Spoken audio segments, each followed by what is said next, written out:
We are live with the first ever Mobile Esports Career Expo. Thank you so much to everybody watching. I'm so stoked for today. We have quite the show for you. We've got about 5 or 6 hours worth of straight content about what it's like to be hired in the mobile esports industry and everything else that you need to know. So we cannot wait for you to get plugged in. First of all, hello to everybody watching around the world on the YouTube live stream.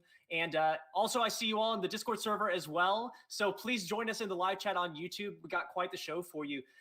Why don't we take a look at the schedule real quickly? Yeah, with the schedule. Go ahead. Yes, so we've got 5 panels lined up for you today. We have career paths, we have getting hired, we also have advice for pros and management, and we also have advice for content creators and positioning yourself in a new game. So really things all across the board that are going to be really actionable and practical advice for you. And we made a point. We have a great team here at the Mobile Esports Career Expo. We wanted to go out and try to find the best in the industry for each of these topics. And I think we nailed it. We had quite the showing here coming up here for the first panel. This is Career Paths. This is going to be Ian from Team Envy, also representative from Hitmarker with Rich. Obviously, nobody in esports knows hiring like Hitmarker Jobs does, so they've been doing phenomenal stuff. I also personally really wanted to hop in and take a lead here on this very first panel. So really happy to be joining this panel as well, alongside Zach, actually, former colleague of mine. He's now crushing it at OnePlus as the content director. So we have a really good wide variety of backgrounds and perspectives. We're going to be able to cover all the job opportunities and obviously the front-facing stuff. So you've got things like being a pro player, being a manager, being a coach. These are really kind of the obvious things that people see as part of the esports industry, right? Being a caster, as an example. But there's a lot more that goes on behind the scenes that you may not be aware of. There's entire content teams that are working hard to put on the type of things that you see. And so Zach especially is going to be able to speak to that. There's also lots of things on the infrastructure side. So lots of companies that are just working and trying to, build into the esports industry. And so Hitmarker as well is going to be able to represent there. So cannot wait for that to get off the ground. The next one is going to be getting hired. So one thing that you'll notice with these panels is that we tried to structure them so they kind of build on each other. So in the very first one, we're just going to outline kind of what all the different career paths are. And then in the second panel, we're going to talk about actually how you get hired into them. So some more phenomenal representatives. We have Wings from Misfits Gaming that's going to be joining us there. Rich as well, again, with Hitmarker just really crushing it right now in esports. We wanted to double up and make sure we could, fully, take advantage of their generous offer to join us here. And then also Fuyur. So one of my, favorite people that I've met through the Clash Royale scene, phenomenal manager and just a real strong head on his shoulders as far as how to be, a sustainable operator in the esports industry. Team Queso's been crushing it. And then also Monica is somebody that has also been around in mobile esports for a long time, been running events, been managing teams. So I will say also each of these people who are on this Getting Hired in Mobile Esports panel have received probably hundreds, maybe for Rich thousands of inquiries about how to get a job. I can speak to that as well, of course, but we've seen it all. We can tell you exactly what the best people are doing right. We can tell you what the people that are not doing it right are doing wrong.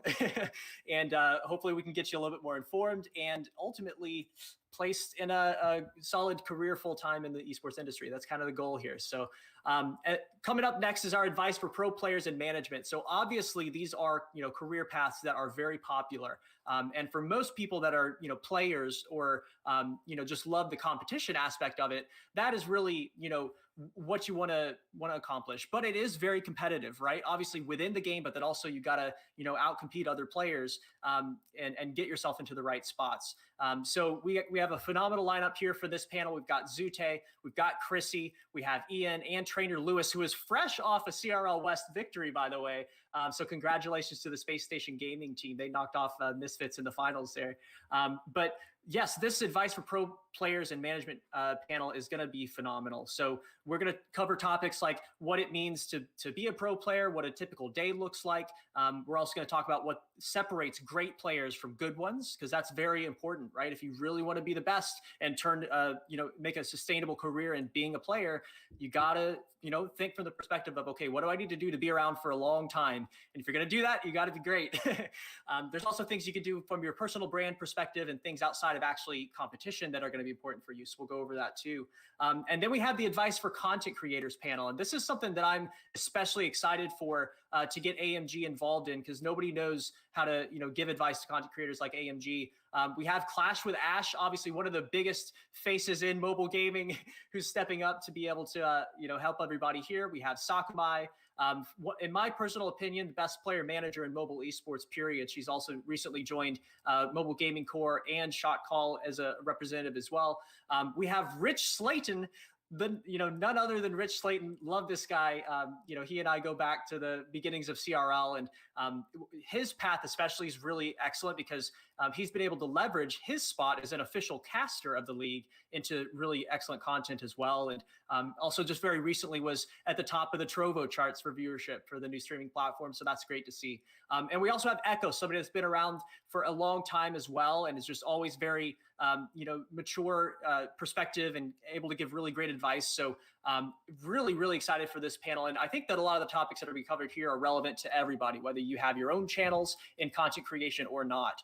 And then we're going to wrap up the day with positioning yourself in a new mobile esport, because one of the things that I get asked the most is, okay, well, what about Wild Rift? What about Apex Legends Mobile? What about, this or that?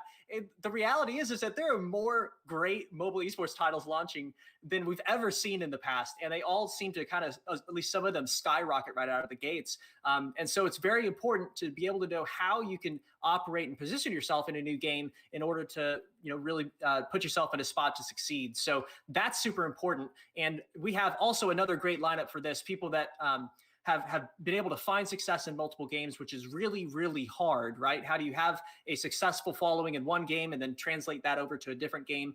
We have one of my favorite guys, Ducky the Gamer. We've got Hawk's Nest, who's also been able to help on a little bit of the production stuff. He's a genius with that. We've got Joao from INTZ. He's going to be able to speak to some of the great things going on in mobile esports in Brazil as well, especially in Free Fire. Very excited for him to be joining us. And then some guy named Ferg, I'm not sure, maybe some of you have heard of him.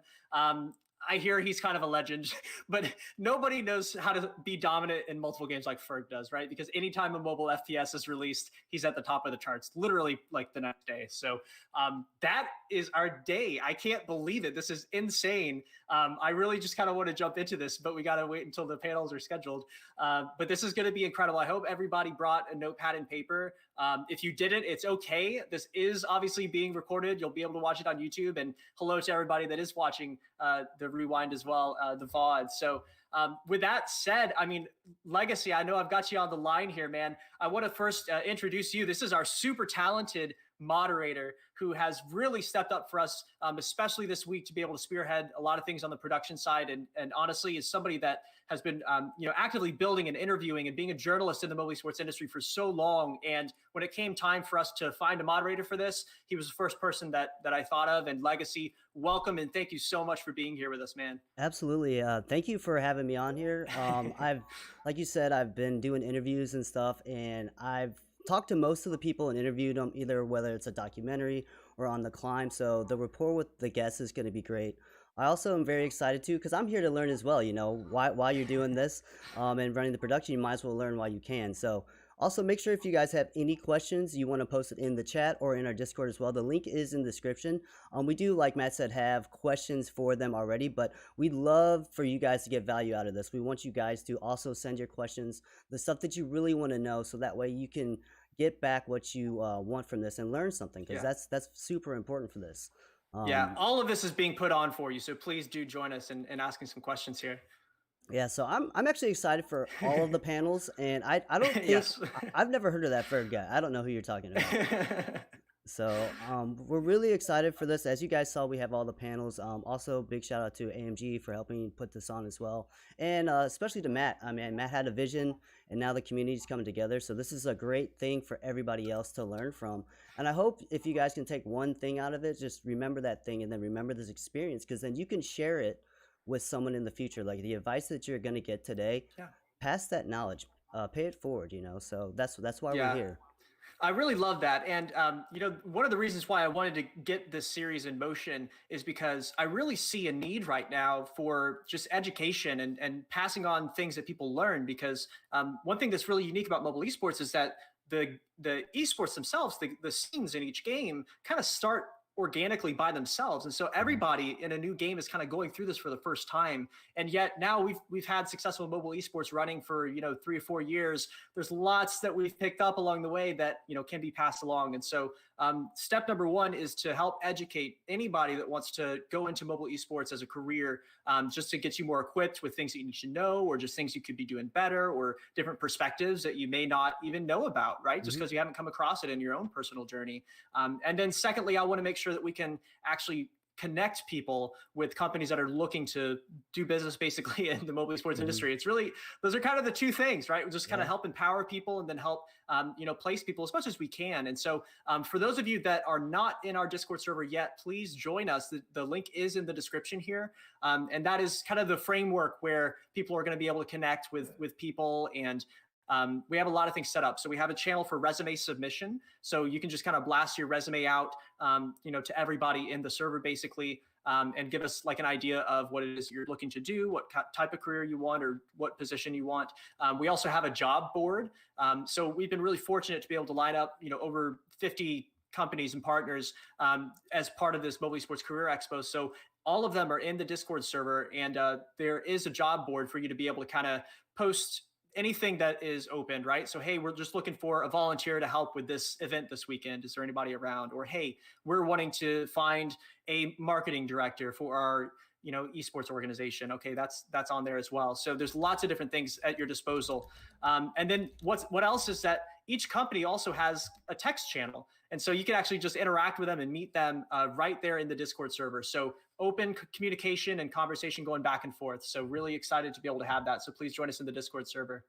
Yes, absolutely. And I think one of the important things you brought up is connecting people, because, and we'll talk about that later in some of the panels, but you could be a great person, a great player, or have a business savvy, but if you don't know the right people to get connected to, how are you ever going to get that opportunity to shine? So I'm really excited to see what people are going to talk about for that.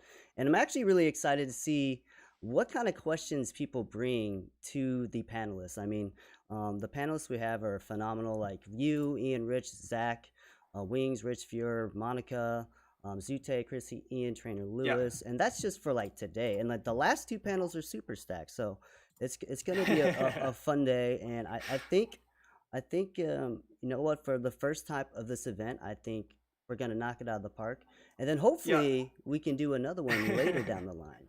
We'll see. We can talk about that at the end of this event, but let's do first things first and hop into some of these panels here. But yeah, obviously we have a stacked day. It was funny, the team behind the Mobile Esports Career Expo here is really just phenomenal. I want to make sure that I give some shout outs to everybody here, but our core staff members have been Callie, obviously Legacy, Kuzi, Kaya.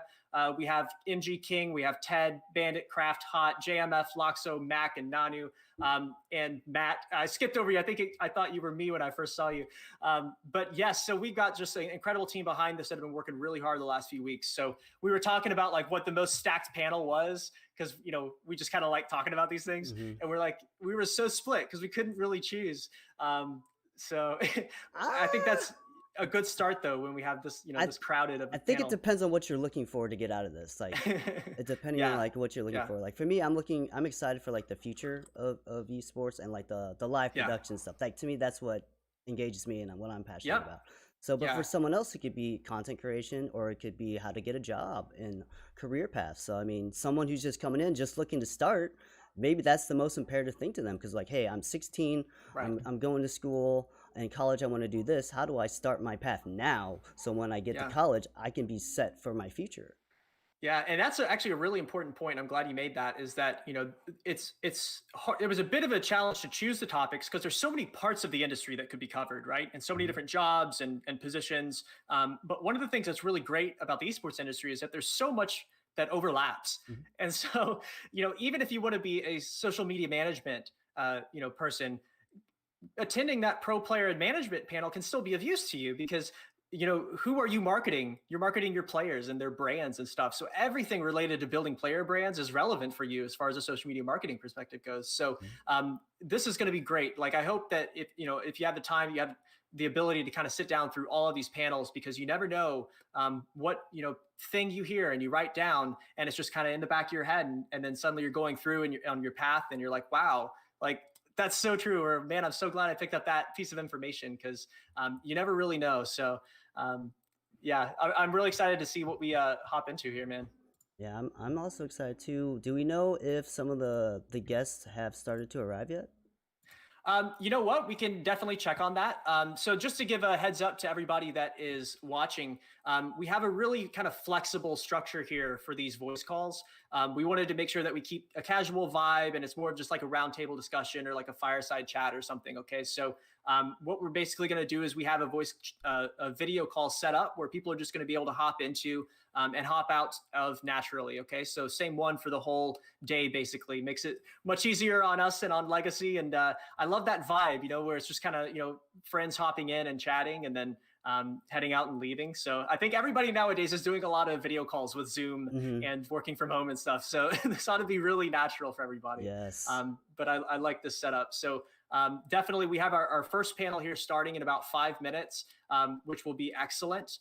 Some killer people on board. Do you want to actually just pull up the panel graphic one more time, just to kind of give people a preview? But this is again just about kind of getting your feet in the ground and pointed in the right direction, and being able to identify what career paths are in the mobile esports industry, because it is a challenge, right? To be able to even know. I was talking with somebody the other day, and he said, hey, I'm in this position. I'm working with an esports organization, but it's a ton of work. I'm not sure this is really what I want to be doing. And I asked him, okay, so what else would you be doing if you wouldn't be where you are now? And it took him a second. He was like, huh. Like, but that's the thing, is that the career paths themselves aren't really outlined for everybody. There's no blueprint in the esports industry. There's no like list or like scripts that says, hey, if you're good at this, you should go into that. Or so being able to really choose your own career path and identify it even just in the first place is a challenge. So Hmm. I'm really, really happy to be starting here, and this is a phenomenal group to be able to help with it. So Yeah, I think that's probably the best first topic we could go off of, because then everything yeah. else just kind of stems from there, like just little stepping stones. And these, all right, so what's your career Yes. path? And then do you want advice in the pro scene or content creator? Maybe you want to split off this way.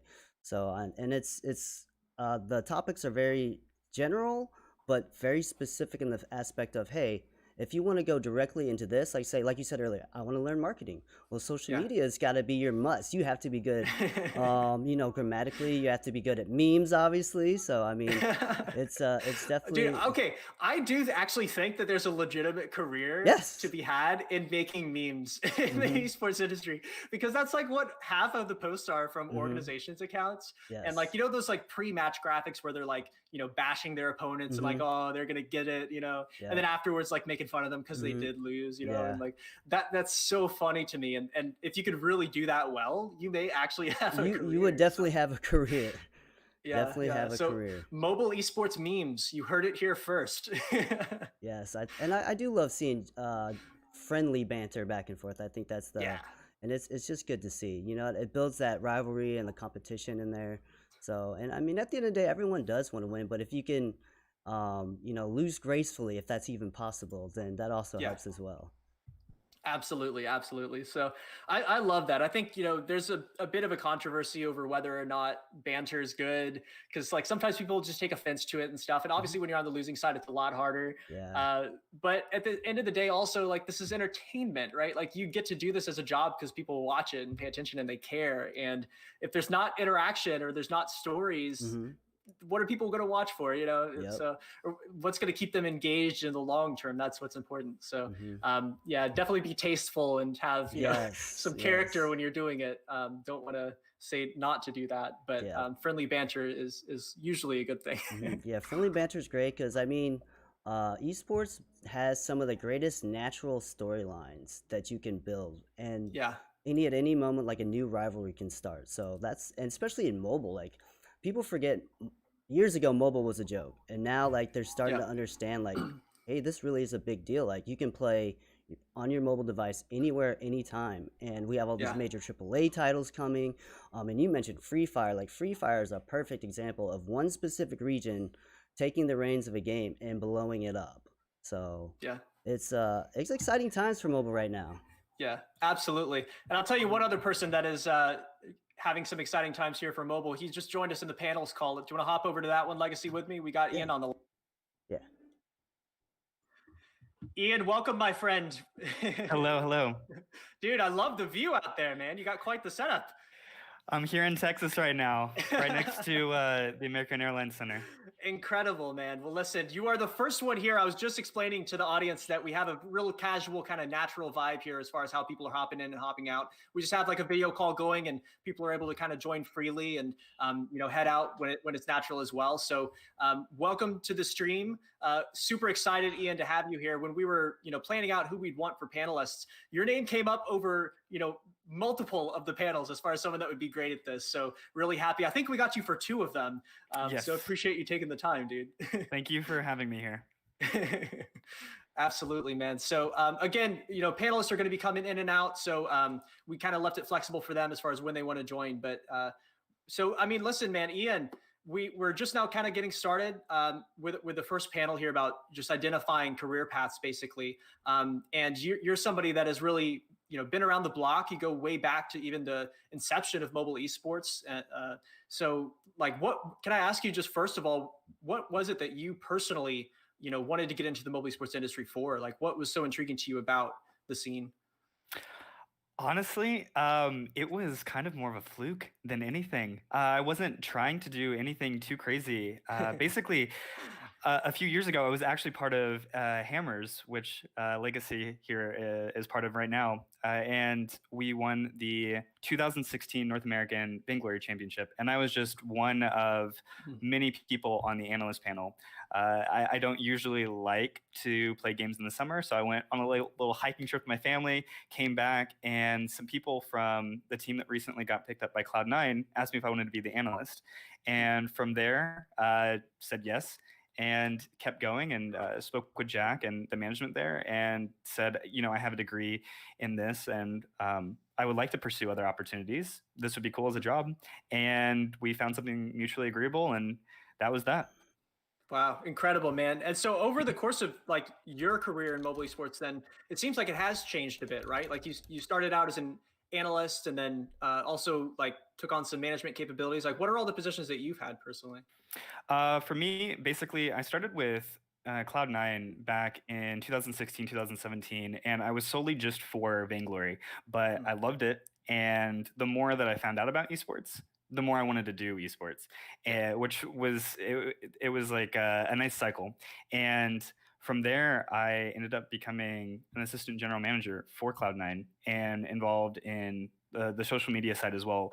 We had to wear a lot of hats back in the day, but things have shifted. Now I am currently at Team Envy. I started as just the PUBG manager last year where we made worlds and then shifted to the director of player management for all of Envy Gaming now, which includes Team Envy, Dallas Fuel, and from the Overwatch League and the Dallas Empire from the Call of Duty League.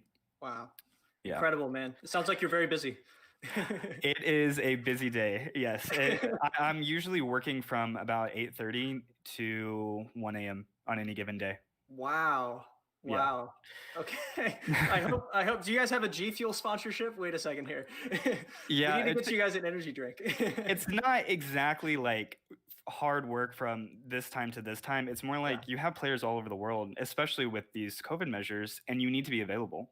There's a lot of things that are going on with visas. There's a lot of things that are going on with competitions, and you need to be ready and available to help players no matter what time.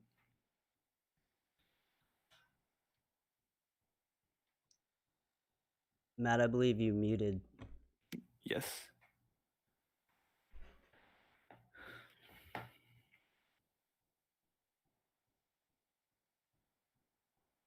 Yeah, he'll leave and come back. So hey, how's it going? There he goes. Great. All right, we're back. All right, awesome. I was just saying, Rich, welcome, man. Appreciate you joining the stream here. Sorry, I was a little bit slow. We have had a crazy afternoon here. If I look a bit flustered, I've literally just run home to try and make it in time. So no, you're perfect. You're perfect. Let's get into this, though. I was telling the stream earlier, like this is all going to be the whole day is just people kind of coming in casually, joining and leaving casually. So awesome. Really, I was just saying also, I really appreciate Hitmarker, especially for taking the time to help people here, because there's few companies that are doing as great a work as Hitmarker is in the esports industry, and being able to really get people into great positions and just bring more education overall to the scene, as far as what job seekers should be doing and how they can get placed. And that's exactly what we were hoping to do with this series, right? Is help empower people with just knowledge about what they should be doing in the mobile esports industry, because if they want to make this a full-time career for themselves. And obviously with this panel just being kind of set up first to help people identify what jobs are even out there for them and what career paths they can take, this ought to be a great starting point. And so fortunate that Hitmarker would take the time. It's great to be involved. When you guys reached out, it was impossible to say no to this, even though for us it's like Saturday afternoon and there's stuff going on. I think it's a really worthwhile event that we're hosting here, and I'm super happy to be involved in the first couple of panels. So I'm ready to jump into it now, and apologies to everyone for being late again. No problem at all. Yeah. Yeah, worries. Legacy, I think at this point, I'm good to start if the rest of you guys are, as far as there's, again, this is unstructured, but Okay. Legacy, I think I'll kind of give you the baton here to kick us off. Absolutely. So, Matt, you kind of already went through and talked, but I kind of want you guys to introduce yourselves again. Ian, you can make yours a little shorter again, but kind of introduce yourselves, what you do in the industry, and then why mobile? Why mobile? And we'll start with Matt. Sure. So I've been in the mobile esports industry for about 4 years now.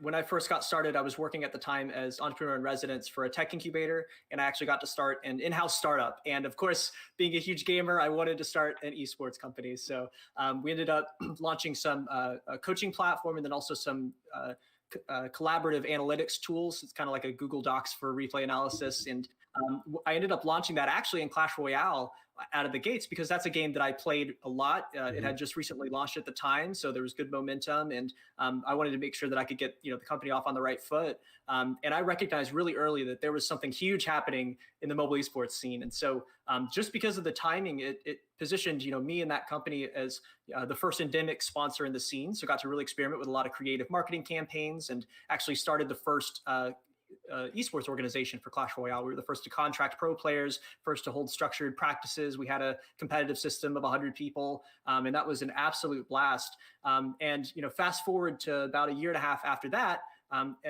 the esports scene started ramping up. Supercell really started rolling out a lot of support around it. We had a strong individual competition with CCGS, and then the Clash Royale League came about a year later. And at that time, I was vigorously in people's DMs trying to get them to look at the scene and say, hey, I can be your guy in Clash Royale here. And I ended up connecting with Jason Lake and Complexity Gaming, and I'm so fortunate that I did. Just the class and professionalism at this organization is just second to none, and everybody here has just seen it all. I mean, 15 plus years of experience in the esports industry, and for me to be able to come in as somebody that is just eyes wide open and trying to learn as much as possible, it was incredible. And so I'm currently with Complexity Gaming right now, and couldn't be happier. And then also just really recently got to do some fun stuff alongside AMG. And so this is kind of like, the first thing we're able to pull them in. And this is like a series that's presented by AMG, but a really super talented digital marketing company that also has kind of an all-star team of mobile gaming personalities. So that's kind of my background. Yeah. Absolutely. That's a great journey, great story. We'll go back to Ian for this one. Just kind of talk about, again, how you kind of got into the industry and the scene for the people who are just tuning in.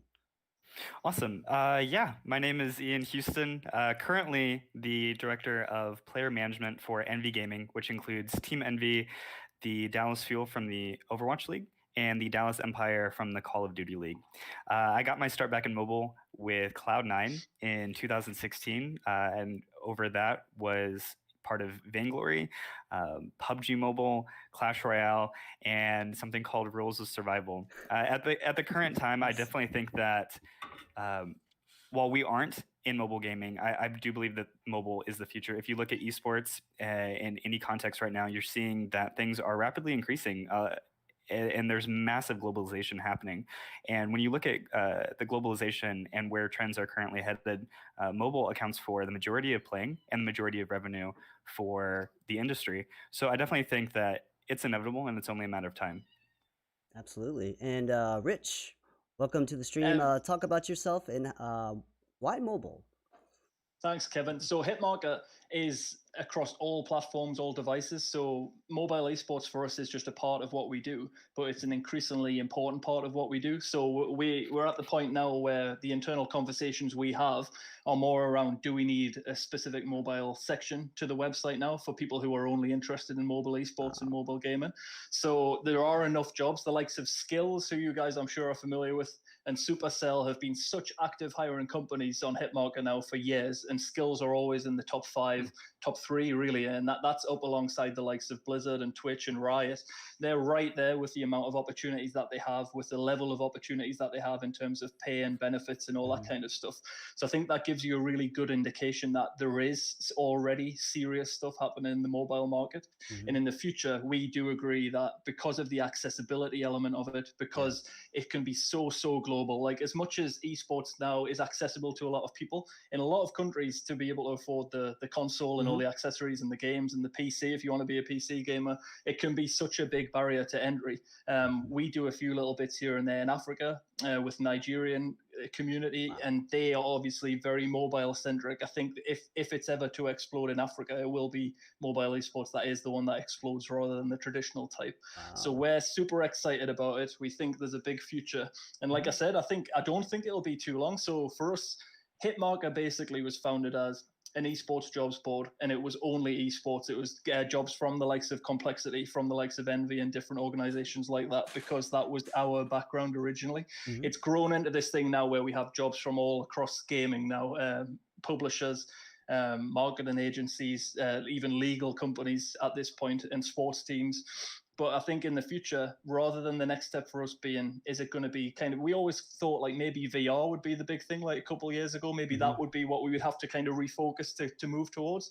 But again, I think that's been another sort of false dawn on that side. It's super inaccessible. It's expensive. It's unwieldy. So now I do think when Hitmarker makes its next big move and its next big evolution, I think mobile gaming and mobile esports will be at the forefront of that. Yes, I mean, you guys all mentioned it. So with mobile esports rapidly growing over the past 5 years, many new opportunities have risen.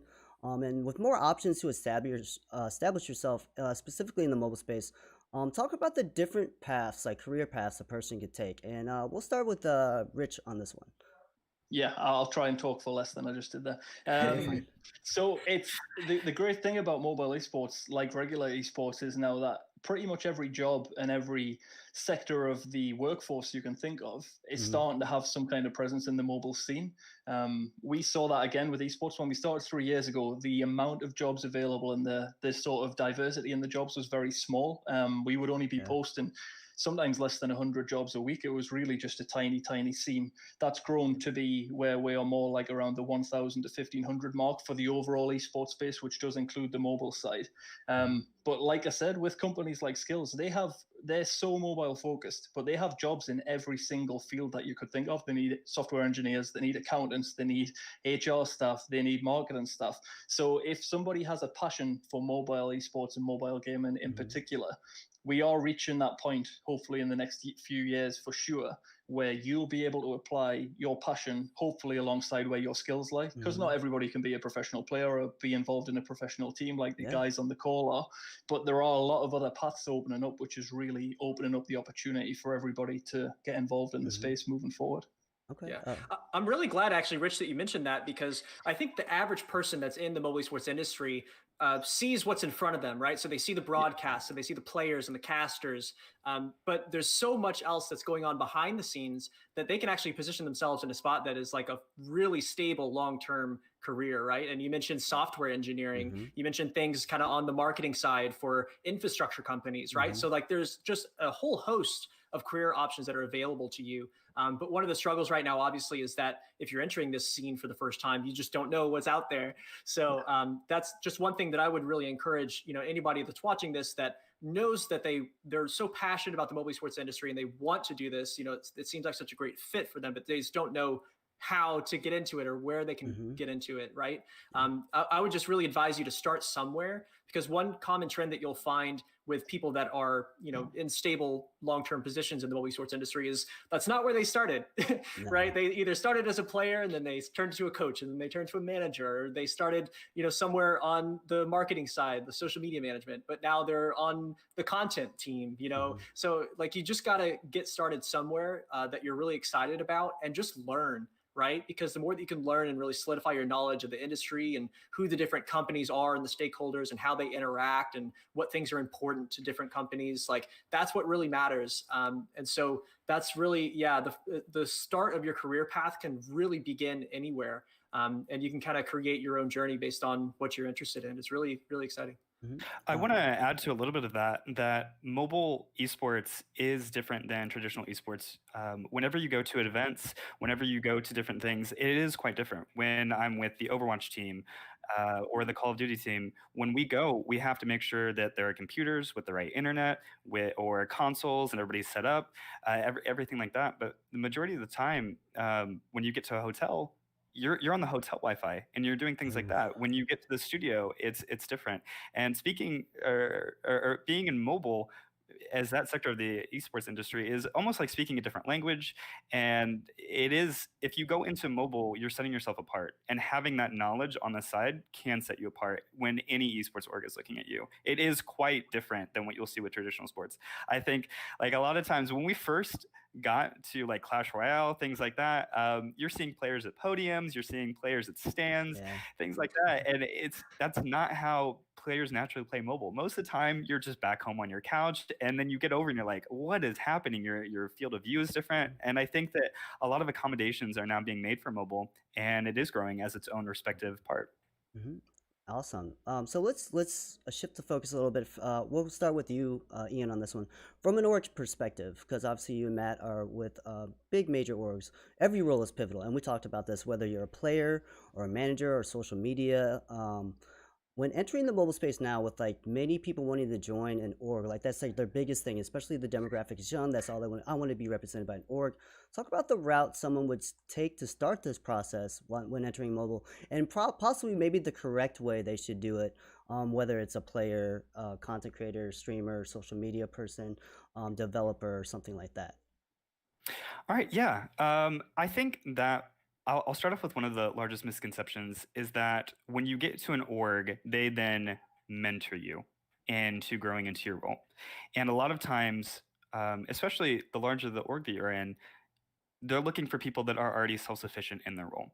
So I want to say that you need to be self-sufficient. Majority of people here that you'll speak to, and the majority of people I've spoken to on esports that are on these tier 1 orgs have been and have more or less created their own jobs. And you need to be doing that. You need to be putting in the research. You need to be connecting. You need to be playing. You need to be watching literally everything. If you're, whatever you're doing, go immerse, go volunteer, go try to play, anything like that.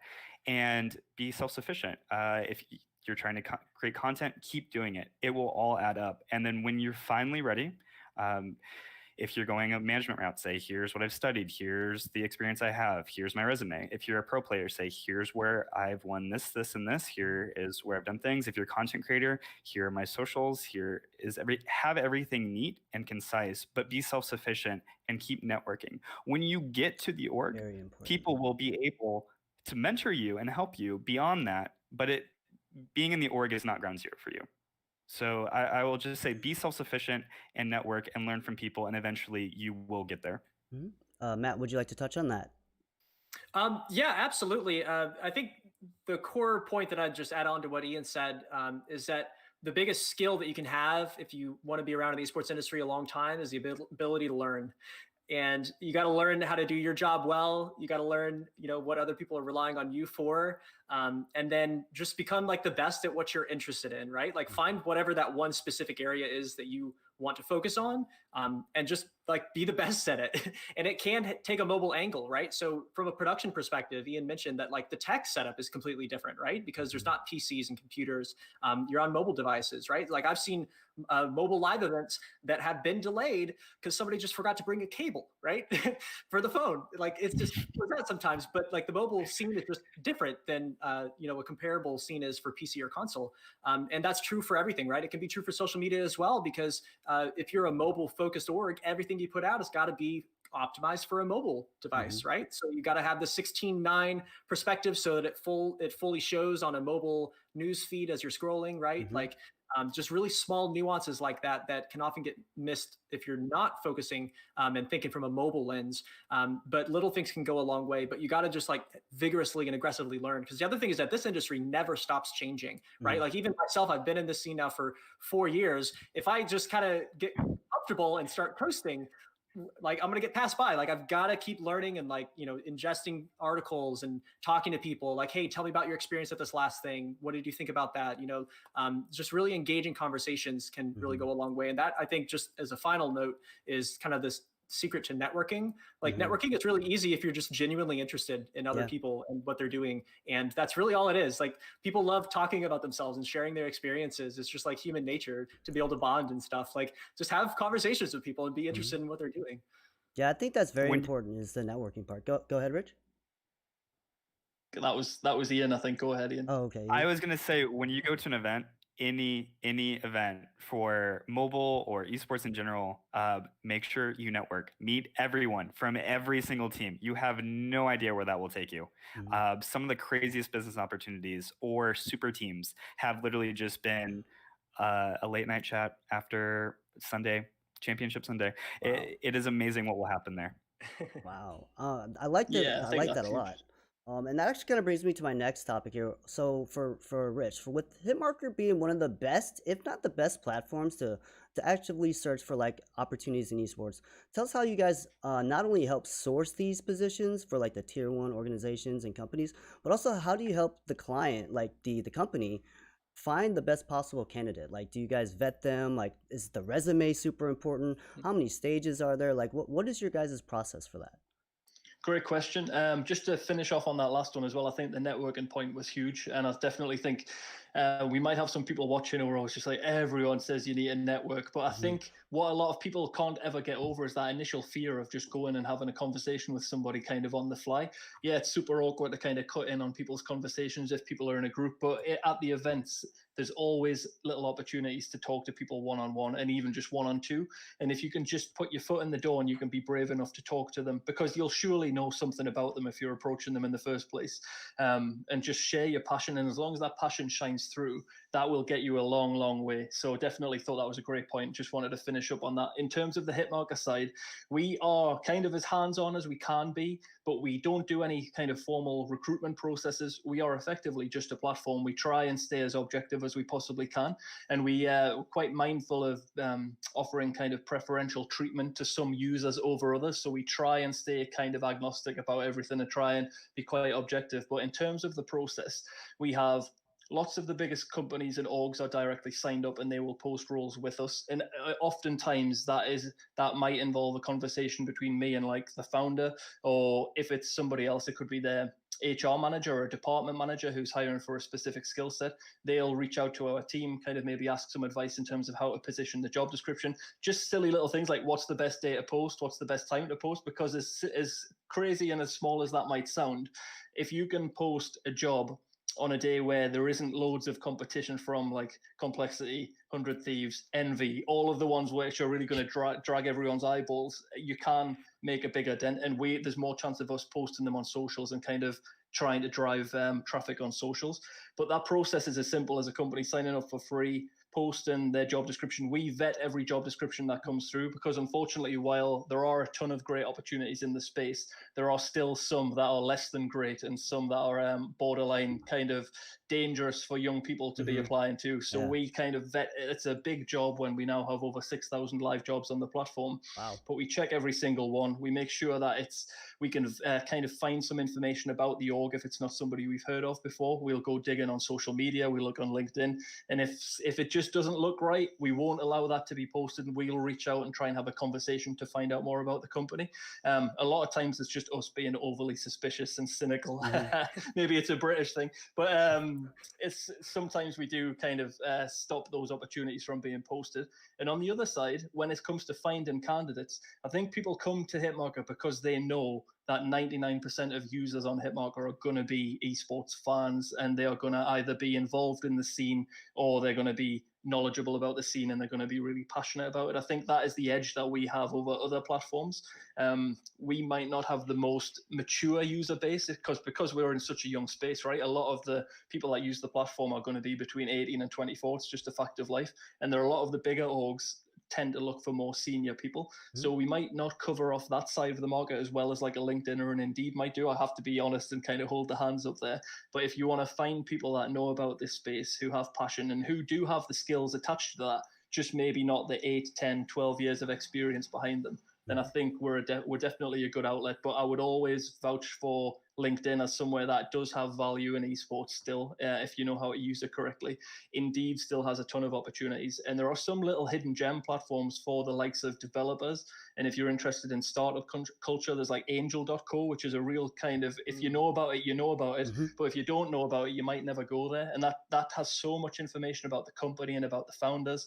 And there are mobile esports companies on there, and you can learn a lot about them on there, maybe if you don't know much about them. So yeah, there's more than just Hitmarker. We try and be like the number one esports source, but there are a ton of good sources that people can use. Yeah, I have to say it's so nice to have websites like Hitmarker now to make the path really streamlined and a lot easier. But there are also a lot of people that can really create a path for themselves. And one of the guys that's here is able to do that better than maybe anybody else. We got Zach on the line, good buddy of mine, dude. Welcome to the call. This is somebody, I like your jacket that you're wearing, man. Good logos there. Oh, thank you. Yeah, yeah. Also recently placed with OnePlus, dude. Congratulations. Yeah, thanks, man. It was that was quite the process for all the way through esports, now going to a large operation like OnePlus. Yeah, sorry for jumping on late. We were actually just on a call.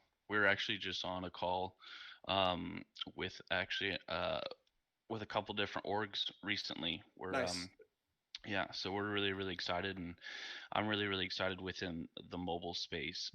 It's just grown so much from the first time that I met you, Matt. It's funny, Matt came on to Complexity, and we were all just had this big question mark on our heads about mobile esports. And ever since then, the journey that I've taken through esports and mobile esports, just to see it grow as much as it has, it's been really, really cool. But yeah, no, it's I think right now, I think the opportunities for the jobs just keep growing, and I think it's a different path for everyone.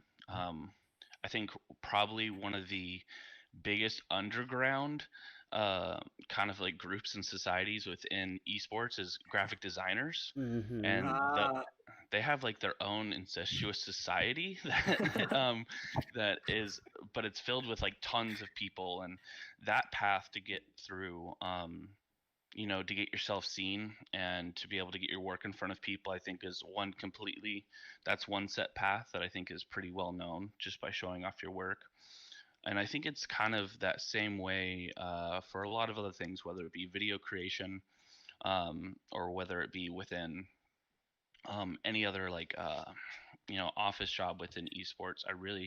It's just about staying in front of people, and those graphic designers do an awesome job of it. Almost a little too much, right? Like they're always online, like, retweet me, do this, show here's my artwork, here's this and that, but it works. Like that stuff stays in people's heads, it stays in people's brains. And if one thing that I've learned through my journey of going through the different organizations that I've been through and working with all the different organizations that I've been through is, if you're looking to be in the industry, it is one of the most rewarding things ever that I've had in my life, and probably you'll have in your life. But buckle in, strap up, because it's going to be, it's a grind to get there. It takes more than one LinkedIn application to get get over here on this side of the I can definitely confirm that as well. I think there's a misconception about what it looks like to have a career path in esports, and it's like this chart that goes up, but like most people's charts are like so yeah, there's definitely no smooth path regardless of who you are, so get ready for the bumps. Yep. You can definitely make it through them, right? So not to discourage you, but yes, this is definitely a very volatile, wild industry to get involved into. Yeah, absolutely. So, Zach, welcome to the call. Kind of, I know you just briefly mentioned on it, but everyone else kind of did like a quick introduction of how they kind of got to where they are now. So, I'd love for you to give the viewers an opportunity to get to know who you are. Yeah, most certainly. So, everyone, my name's Zach Marchand. I started off probably about 7 years ago working for a marketing agency. I actually started working on the sales side. I didn't actually even have enough experience to work on the marketing side at the time. Didn't go to school for it, none of it.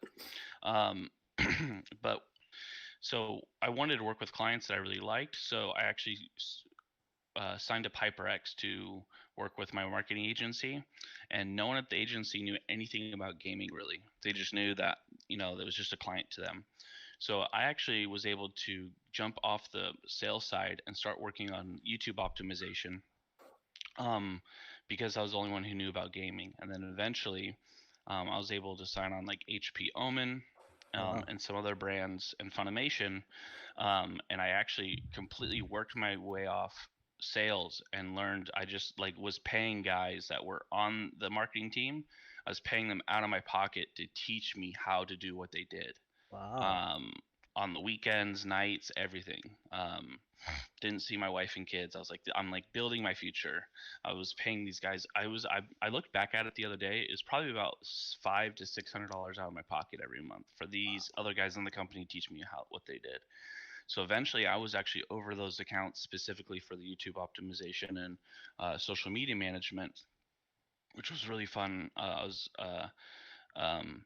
So from there, I had built up just a relationship with HyperX and HP Omen, where I felt really comfortable kind of stepping outside that box, because that company eventually sold and I left.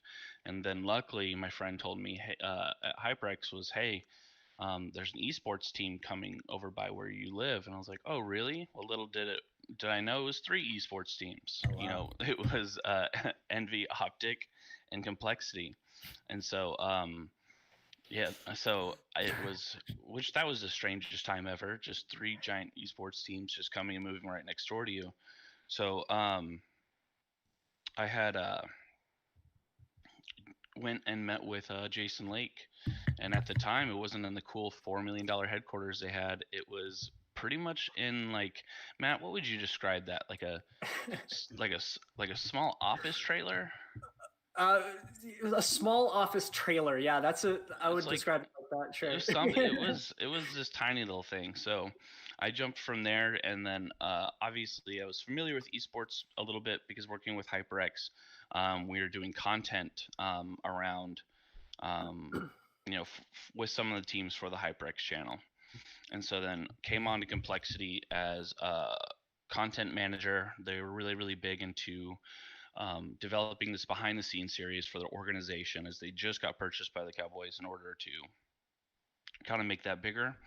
And then I was with Complexity for over 2 years, and then moved up to content director. Worked with them pretty much. I was employee number almost 6. Mm-hmm. There was literally only Jason Lake, Kyle, and a few other people. So I was with them pretty much the whole way through the rebrand, the building of the HQ, and everything. Oh, wow. Okay. And so, yeah, I was a content director for them.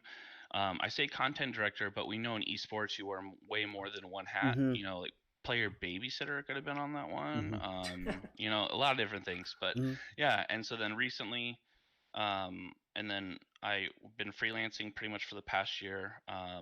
Within esports, I was working for a short time with Space Station Gaming. Mm-hmm. Did a small stint out in Utah, and then recently found a home here at OnePlus Oh, as a content strategist. So right now, awesome. my main job is I'm working with Epic, on on proprietary stuff for our phones, and I'm working with YouTubers like Lachlan. Actually, that's why I was running late. I was on a call with Lachlan, Loser Fruit, Fresh and McCreamy on doing a great collaboration for our new 90 FPS on our phones. Awesome. All right. That's Love great. it. And I like that you guys talk about the endemic and non-endemic stuff. And I'll go to Ian for this. How important do you feel like endemic and non-endemic sponsorships are to help esports organizations? And when working with a non-endemic, do you feel like those are tougher to get? And then with the actual endemic ones, how does that provide value to your brand? And can someone go into that kind of career?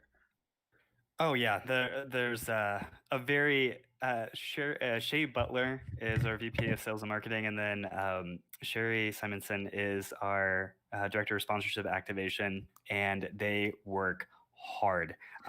Getting sponsors definitely helps a lot of things, and it really helps a company. And it's mutually beneficial though, with advertising and also helping the players. I definitely think that getting non-endemic sponsors can be a challenge, from initially introducing them to the scene and then helping them be relevant in the scene once they're sponsoring you.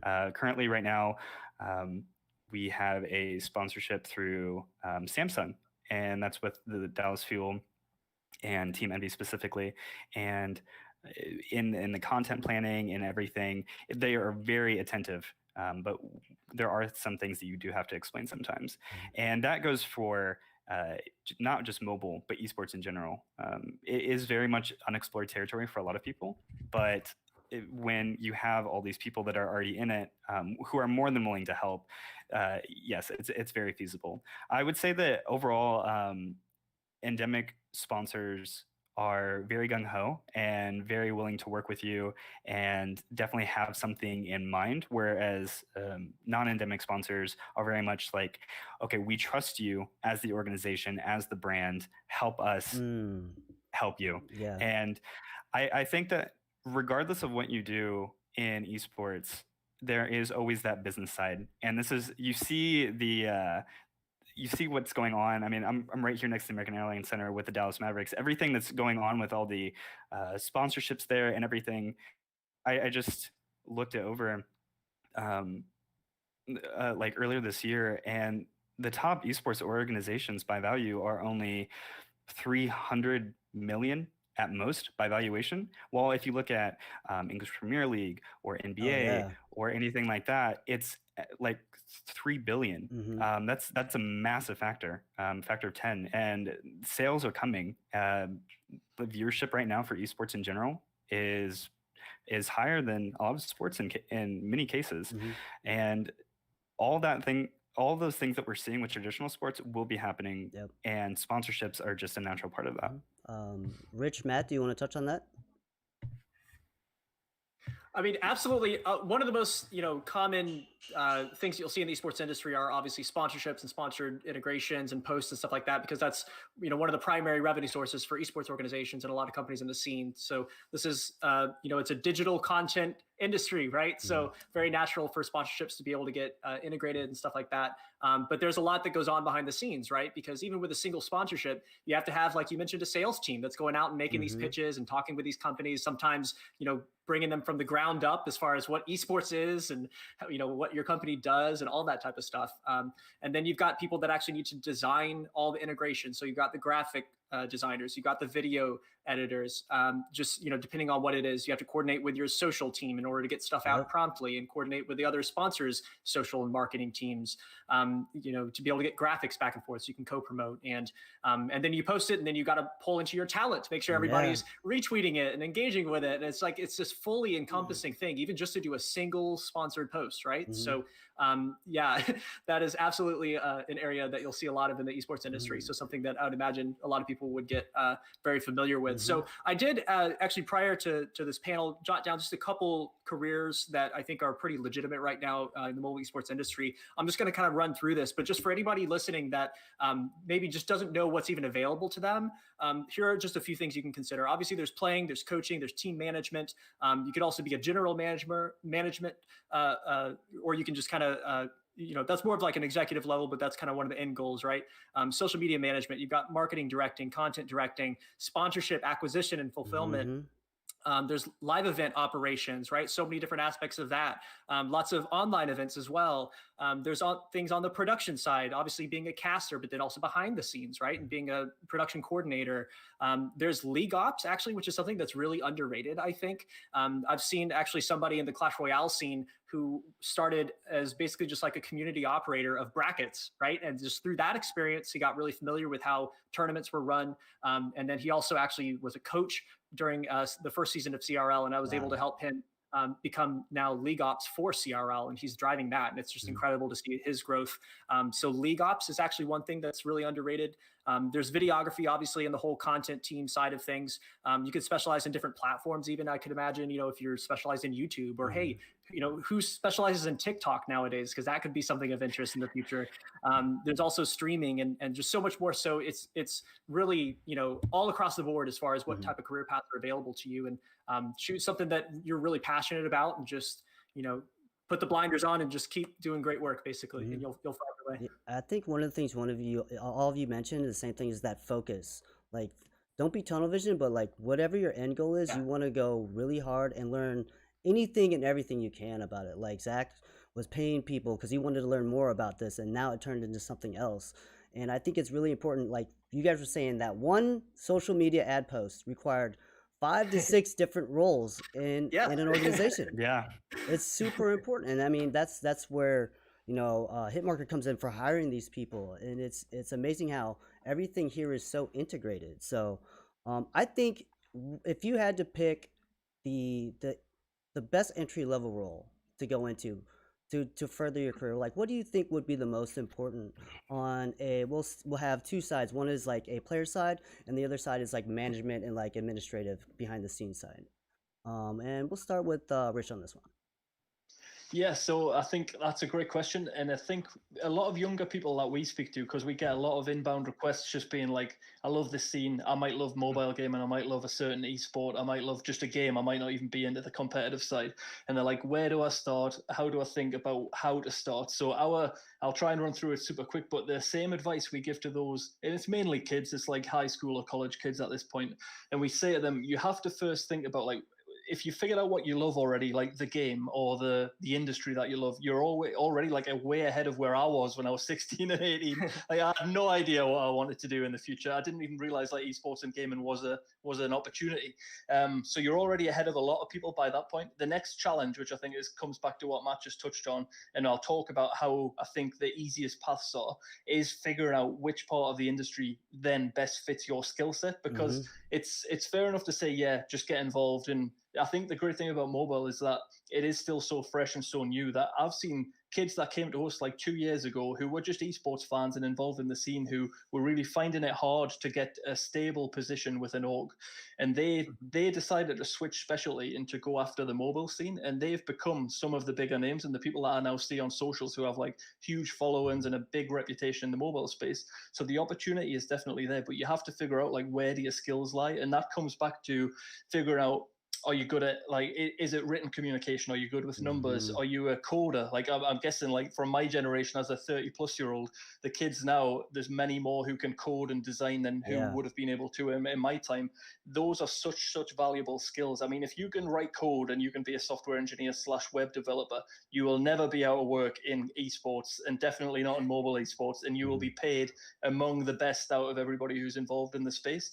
But that's kind of a rough field to get into, because the barrier to entry is super high, and it's like you have to be really good at what you do. So we find that the best entry level positions for people tend to be the more marketing focused things on the admin and kind of the behind the scenes side. So that can encompass social media management. Everyone knows how to use the majority of social media platforms for the most part, but do you know what kind of makes them tick? Do you have like a talent for putting funny, witty posts together? Do you follow lots of accounts where they've got awesome social accounts and you like respect their game, basically? And can you learn from them, and can you build strategies around that and kind of replicate what they do without ripping anybody off? We find that the marketing side and the community management, social media, and just general marketing, like doing digital marketing for people, can be the best entryway, because there are a huge amount of opportunities. I think marketing is second only behind software engineering in terms of the amount of opportunities opportunities that are available across esports, and the majority of those tend to be more on the entry and intermediate level, which is for people between 0 and 2 and 3 years of experience. I was going to say sales and biz dev because we were just talking about the partnership side, business to business. but you'll find that it's mainly the most people, when people are hiring for biz dev and partnerships, they want somebody who's got an existing contact, a black book, as we call it in the industry, of people that they can just pick up the phone to or send a DM to, and they can get an instant in with Complexity or with Envy or with somebody, or they might know somebody else. So that tends to be more on the senior side. There's not so many biz dev opportunities at the entry level that we see. Certainly not that we would vouch for and say like, yeah, this is a great one to take. But I would recommend marketing. But I would always say if you can code and if you've got that skill, you will have a job for life in this scene, and you can build stuff, which I think is the real cool thing about it. Yeah. We'll go to we'll just go clockwise. We'll go to Matt, then to Ian, and then end on Zach. Yeah, so I'll just piggyback right off that. Marketing is just the one area that I generally recommend, just because there are a lot of entry-level positions, as Rich was alluding to, but also because it's just so fundamental to this industry that even if you don't end up specializing in marketing, the experience that you're going to gain is going to help you be a lot more effective in a lot of different areas too. So that's definitely one of the things that I recommend people get into. I will say, I know this isn't exactly what the question is, but I do think that there are some skills that people can learn on their own that will help them as well.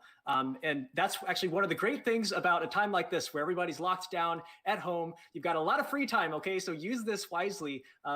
There's so many resources available to you online as far as courses and tutorials, and there's LinkedIn Learning, there's Udemy, there's Coursera. There's so many different types of platforms that you can really, absorb a ton of information, turn that into actionable skills for you that are going to help you become a lot more productive and effective in any industry you go into, but especially in mobile esports. So I would really recommend actually that everybody go through and learn just really basic graphic design, just to be able to manipulate small stuff in Photoshop or Illustrator. That's just been so useful in a lot of different ways, especially as you start getting graphics made or any sort of initiatives. Like, it's just helpful, right? I'm not a graphic designer, okay, but if I need to have text changed in a Photoshop image or something like that, I don't want to have to wait to send that to a graphic designer and then for that to come back. Like, just little things that can help you be a lot better. And then let's see, there's also lots of just general courses on the business side that aren't like specific to mobile esports, but understanding general concepts of marketing. What are KPIs, right? If you don't know what KPIs are, Google it right now, because if you're going to work in esports, you have to be able to satisfy sponsors, okay? So just little things like that can really help you go a long way. And entry-level positions. I'll say one final thing on that, which is that I haven't seen a company in the esports industry yet that is not completely spread thin. Everybody has such limited bandwidth because this industry is moving so quickly and there's not enough people that you can hire. And so one great way for anybody to start getting involved is just to get connected with the right person, is be like, look, I just want to help. And I know that it's kind of a bit of a cliche saying like, oh, just volunteer and help out. And that's kind of how you can get started. Like, this is so common in the esports industry too, because there's so many people that are trying to get into the industry. And but it really is like a good way to start, because the reality of the situation is that there's very few companies where they're working on stuff that you get access to this like incredible information or perspective. Like with this Career Expo as an example, I don't know if anybody knows this actually, but this is a zero budget production. This is being put on by 10 staff members that come from my personal Discord server, the Mobile Movers and Shakers. And we're just doing this by and for the community, okay? But the experience that we're all getting through this with partnership management, reaching out to, all of these incredible people and representatives of the esports industry, like, some of the people were just jazzed because they got to shoot Hitmarker a message, okay? Like, but being able to set up all the infrastructure in place and the spreadsheets to track all these things and follow them down the pipeline, and being able to set up a run of show for a production like this, like, that's real experience that is going to expand your knowledge of how this industry works. And it just wouldn't be possible, like, without just being part of the team, you know what I mean? Like, so just kind of be there and get yourself in a spot where you're actively learning in the industry is kind of the big takeaway, I guess. Yeah, awesome. Ian? Awesome. I definitely agree with both of you. There's so many opportunities. Something that stood out to me that Matt was just saying with learning a new skill, like currently I've been spending the last year and a half trying to learn Mandarin. And one of the things that actually is very in demand is translating. Yes. We have a translator here. There's stuff at events that need translating, especially with the globalization I spoke about earlier.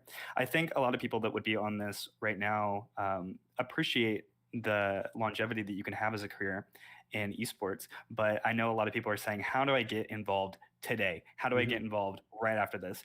And I'm just going to speak to a success story that one of the best things that you can do is go directly into event management. Go to DreamHack, go to ESL, go to something and volunteer. Most of the times they'll fly you out or you'll be right there. It's a volunteer position and you're going to work hard that weekend. But it is a great way to get involved. You will meet all the teams, you will meet all the people, you'll get that networking opportunity just naturally because of what you're doing. On top of that, if you are doing really good job, sometimes they'll put you as a player manager for people that don't have teams, and other managers and general managers will see you. And that is a great way to have hands-on experience to say, oh, this person is on top of their stuff. The person that I'm going to reference is Jasmine Olsen.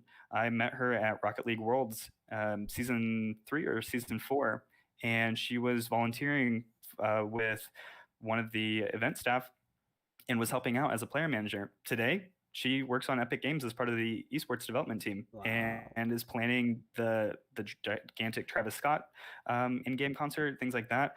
And she started with event management. So I would definitely say just go there, get the contacts, things like that. As far as being a pro player, I think everybody understands when you're a pro player. But most pro players don't want to be pro players. They just happen to be really good and get thrust into that role. And then managers are here so we can help them with their life outside of the game. So if you're going to be a pro player, you'll know, but keep up the grind with it. But yeah, definitely event management would be my thing. Okay. And then before Zach takes us home on this one, can I just, if I had more than 2 thumbs for the volunteering at the DreamHack and the different events thing, I would put them up because that I should have touched on that as well. That is such a great point. Best volunteer experience you can get is at events like those. Great point. And Zach is someone who's literally ran through the gauntlet, like everything that we just touched on. What kind of final advice can you give us? I'd really say that esports is still, like, as much money and everything that's in it. By the end of the day, esports is still a passion business, and I think it starts with. It doesn't start with hey, I'm going to try this entry level job, or I'm going to try to volunteer and see if I like this. It starts with you and your passion at home. So meaning you don't just decide maybe I'll give esports a try and maybe I'll try to pick up a camera, or maybe I'll try graphic design once I start that esports internship. That passion starts at home, and that's what gets you noticed, is literally how much you develop and what you make here at here within your own home. And that's really where it starts, even on the admin side or even on other things too.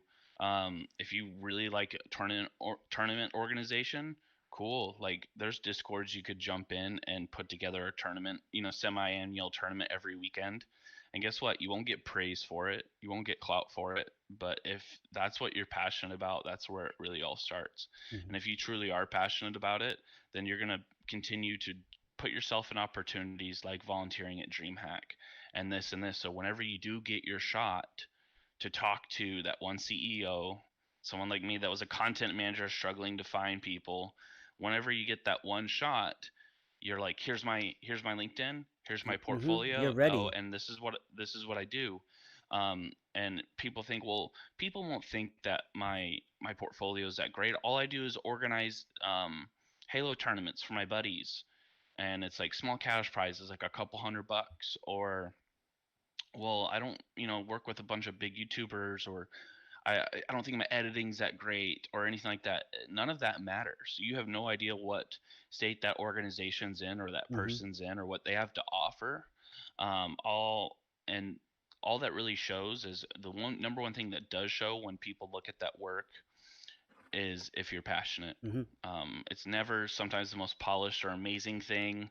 I have an experience where I hired a videographer at Complexity. He was just a wedding photographer and just had this huge passion for just esports. He started in the Call of Duty scene, and he just wanted to be in esports so bad. He didn't know how, he didn't know when. And his portfolio he showed me was not good. You know what I mean? In terms of, I looked at it, I was like, I'm not impressed. But you could like literally, but just talking with this kid, his name's Sean.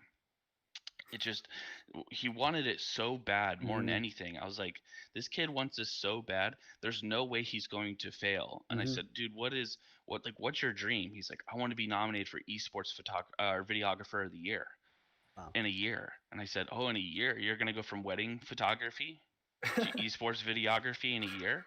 And he goes, yeah, but like, I'm going to do it. And I said, cool, I'm going to help you. And I hired him on a week later.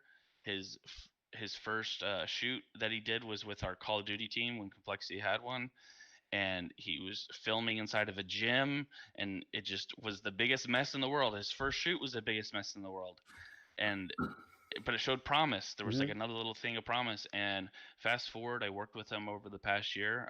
Fast forward a year, he was nominated for an Esports videographer of the year. Wow.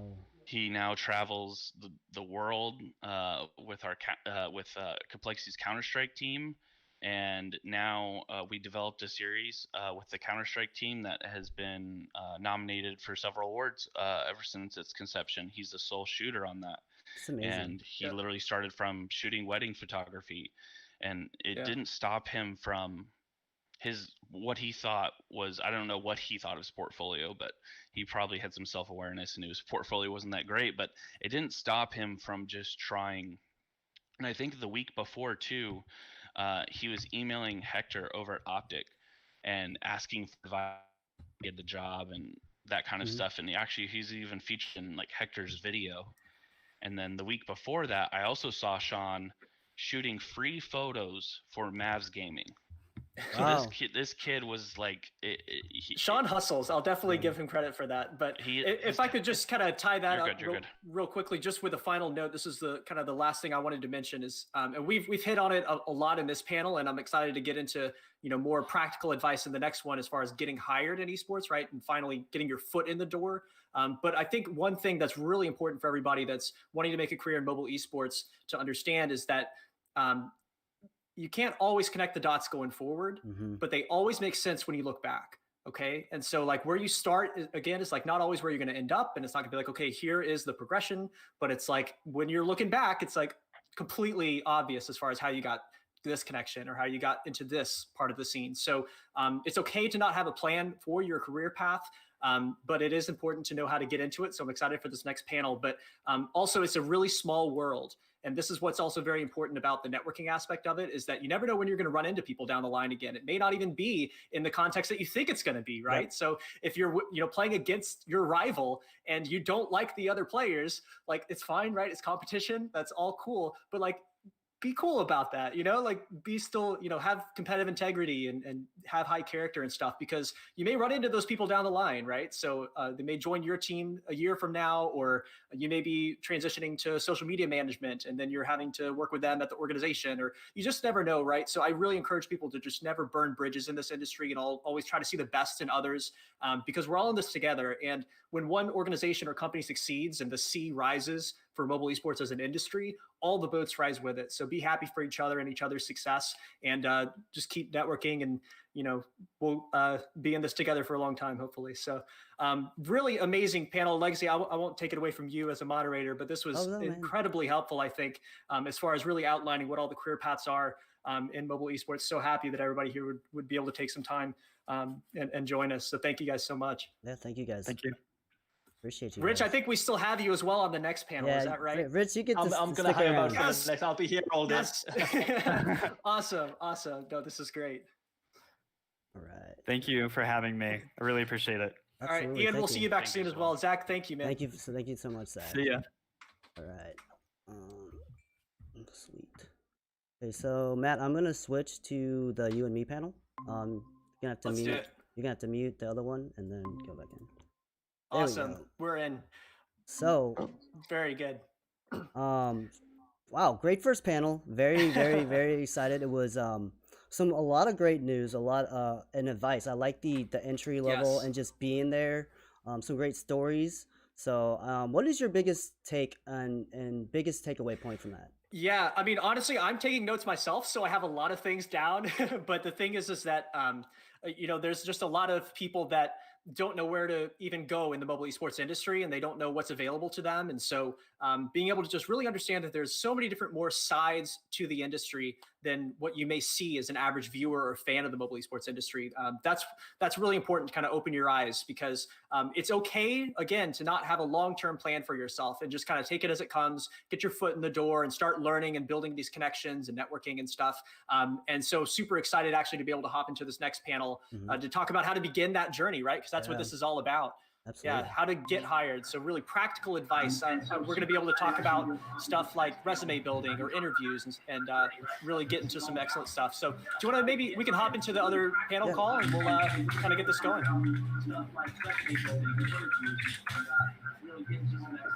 All right, how are we here? Hello, got some echo. A little bit of echo. I think that may be coming from Fu. You're here. Yes, man. I'm sorry. No problem, buddy. Awesome. All right, are we back live on the second panel here? Yes, we are live, and this is the panel Getting Hired in Mobile Esports. So welcome everybody here. I'm glad you guys are here on time. Sorry we kind of took a little bit, went over a little bit. Yeah. Welcome. No worries. So are you guys excited to talk about teaching these new people getting into the scene what it takes to get into mobile esports and how to get hired into it? So we're just gonna jump straight into the panel here. So as you guys don't know, we have Wings from Misfits, Rich from Hitmarker, Fewer from Team Queso. And Matt's here. I don't know, is Monica in here as well? Yeah, I'm happy to hang out for a bit until Monica joins, just to have more people. But yeah, let's do this. I'm excited for this panel. All right, so let's get into it. So many of us started young when we began our gaming career, maybe before we knew it would become a career. So as mobile allows anyone and everyone to play, quite the populace is rather young in the scene. So we get a lot of questions about resumes and stuff like that.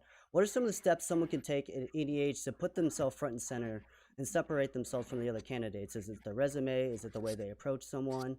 What is some of the advice you can give? And we'll start, I guess, top left. Rich, you're back up again. Hey, it's great to jump into the second panel, and hopefully it's as good as the last one. But I think in terms of this one, I think we're going to have some amazing personal stories from the other three people on the panel, and then hopefully I can jump in with the more practical advice of what we see from the hiring company candidate side. We find that because a lot of hiring that we see obviously happens through the platform, and it's quite formal in the way that you apply to jobs. It's quite an old-fashioned way of going through a jobs process on Hitmarker, even though it's an esports specific platform, which means that the resume and cover letter still carries a huge amount of weight on the platform, and then obviously a portfolio for the more creative and visual roles that we have. But on our side, I think the main thing we always try and get across in talks like this is that the cover letter is such an underappreciated part of the application process, because a resume by nature has to be pretty formal. It's hard to get too creative and too out of the box on a resume, even though there's definitely ways of doing it. But it's typically going to be your contact details, work history, some information about the skills that you have, maybe a couple of references on there if you've got some good companies that you can get references from. But the cover letter, if you see a job in the mobile esports industry that you really want to apply for and it asks for a cover letter, I cannot impress enough how important it is to write a custom cover letter and to try and talk to the company that are advertising for the role. Hopefully you already know the company and you're already familiar with them, so it comes across really natural. But we always recommend to research into the company, go looking on LinkedIn, go looking on socials, try and find what their voice is like over social media, try and find the events that they've been involved in more recently, what games are they interested in the mobile space, where are they based. And that'll give you a real base of knowledge to start from to get across the fact that at least they can see you've researched the company. The cover letter is the place for you to go and say, look, I really want to come and work for this company. I can do the job that you're advertising for. These are the skills that I have. This is the track record that I have. And this is the difference that I can make to your organization if you give me an opportunity. That's your first impression. Oftentimes the cover letter is the first thing that a hiring manager will see. So you have to make sure that you're giving them boom, boom, boom. You're hitting all the points and they want to get to it where they've read it, even just the first paragraph, and they're like, we've got a good one here. We're going to read the whole cover letter. We're going to check the resume out. And then we're going to go digging on socials and see what their kind of social media personalities like and stuff like that. But cover letter, above all else, when it's asked for, would definitely be my advice to kick us off here. Okay, and we'll just go clockwise. We'll go to Alex next. All right, hi, how's it going? Yeah, no, I totally agree with cover letter being a very, very important part of trying to impress any kind of hiring manager. I guess at least for me, here at Misfits, we have like a lot of family culture, a lot of like family values we built up over the last few years. So for us, whenever it comes down to whether I'm signing a player, a coach for a team, or anything like that, it really comes down to personality and just trying to find someone that's gonna fit in here and gonna be able to fit in with the values we've put up so far. So, for me, it's actually social media first is kind of what I look at. If I can tell from your social media pages the type of person that you are, the type of people you hang out with, how good of a friend you are to the people around you and everything. And then I can also see, how hard you work, how much content you put in, how much time you put into your content, my bad. If I can tell all these things, that just makes me want to talk to you so much more. And that just makes me want to welcome you in so much more. And just, you can find some really, really talented people, um, on social media and everything like that, at events and everything like that. It just really comes down to me. It's like uh, just standing apart from the rest in a social aspect, I guess. Because I mean, the thing is, at the end of the day, too, um, is at least something I learned very early on in my esports career was, this is a job. I'm competing for a job that millions of people in the world would love to have. And there's going to be a lot of these people that can probably do things the same way I can or better, honestly. So where I got to fit in and where I got to kind of make my difference is, how we actually get things done, how I actually work with the coworkers, work with the company, work for the brand. And I think so far that's paid off for me over the last 3 years here. Awesome. And going into my fourth. And I think that's everyone else that I've brought up with me or have worked with that's been at an organization for a long time. It's just because they really fit in at the org. Okay. They really Absolutely. fit in like that. So now that the panel is officially started, we can do the introductions now. We kind of were closing out the last one with Rich and going into this one. So we'll start with you, Alex, again. Go ahead and introduce yourself. What do you do in the mobile scene? Then we'll go to Monica, and then we'll go down to Fiora from Team Queso.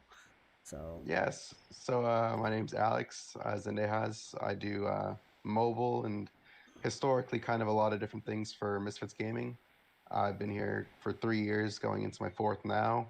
And I mean, it's been a crazy ride. Mobile's kind of where I got my start, but for a while I was doing stuff in Fortnite and Apex Legends and a bunch of other PC games. And I mean, it just kind of goes to show, I got my start in Vainglory. And, the crazy thing there too was I didn't even really have any kind of tier 1 connections. It was really kind of just Misfits taking a chance on me, putting me in a management position for their Vainglory team as kind of like a super fan is all I really was. And, it just kind of goes to show how lucrative, this field can be. If I wanted to like keep staying in Fortnite and Counter-Strike and other stuff like that, I probably could have, but mobile's just where I feel the most comfortable in. So awesome. Here I am. Awesome. But Monica. Hi. Hello. Hi. Good morning. So I'm Monica Wong. I am in Temple Storm. I've been in Temple Storm since March 2019, so it's been a little over a year now. I joined as our kind of team manager for our PUBG Mobile team. Back then, it was kind of when PUBG Mobile esports has started kind of erupting, kind of exploding, because they announced all these massive tournaments going into it. So I was with my team for probably about 6 months before that, and then kind of all these big orgs and everything started looking to join in. So that's kind of where I joined in with Tempo, and then since then it's just kind of doing a little bit of everything, helping with social media, helping just like kind of transitioning more into kind of a staff role, and then just kind of having a lot of different projects. So just kind of like Alex, starting in mobile and then just kind of learning more and more about esports and getting more and more experiences. So really excited to join you guys on this panel today. Thank you for being on the panel. So far, everyone wears a lot of hats on this panel. So, and then Fuhr, well, from Team Queso, how's it going? Hello, man. First of all, thank you, all of you, for inviting me and inviting all these amazing people. I can say a lot of talent in the list of names that we are going to have during the next today and also during the day of tomorrow. And I'm Fuhr. I'm a shareholder and also the esports director in Team Queso. We started that specifically as a mobile esports company. So I think that this is one of my favorite places right now. Mm-hmm. We just made the jump to the PC computer gaming during the last 2 years, you can say, but we are still nobody. We are still learning a lot, and we have to wait a little bit more time to become bigger. I want to say thank you to Matt for organizing all these things. Also to the host, to you, man, to every single people that is on Discord helping to organize these panels, because it's something that is really interesting for the audience. And specifically this panel, I think that it can help a lot to many people. I was listening to Richard and Alex, and I have to agree with both of them. When Richard was saying, for example, that the cover letter is one of the most important things that you can push when you are looking for a job, I have to agree with him, but adding something. It depends on the position that you want to be. If you are playing the role of a player, you don't need, in my opinion, a cover letter.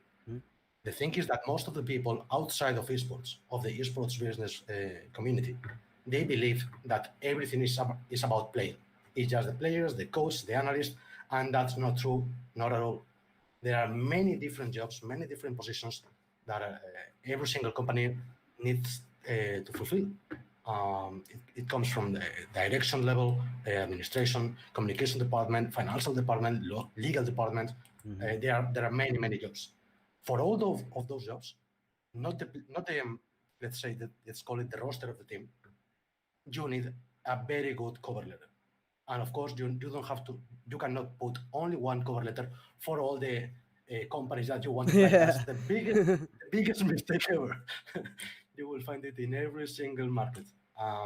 But I have also to agree with Alex when he was saying that most of the companies that we are here in esports, we became to behave like a family, especially with the players, with the coaches. And if the manager that is going to sign you doesn't trust you, sorry, it doesn't matter the cover letter, the CV, that you have the skill. You need the confidence, and you need to make it useful, to make it that manager trust you. If that is not happening, there is a big mistake in something that you are doing. Absolutely. So one of the biggest questions I get from people is, what is the best way to approach someone outside of using like platforms like Hitmarker, like to contact someone in this industry? How do you connect with someone professionally? Like, should you have a resume? Can you like openly DM them? Like, do you have to have a connection, introduce you? This is the most common question I get. Like, hey man, I'm sure you guys get it all the time. Like, you just get a DM and it's like, hey, I want to join your org.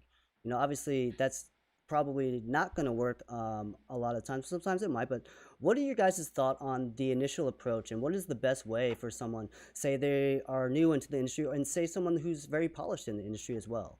We'll just let whoever wants to take the lead on that one first. Yeah, I'll take lead, especially because ever since my Fortnite mobile YouTuber gave me a shout out recently, my DMs have been flooded with 7-year-old Fortnite prodigies. Yeah, I mean, I think that there's no one right way out to a hiring manager, or even just to find out if an organization's hiring. But there are definitely some things you can do to kind of stand apart and be better.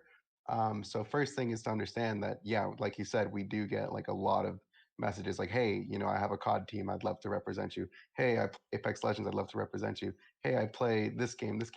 It's nonstop, and it's always so basic, and most of them always start with just hey, or like hi, or just the most basic things. So one of the things that a few things I recommend. So if the person you're trying to contact from the organization has open DMs, that means they're generally open to hearing from and reviewing community, community members for applications and stuff like that.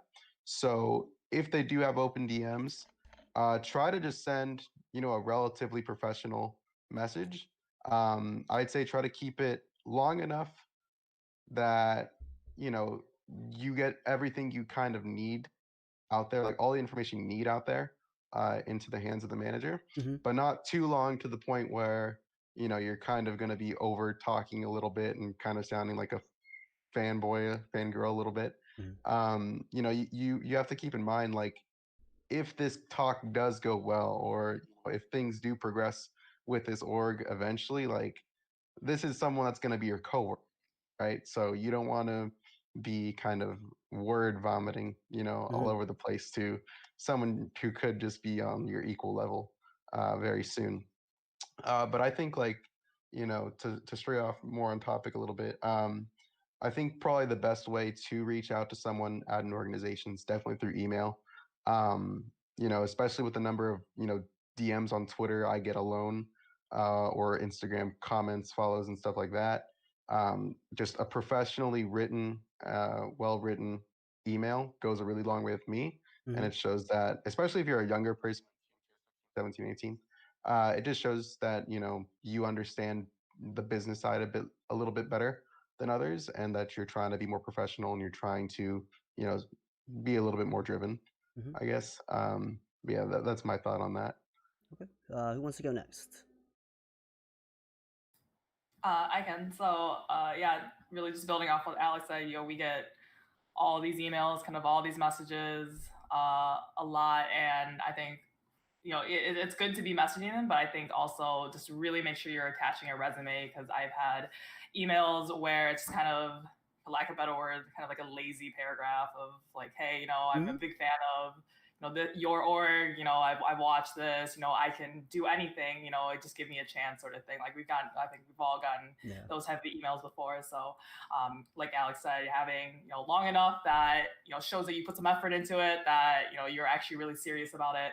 And then, usually if I get a resume, I'll read the resume. And so that's, I think, just a resume, making sure that it stands out, shows why you're unique, why you're not just another player, just another manager that's looking for a position within an org, and also showcasing, when we're hiring somebody, we're also hiring them for kind of the step beyond just that entry role that they're currently looking for. We're looking for the next kind of mobile esports director, maybe a couple years down the line, or next X, position higher up. So, why are you someone that is good to add to our staff, that we can kind of build our portfolio of, talented people that can, build this org into the future, basically.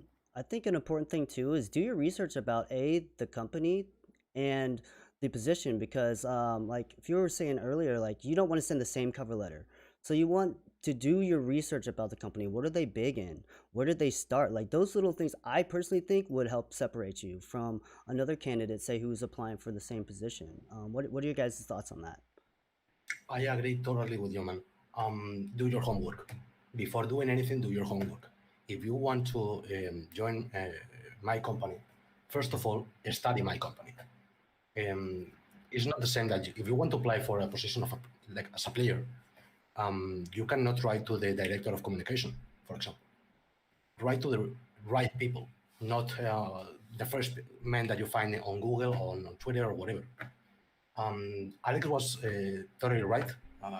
The best way, at least for me also, is to write an email, a professional email, and add every single piece of information that you can.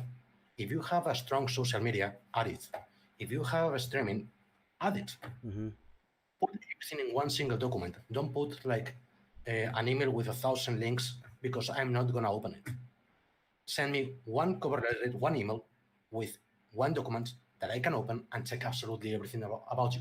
I want to know about you. I want your CV. I want your social media. I want your streaming. I want to know more about you. But put it easy to me. I'm the one who is gonna decide if you are gonna end up working for me or not. So do your homework, study the company, study the man or woman that is gonna interview you and is gonna read that letter. And that's, for me, that's the essential thing. Do your homework. Absolutely. Yeah, it's super important. And to come back to the original question in terms of the best way to make that introduction, I think what Fuya said there is figuring out who to talk to is the most important thing. We get messages as an org. We have 11 staff now, and sometimes we'll get people who message every single person in the team. And it's like our junior level content coordinator is going to be able to kind of make a, there's the, that was my 1-year-old breaking in there for an unannounced visit.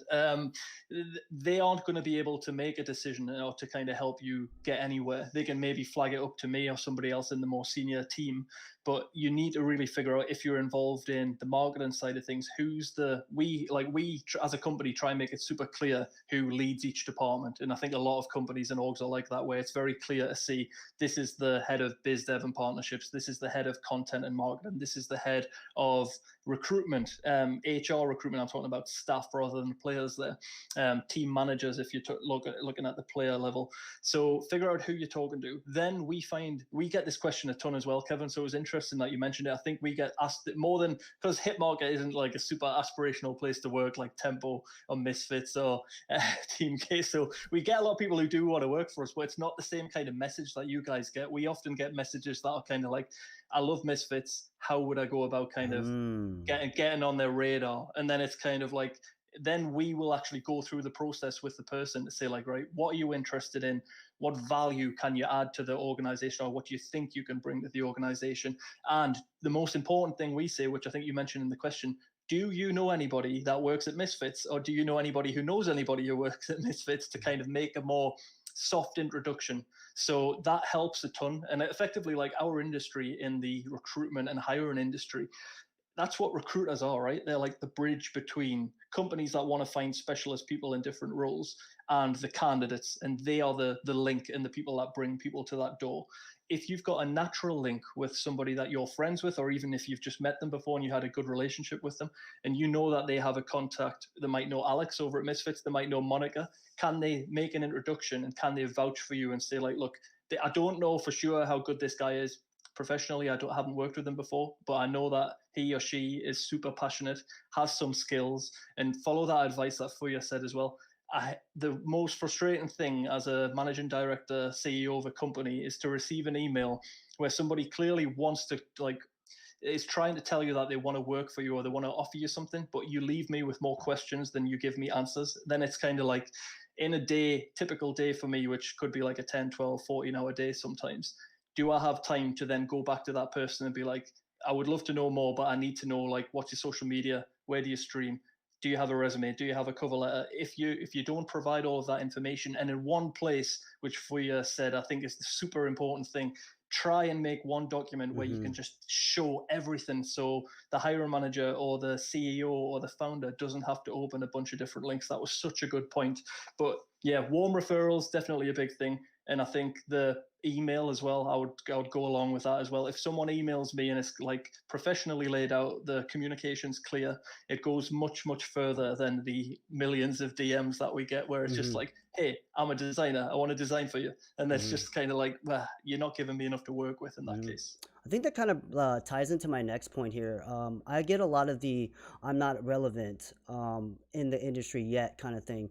How important is relevance in the industry versus the connections? Because you, like you guys were talking about, could have a small social media account, but you could be very well connected. I think the younger demographic gets confused. Like they have to have this big following on YouTube and Twitter and stuff like that. What do you guys, does that go into like hiring and stuff? Is that something you look at? And then do you also like look at their past posts as well?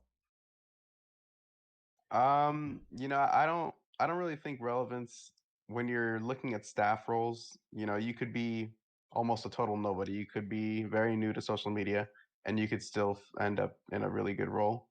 Me, like I said myself, I got my career started without any real connections at any orgs when mobile was still kind of just starting to kick off in Vainglory in 2017. But I think I forgot where I heard it from, but there was a quote that I heard very recently that was talking about how luck is actually just preparation meets opportunity. That's all it is. And when I heard that, I was just like, that is so accurate. And A lot of people, I've had a lot of people tell me their stories about how they started in esports, PC, console, mobile, and a lot of them have just kind of accredited to luck. Even, me, I've accredited to luck, and I think we just wrote it off as that. But, realistically, what it is just, you can come from any background you want. You can come from an educated background in college. You could have just finished up your degree. You could be, a college dropout like myself. You could be a new high school graduate. You could be a cook in a kitchen at a Buffalo Wild Wings, anywhere you want. You can come from anywhere as long as you have the preparation. You work hard at things you're passionate for. You make your own projects. Set your own schedules, and you're consistent with it. Consistency is huge. Mm-hmm. You're going to be prepared for any kind of opportunity that could ever come your way. And once you get that, it could be the smallest little door ever. It could just be someone just says hi to you or likes a comment, replies back to you on Twitter, like, not even about a job or anything. And, a month later, you could be working at your dream org or something. So, just being prepared for anything. This industry changes so fast all the time that, as long as you're prepared and as long as you're, ready to make that kind of jump, it can happen to you pretty realistically. Okay. Monica? Yeah, I think that we've kind of transitioned into kind of quality over quantity. You have people who like say you're a streamer, right? And you have 50,000 followers on Twitch, but you only have like 80 concurrent viewers at a time versus a smaller streamer that maybe doesn't have that big number, but they have that bigger concurrent viewers. So I think sheer kind of follower number isn't as important kind of anymore. And it certainly doesn't hurt to have kind of a big following, but yeah, like Alex said too, you just kind of think of yourself always kind of being interviewed, or always kind of, you never know when somebody is going to be looking I think when I first joined Temple, one of the things that they were looking at is, and I didn't even know this, was the hiring manager was kind of like checked out some of my streams, checked out like my social media, and I didn't really find out that until last night when I was having a talk with him, and he was like, "Oh, like I really liked what I was seeing on your social media, or you seemed like somebody that was really like cemented in the community, or like kind of had the drive to continue to be in that community." And I think it was just some random stream that I had that he was watching, and so I think just always consider yourself being like kind of observed, or just kind of hold yourself to kind of a standard that some org might be watching you and might be, making their opinions on you, and you don't even know it. That, like Alex said, you might end up with that org very soon if they like what they see. Okay. Fuhrer? I like what I'm hearing from Alex and Monica, but there are a couple of things that I would like to add. I agree with Monica, for example, when she was saying that quality is more important than quantity, of course, and also with Alex when he was talking about that everybody has an opportunity here. This is a relatively new business, you can say, and of course, everybody can put their own path in front of them and start walking. But if you are working before that happen, it's going to be much easier.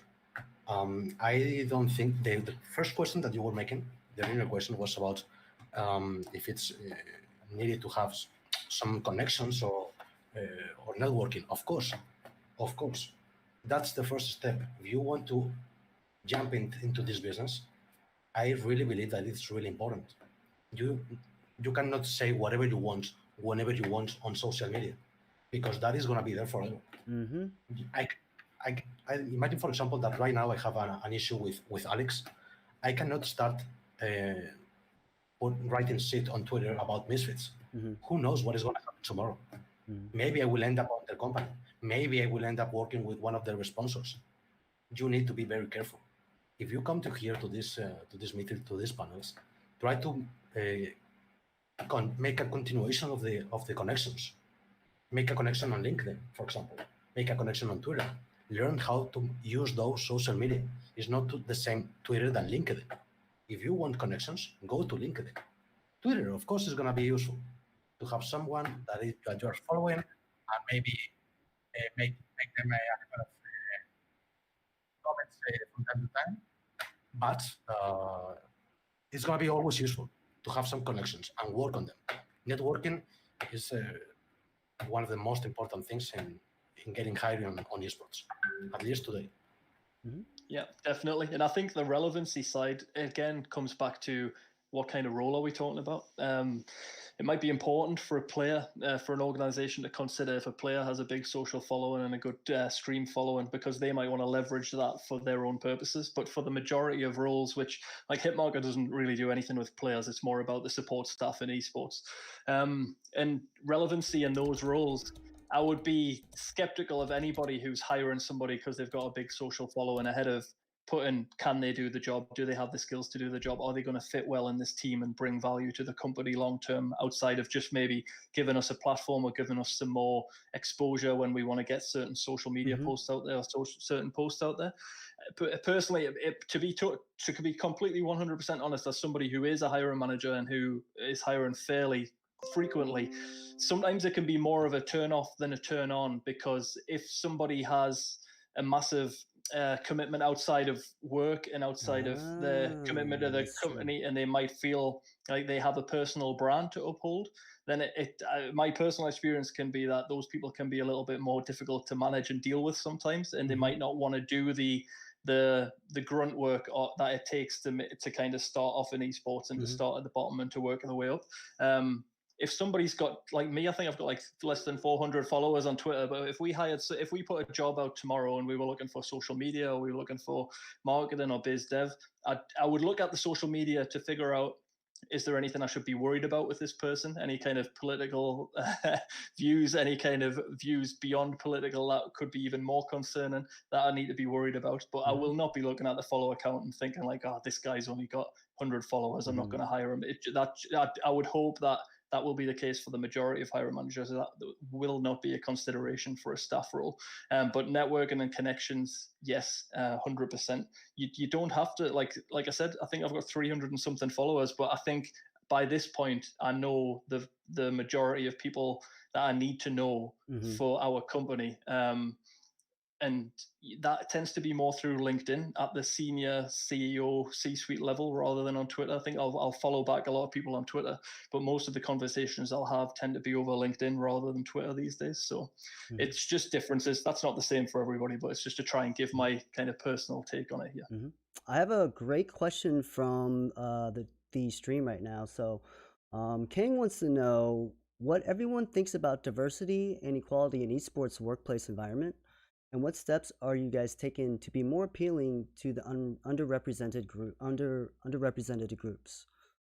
So actually, I think that's a very, very interesting question. Yeah. So actually, here at Misfits, we do a pretty good job of hiring people of all backgrounds, I think. And I think that applies to like we have like 3 different kind of orgs in the Misfits gaming group. So our first streamer for our Overwatch org actually was transgender.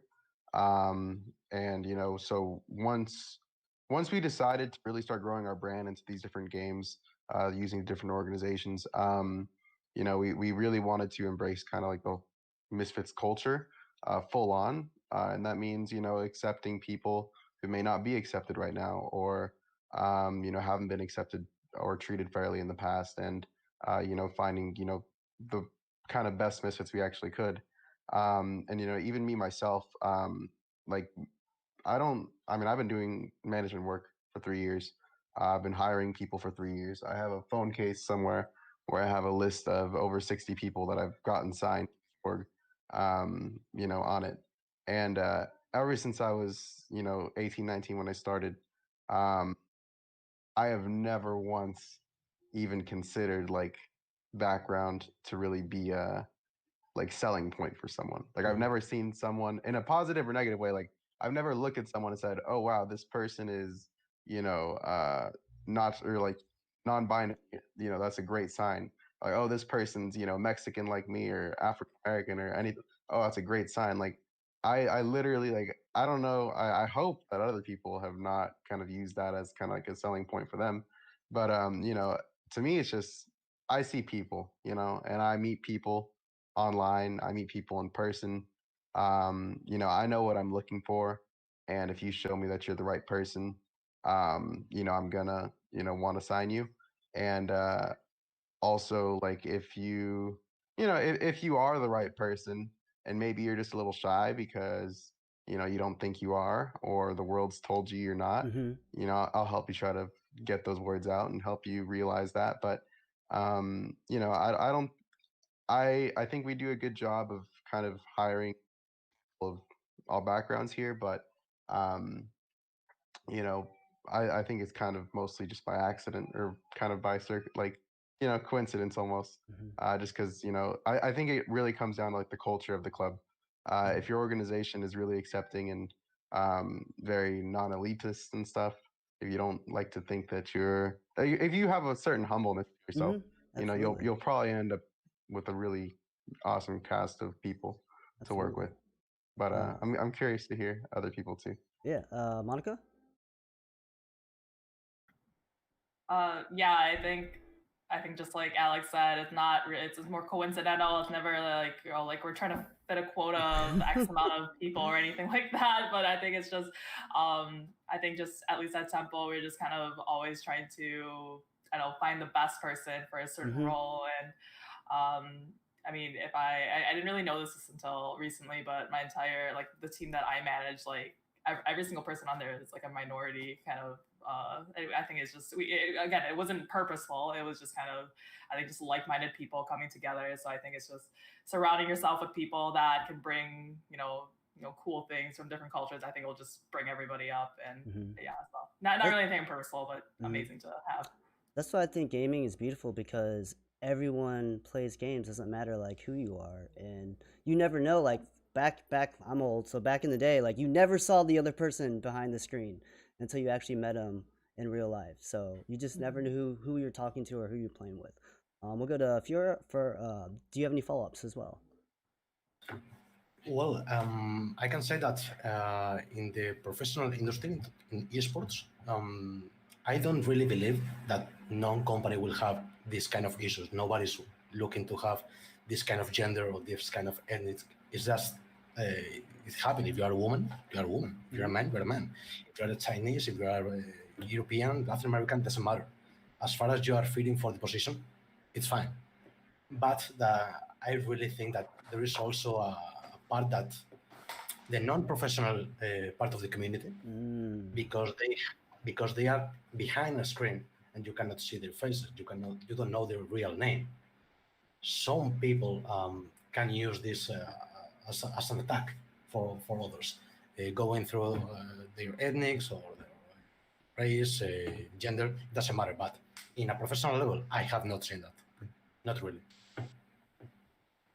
Rich? Unfortunately, we can't say the same on that, because we work with hundreds of companies now that are involved in the space, and also hear like first-hand accounts from minority groups working at certain companies who don't have the best experiences.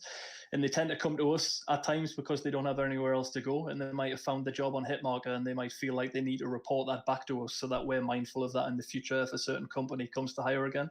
There have been companies in the past that we've blacklisted and suspended from being able to post because we've heard things that have been verified about the cultures there that we haven't been comfortable with, and we wouldn't want to put anyone else in that situation. So it's life, though. It's not like it just happens in esports and game, and unfortunately that happens absolutely everywhere. So on the what are companies doing or what are we doing question that I think came from the chat, it's interesting that since the Black Lives Matter movement in particular, and since the recent Me Too stuff that we had in esports, I do think we are starting to see companies now really realizing that this is a problem that has to be tackled, and that you have to be seen to be making differences in your company culture, and you have to challenge the culture, and you have to, it's never an easy conversation to have, to be like, to look at your own company, like, so let's use us. And this is never a great example because we're based in the north of England, which is a very non-diverse place already. It's kind of like an outpost. In the UK, sometimes the US north is the UK south, and vice versa, if you know what I mean, if you see where I'm trying to go with that. So we ended up being a company immediately of like 5 white guys who are from the area because we knew each other and we started the company together. And there's a big danger there that you just keep being a white guy company if you just keep hiring people that are going to fit into your culture, because naturally your culture is like, we are white people who are local to this region. So what we did is try to challenge ourselves and try and find people from outside of the region, different genders, different sexualities. Again, like Alex said, you have to try and just see people as people ultimately. When you're hiring someone, you just want to get the best person for the job. I don't care what the background is, what skin color you have, what religion you have.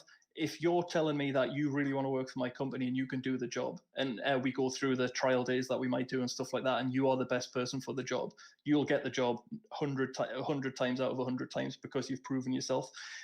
We do not discriminate, but I think we're very careful because of the position we have in the industry.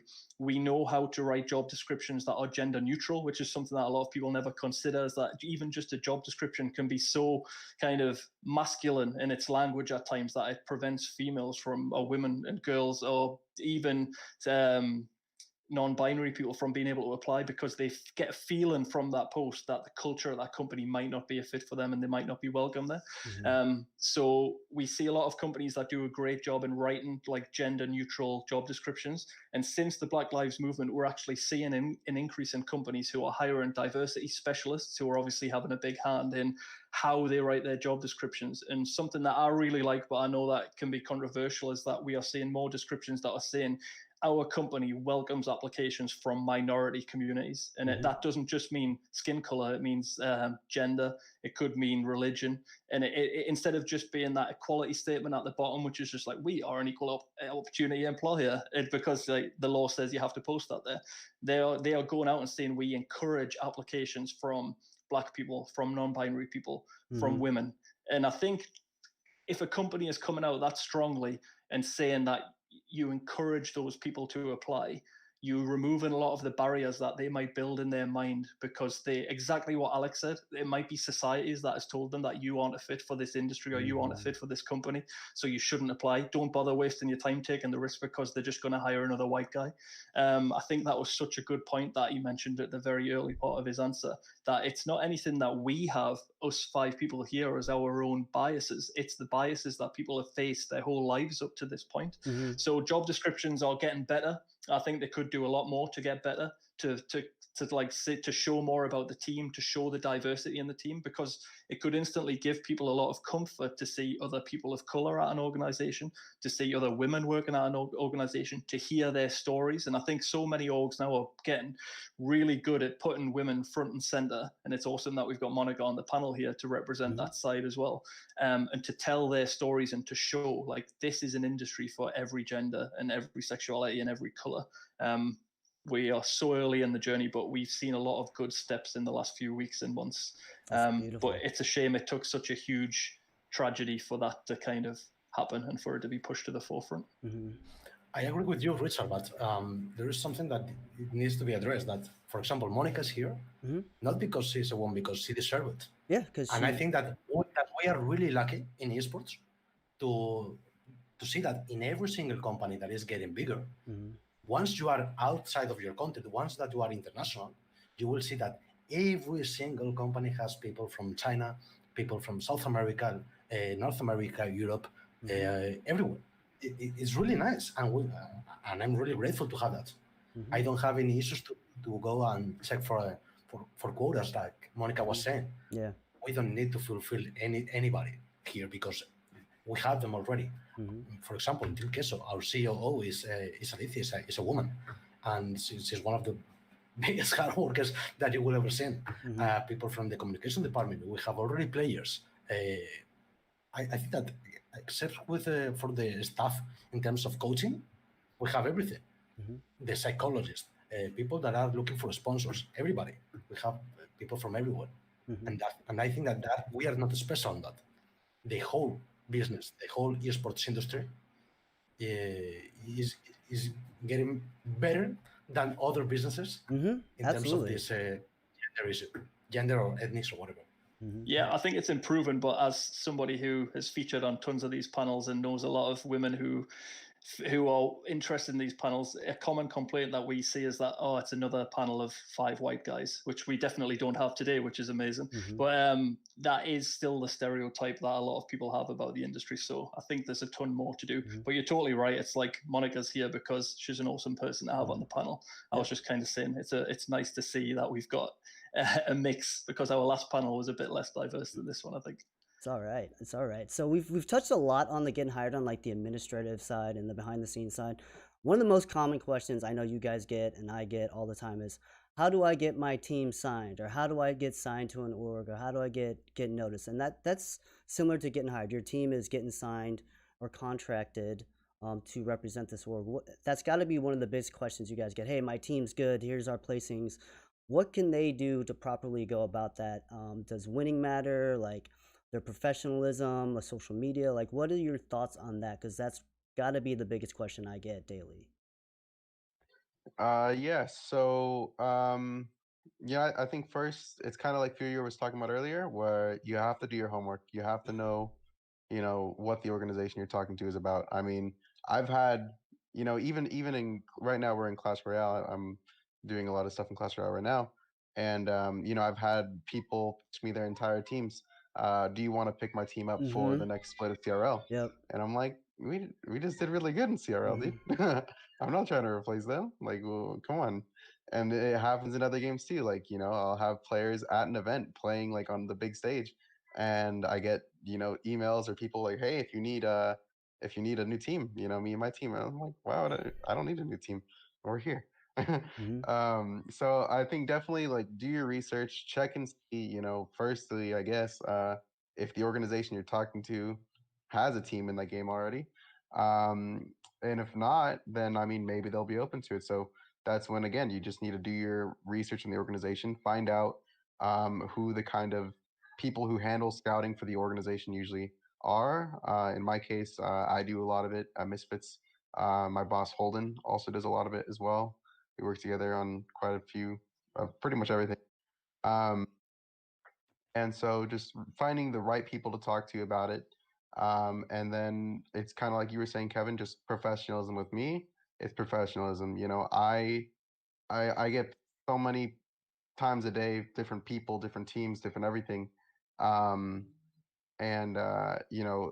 it's just so hard to keep up with all of them through my workday, through family time, through everything, if you're not going to be professional about it and just tell me the things I need to know up front. I definitely am no stranger to calls. Anyone that's been on a call with me or interview with me knows that they'll pretty commonly go for like an hour to 2 hours even. I think my longest one was like 4-5 hours, which is pretty crazy. But so I have no problem getting to know you. But if you are not going to be professional with me, and you're not going to show me that you're very passionate about what you're really going for, then I don't want to waste your time, and I don't want to waste my time. If that sounds a little harsh, a little bit, but that's just how it is. All right, Monica. Yeah, I can personally attest to that, Alex. I was in a call before with Alex. So that, yeah, definitely. I think a lot of meetings we had that you set up a quick call and then you think it's going to last like 10 minutes and then it just kind of start to get to know the other person and it takes like an hour, but it's all fun. Yeah, just I just had to think. Just really getting to know the other person, I guess, is I don't really have anything else to add after Alex, but he kind of hit it on the nose there. Yeah. I think just kind of networking and getting to know the other person for sure, because you never know when that kind of connection down the line is gonna really help you out in the future. Fury? Alex said everything. Oh, man. and he was right. So no, it's what he was saying is really need to know what for everybody. You need to know to whom are you writing for. You need to be careful with that. And once that is done, just be respectful and try to open yourself and explain what can you add to the company. Once you have that, I think that if you have a normal resume, everything will be fine. But first of all, be sure that the company is looking for someone like you. If not, you need to work a lot harder. Yep. We got about 10 minutes left on the panel. I got one more question from the chat, from Synoptics Gaming. How does a team manager approach an organization? Like, and I know we touched about that, but this is not coming from a player side.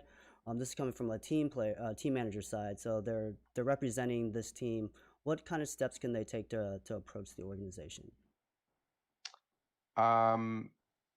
Definitely a sort of like team resume. Like I've seen so many teams. So I think a good example actually is so a while back after I'd already gotten my start in mobile, they had me scouting Apex Legends from day 2 of the game's release, because Battle Royale was the craze and everyone wanted to get in on that. There was so much hype.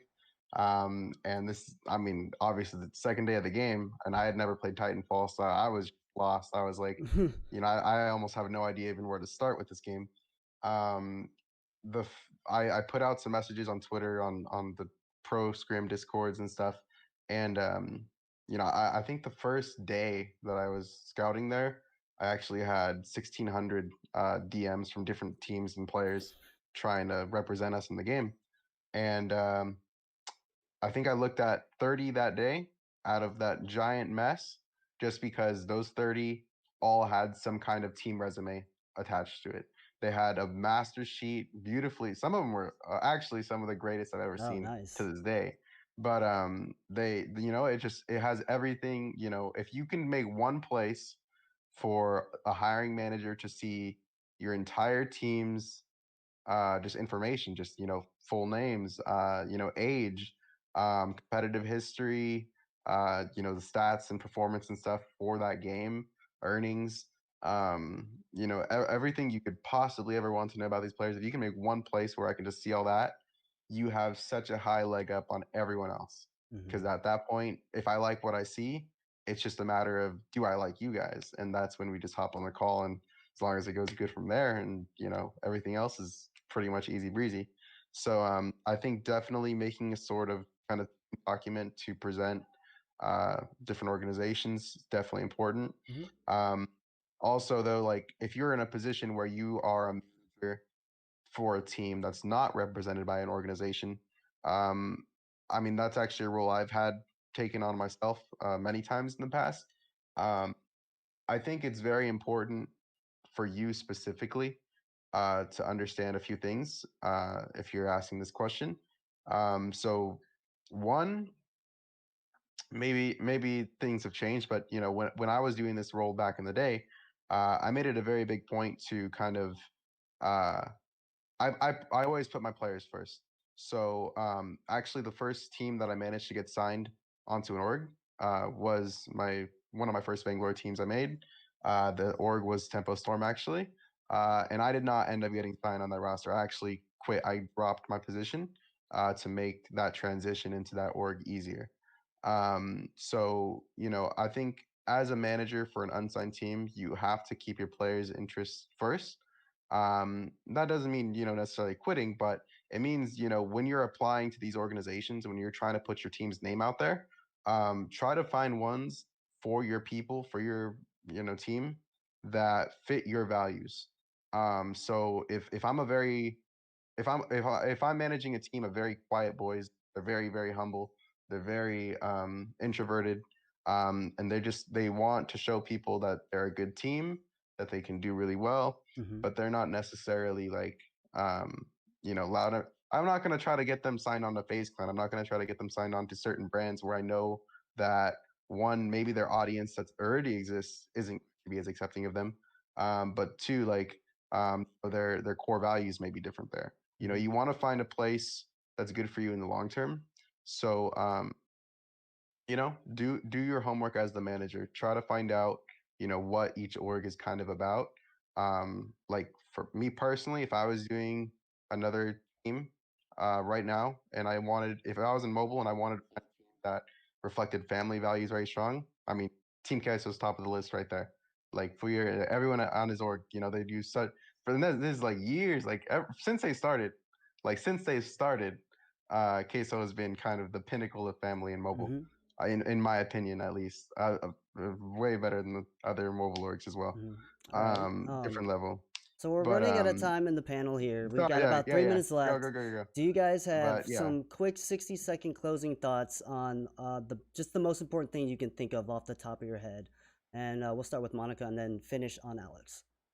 Yeah, that question, because I started as a manager who was trying to get my team signed. I think, Discord is definitely, I would, most org Discords all are, verified. So you can literally do like discord.gg/Team Liquid. I don't know, like that. You can really, really easily find all those Discords. So I think when I was trying to get my team signed, I just went and I found 50 different org Discords and found the right person to contact and then stuff like that. So yeah, what Alex said, have a Google Doc, have everything in one spot. And kind of Kevin, what you said before is you don't want to message somebody or message someone and then they have more questions than they started with. They have to take that time to continue asking your questions. Well, can you send me your socials? Can you send me all this, kind of stuff? So just give it to them right at the beginning. So you make it as efficient as possible, that conversation as easy as possible for them to get to know you and to,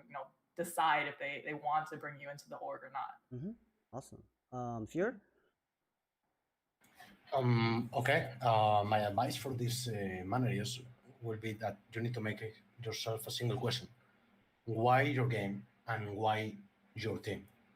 You need to convince me why should I invest on this specific game if we are not already in, and why in your team? And that's a very simple question, but it's very difficult to fulfill. It's not easy.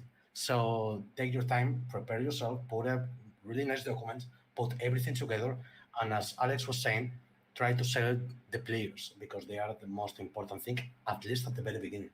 I'm not trying to say that the managers are not important because they are. But at the very beginning, when you are trying to sell this idea, this project, I'm going to check on the players. So be careful with that.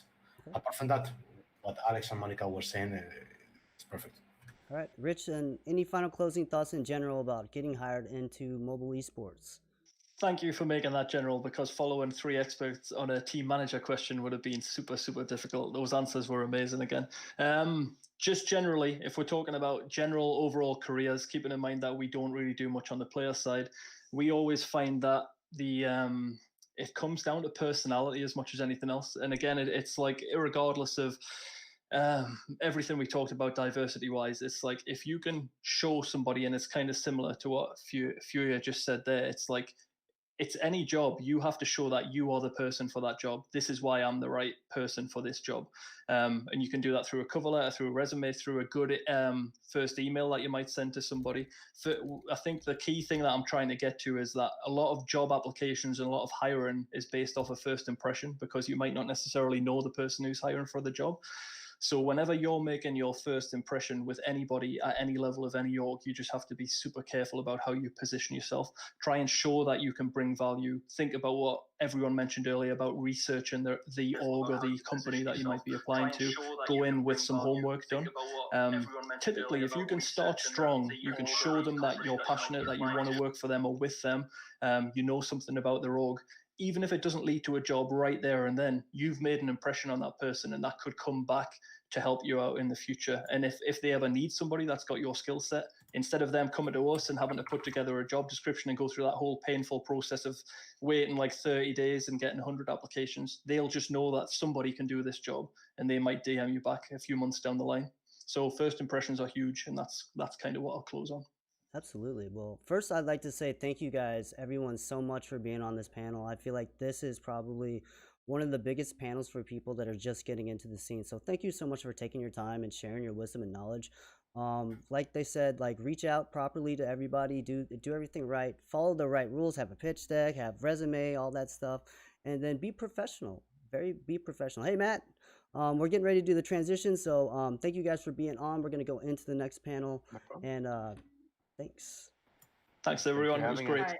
Thank you. All right, Matt. Well, That was incredible. I mean, Yeah. I'm taking notes myself. So, I mean, what an amazing panel to have. And thank you so much to everybody for joining us. That was absolutely incredible. So I wanted to also just kind of give a couple, snippets to anybody that's looking to get hired. Take a look at what, some of the most successful people have done in the past. I've seen 2 actually internship applications go viral recently.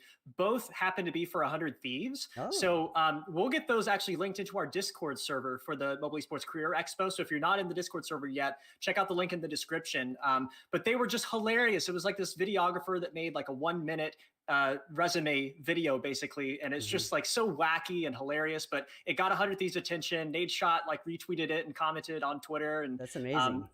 Yeah, it's just really a way for you to stand out. But obviously you don't need to go to those links either. Like when I personally got hired, I actually approached it from a different perspective. I just kind of wanted to educate people about Clash Royale and mobile esports as a whole. So I actually put together like an executive summary type of presentation, and I just sent it out just to help. Like that's how I started building those connections. I wasn't asking for something out of the gates. I wasn't DMing them like, hey, I have this team, like come sign us. I was like, look, I know you may be interested in this game. I just wanted to share some information about like how maybe an org could operate. And that's what ended up starting a conversation that led to me getting hired. And so I would definitely advise that as well, is just look for ways for you to help. And start building those relationships. Don't ask for something out of the gates, because that's an easy way to just kind of get left unread. And then the last point I wanted to make is one that I'm really happy that we talked about, which is diversity in mobile esports, because this is such an important topic. And I think also that mobile is really primed to be a leader in this way because of just how diverse mobile gaming is as a category. And this is something we also see in the mobile esports scene in the East, is that I believe it was Honor of Kings that has almost a 50-50 split of female and male players. Yep. It's incredible. So who better to like buck the trend than mobile esports, right? So I really want to encourage all of my colleagues in the industry to, be an advocate for equality. And we've seen that actually recently as well with Omen, right? Where, there was a scandal about how they're treating women in the organization, and thankfully people spoke up, and there was a ton of support as well around the women that spoke up. So was so happy to see that. But the key takeaway for that is that it's not just good to say like, hey, that doesn't apply to me. I don't like, consider things like that. A lot of times, like it's much better to be anti-racist or anti-biased, right? So that you can get rid of that in the other parts of the scene. So, because it is still a reality, unfortunately, in some cases. Absolutely. So, yeah, for those of us that are kind of in spots to make an impact, let's make sure that we can be proactive from that perspective. So, but wow, what an incredible, again, I have like my notepad on the side here as well, and I'm like taking notes. That was really cool. Absolutely. So the next panel 3, is going to be advice for pros and management with Zute, Chrissy, Ian, Trainer Lewis. So that's going to be Zute from PUBG, Chrissy Cloud9, Ian from Envy, Trainer Lewis from Space Station. So this is another, every panel is super packed. It's so stacked. Let's go ahead and hop over into the panel call, and I'll see you over there. Okay. Chrissy, welcome. Thank you for joining us. Ian is awesome. back. Getting everybody in. This is great. And Zute, Zute with the fresh hair. I have to say, I'm sneaky excited for this panel. Everybody here is just so immensely qualified. And obviously, we all know this. Being a pro player or a manager is one of the most common positions that we get asked about. So we're going to be able to really dive into some great advice for everybody all across the board, whether they're just getting their foot started or they are considering being a pro player as a career, and all the things that go around to that, because it's not just about playing the game well. If you want to be around for a long time and have a sustainable career, right? There's a lot that goes on behind the scenes as well. So everybody's here. I'm going to go ahead and hop out, have a great panel, and I'll see you at the end here. Absolutely. So again, if you guys are just joining, this is the advice for pro players and team management. We'll start off with introductions. We'll start in the top left, so Chrissy, and then we'll go clockwise as usual. Just introduce yourself briefly and talk about what you do in mobile. Well, my name is Chrissy Waters, and I'm a team manager for Cloud9's PUBG mobile team. I've been with Cloud9 since July 2018 and just hit my 2 years with them. I managed our team. Awesome. Ian, welcome back again. Go ahead and quick intro, because maybe there's some new people that just want to come on just specifically for this panel. Yeah, great to be back already. My name is Ian Houston, and I am the Director of Player Management for Envy Gaming, which includes Team Envy, the Dallas Fuel for the Overwatch League and the Dallas Empire for the Call of Duty League, which is actually playing right now. It's great to be here. I've been in mobile since roughly 2016 in a variety of different games: PUBG Mobile, Rules of Survival, Clash Royale, and Vainglory. And it's just really nice to be here. Awesome. Champion Lewis, go ahead and introduce What's yourself. up? I'm Luis. Also go by Trainer Luis. I'm currently the director of Clash Royale for Space Station Gaming. I've been in the mobile space for about 3 years now. Started off as a player, then became a coach, a head coach for Immortals, back when CRL became a thing.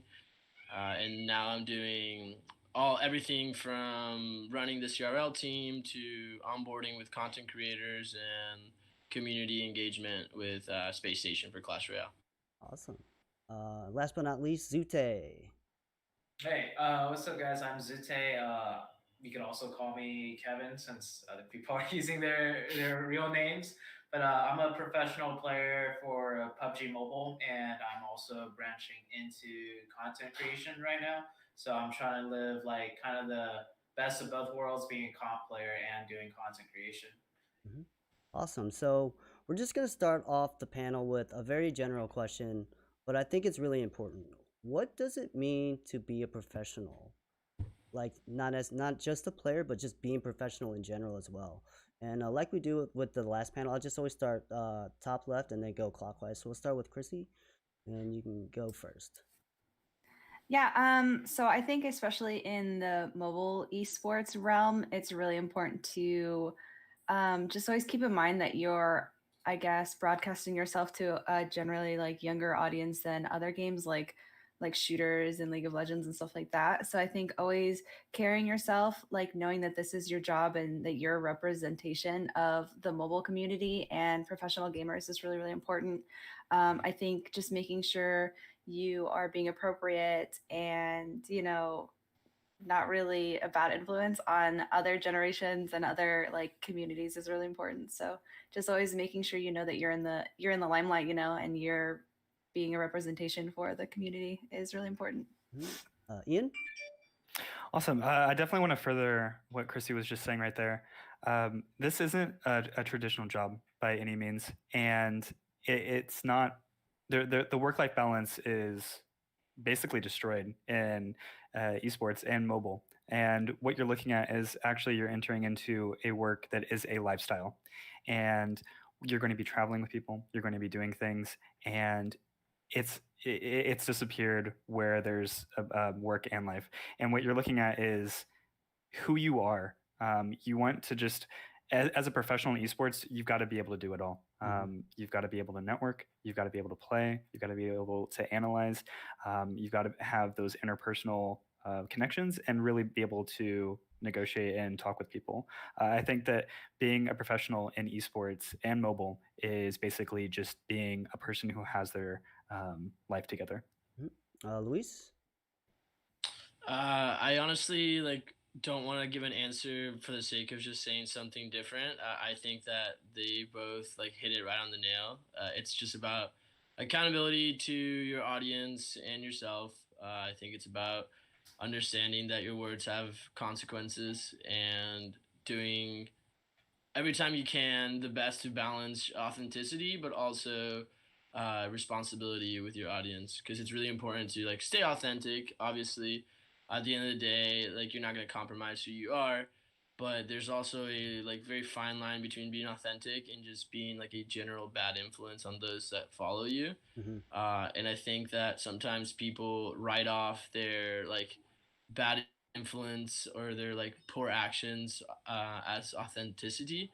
And I think it's very different than being a responsible social media user, because that's essentially when you're talking about professionalism, I would say that's the biggest thing. Everything else is just pretty standard stuff. Do a good job, make sure you're meeting your deadlines, make sure you're going above and beyond. But yeah. Okay. Zoo, anything you want to add to that? No, it's pretty hard to add on to that. These guys are really experienced with just how long they've been in the scene, and I think they literally covered every little point that's possible to cover in regards to that question. So no, I don't have much to add. Okay. Awesome. So, all of you guys have been in the scene for a while, and the most common typical question is there a path to pro? And I know we touched on this earlier. There really isn't a path to pro. But if you could give some like their first steps to becoming a professional in an organization or on a team, like what advice do you think you can give them? Like, what is that first step? And I know just putting yourself in there is one, but like, what are the little extra steps that separate you from someone else who also is grinding, but they can give you that edge? And I'll let anyone who wants to step in take that question. So I would say the path to pro, even though, okay, so like right off the bat, there's a certain level of like natural talent for the game you're playing that is required if you want to go pro. That's true. Like we can sit here and like sugarcoat it and pretend there isn't, but it is. There's a lot of natural talent involved with it. However, there is a like pretty fundamental thing that I think prevents people with natural talent from achieving their like full potential, or people with maybe not a lot of natural talent that allows them to succeed in games that don't come as easily. And I think that is smart use of your time. I think practicing efficiently is the most important thing when trying to become a professional. That's in many different ways. I would say talking to people that are better than you is super important. Networking is, I believe, across the board, regardless of what esport you're involved in, the most important thing when trying to become a pro as well. Having people that maybe got a little bit of a luckier break than you be in a position where they can vouch for you once rosters come around and people are trying to build them is super important. I think a social media presence is absolutely vital when trying to become a professional player, no matter what the game is. That's how people are going to become known, and because typically there's no real good infrastructure for semi-professional scenes across the board.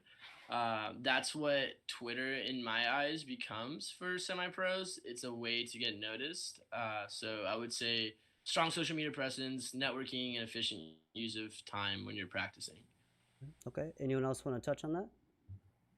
I would have to say one thing that's probably like one of the biggest tips I have is get into the scene early. If there's like a new game that's about to come out, you definitely want to hop into that as early as possible and ride that initial wave. One thing I've learned from my experience in PUBG Mobile is usually when a game comes out, the skill tier is still pretty low because the game hasn't been out long enough for other like talented individuals to get in. That's probably when the game's at its lowest competitive level when something first comes out. So not only that, get in early, and then also like Luis mentioned, start building a social platform off of that.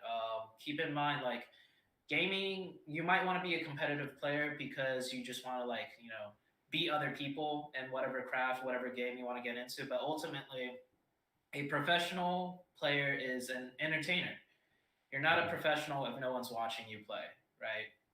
So if you keep in mind you're ultimately an entertainer and potentially a role model to people, you need to have that also as an aspect to build off of, not just the gaming side of being a competitive player. I like how you mentioned get into the game early, because you can define the meta then. You could really learn things that other people don't know and create that meta that people will then adopt, and then you can also be ahead of them with the next step.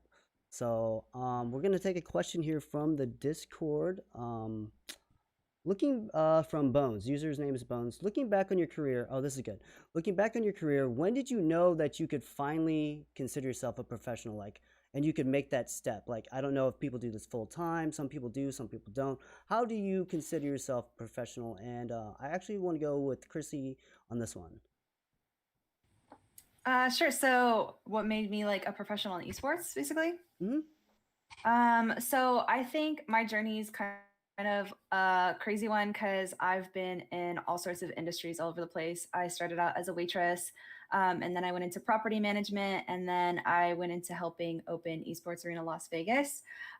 So basically, I guess my journey kind of looked like me building up relative skills to stuff other than esports so that I could find myself with relevant skills to apply to esports other than like the gaming knowledge that I had. So I think that it's really important that while you're trying to build yourself up into esports and showing your passion for esports, it's really important to also be attaining work experience outside of that. So I think I really found my way when I was like 3 or 4 years into streaming with like a crazy passion for following like a lot of esports scenes. Like I was really closely entwined in like League of Legends, was a super avid watcher of like the LCS. And I brought my resume full of management skills and a bunch of work experience to Esports Arena Las Vegas when they were opening up. And I said, hey, like I'm super passionate.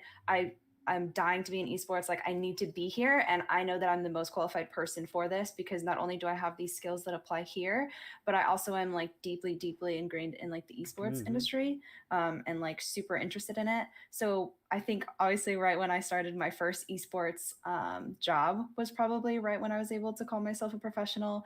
But I mean, even going before that, it's like something that I was always striving for as soon as I realized like it clicked in my head and I could like see my dream, you know, getting in esports. So I guess like officially probably right when I started that, but I was, you know, thriving for it for a really long time and trying my best to get there. So Ian, looked like you wanted to touch on that.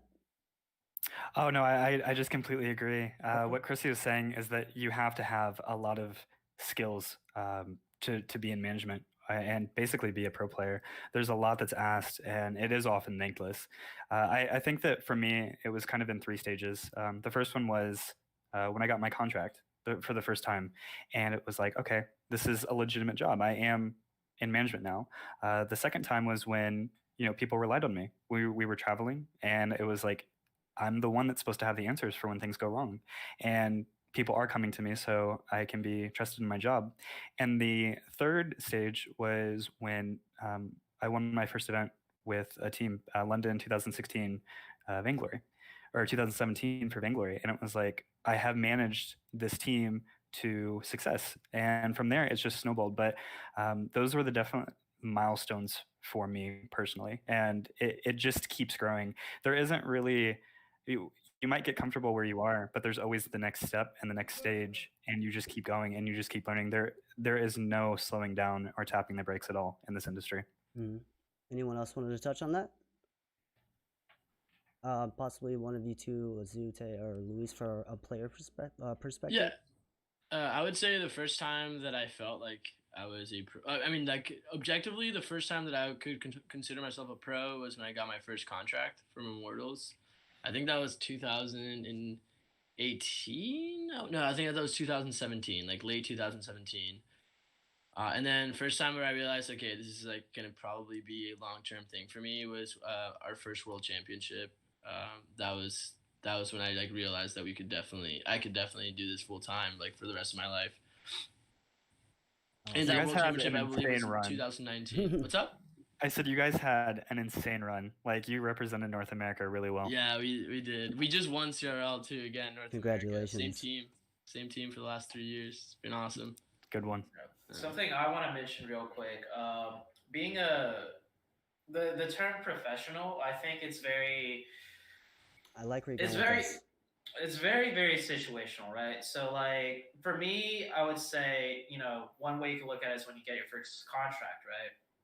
But for me, getting a contract in PUBG Mobile versus a player getting a contract in like CSGO, it's vastly different, like the salary amount, right? And it differs between games. And also, I've never been a manager, but I'm pretty sure it's different from management positions too, depending on what team you're managing. Like if you're managing like a League of Legends team versus a smaller team, it's just when I don't know. I think trying to define being a pro is it's a very moot point. I think what Ian mentioned earlier is very important. The grind never stops, right? It's never ending. No matter what position you are, you can I'm a professional now because I have a contract, but honestly, it's just in esports, you just gotta keep going. Like there's no point where you could put a label on it and just be like, okay, I've made it, right? At least, yeah, that's my opinion on the whole term of like, do you consider yourself a pro or not? Yeah, I like that you mentioned that because the grind never stops, and there's always going to be highs and lows, and people only see you usually at your highs, and they don't really see you when you're at your lows. And that kind of brings me to a question from Groundhog. What are the biggest pitfalls do pros fall into in their careers? Whether do they get complacent with the game, or is the team chemistry not working? Like, or are they just bored and tired of losing? Or like, what can they do to overcome those kinds of pitfalls? And like, what kind of things have you guys experienced that helped you change and realize and improve on that? So I could I would. speak. Oh, I'll let sorry. him go first, and then I could speak on from like a management Okay, yeah. perspective. But I think for sure let him go first. Okay, so I would say the biggest thing is pitfalls wise. I would say that like once you win a major title, there comes like this like pressure, but also kind of false sense of confidence Mm-hmm. that will be probably it will give you the ability to either A, create something like truly great, or B, really like have a horrible year. I would say that complacency is usually going to be the precursor to a pitfall, as you said. Mm-hmm. Once you start doing really well, it's really easy to become kind of lazy and feel like you're like already got it figured out. Winning is. I remember when I signed with Immortals. I was having a conversation with he worked there at the time. He works for 100 Thieves now. His name is Doug Gardner. We had a conversation about how easy it is to win compared to how hard it is to win again. And how like when you win once, it usually like creates this like false sense of security that like leads to like not meeting expectations the following season. So for us, we won our first season ever. We got our North American Championship. We went to Worlds that season. We got a little complacent the next season we made it to Worlds and we won a World Championship. And then the second split we got super complacent, and that was like a 3 month period where like our practice was pretty similar. Like it was the same thing for like the last year and a half. Because we thought that's what worked. We thought, okay, like we don't really need to make any changes. We didn't meet expectations. Had a pretty gnarly like 3 months. Realized that complacency was our biggest killer here. We addressed it, and then thankfully we were able to come back this season and win the regionals again. But I would say complacency is going to like at least for like really once you like get really down the line of like professional gaming is going to be the thing that like really gives you those pitfalls the most. Okay. Chrissy, I know you said you wanted to touch on that from a team management perspective. Yeah, I was actually going to say complacency is actually like the perfect word for it. Because if you really think about it, like, yeah, winning once is like great, but like as soon as you're on top and you're not innovative anymore, like everyone's going to be gunning for you. Yep, Like you have your the first target. place.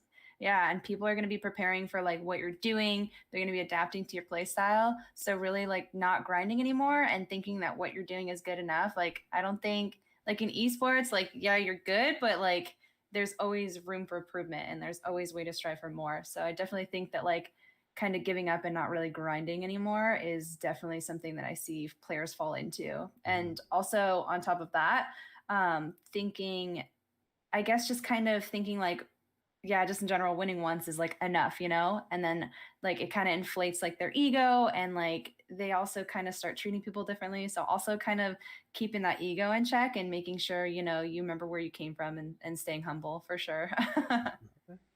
I had two things that I wanted to add to that. Getting to the part with winning is amazing in the first place. And fortunately, we all come from backgrounds where that is the case, where we all do have championships under our belt. I think that getting there in the first place is difficult. And two things that will really hinder that. The first one being, as much as we speak about the grind, as much as we say, do it, keep going, burnout Yeah, is burnout's a something huge that thing. will just get you, and then one day you don't want to play anymore. And then that can pop up literally whenever. So you have to be very mindful of that. The other thing is you have to have that interpersonal communication. And if you cannot work with your team, I think a lot of people can speak to specific examples, but sometimes there might be a player that just it's never their fault. And that player can get a reputation. That player will end up moving around a lot, and then they will end up just taking themselves out of the community as a whole and never get the chance to be a professional player. So you really have to be able to continually self-evaluate and work with other people, because you are part of the team. You're not the individual, and you're not the star. It is a team effort. Absolutely. I think one of the most important things too when we're talking about being professional is most of these people are players are going to represent an organization, which is a brand. I think the demographic for mobile is typically younger. They don't understand they're an extension of that brand. How important is it to find people that not only value what your organization's values are, but also can represent your brand well? We'll start with Zute on that one, because you didn't speak on the last. Can you say that question one more time? Just Like, I'm sure. I basically, once you become a part of an organization, you're an extension of that brand, and how important is it to maintain that professionalism to represent that brand? Okay, I guess from a player's perspective, if you're actually from any perspective, once you're part of a brand, now that I think about it, it's very important that you realize that you are just one little piece of this bigger organization or this bigger machine, right? And just because you feel like, you could say something in particular or do something in particular, um, it doesn't mean that the brand or the organization is gonna like it or be aligned with it. Once you join an organization, your job is not only to do whatever it is you signed on for, but your job is also to represent all the ideals and represent all the morals that a brand or organization has, and you need to do everything you do. You need to keep that in mind. You can't just do what you think is right or do what you think you want to say or anything along those lines. Did Ian, did you want to touch on that, since you are with Envy and you guys have a lot of teams? I feel like that's something really important. Yes. So I think the bigger topic that accompanies this is that mobile, for the most part, is an emerging esport, whereas you have something like CSGO or League that have been around for a while. And there is that expectation. You have people that you can look at and say, okay, like, this is how you are a professional. A lot of times in mobile esports, you're getting into it, as Zute said earlier, that everybody's just getting into it, and people are trying to get in, and people are making up organizations and things like that. And it's very loose. There's no legality behind it. And a lot of the times, these orgs will come in, massive orgs, and like usually one or two waves. And these players, having had what they thought was legitimate experience, aren't actually educated in the way that things work in the real world with this.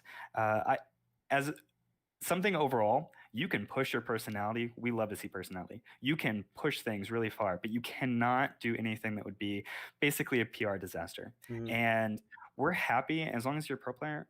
We'll bring you in. We'll work with you on things like that, and we'll educate you on how things work. But you need to be receptive when you get to that point to understand how things go.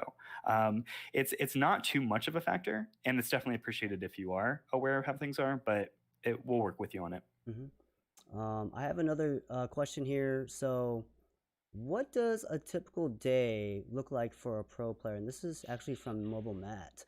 Because I don't think people realize all the grind that a pro player will put behind the scenes, whether it's content, developing content, their practices, their scrims, and their tournaments in the same time. Like, is it literally a 24-hour a day job? Luis, did you want to start with that one?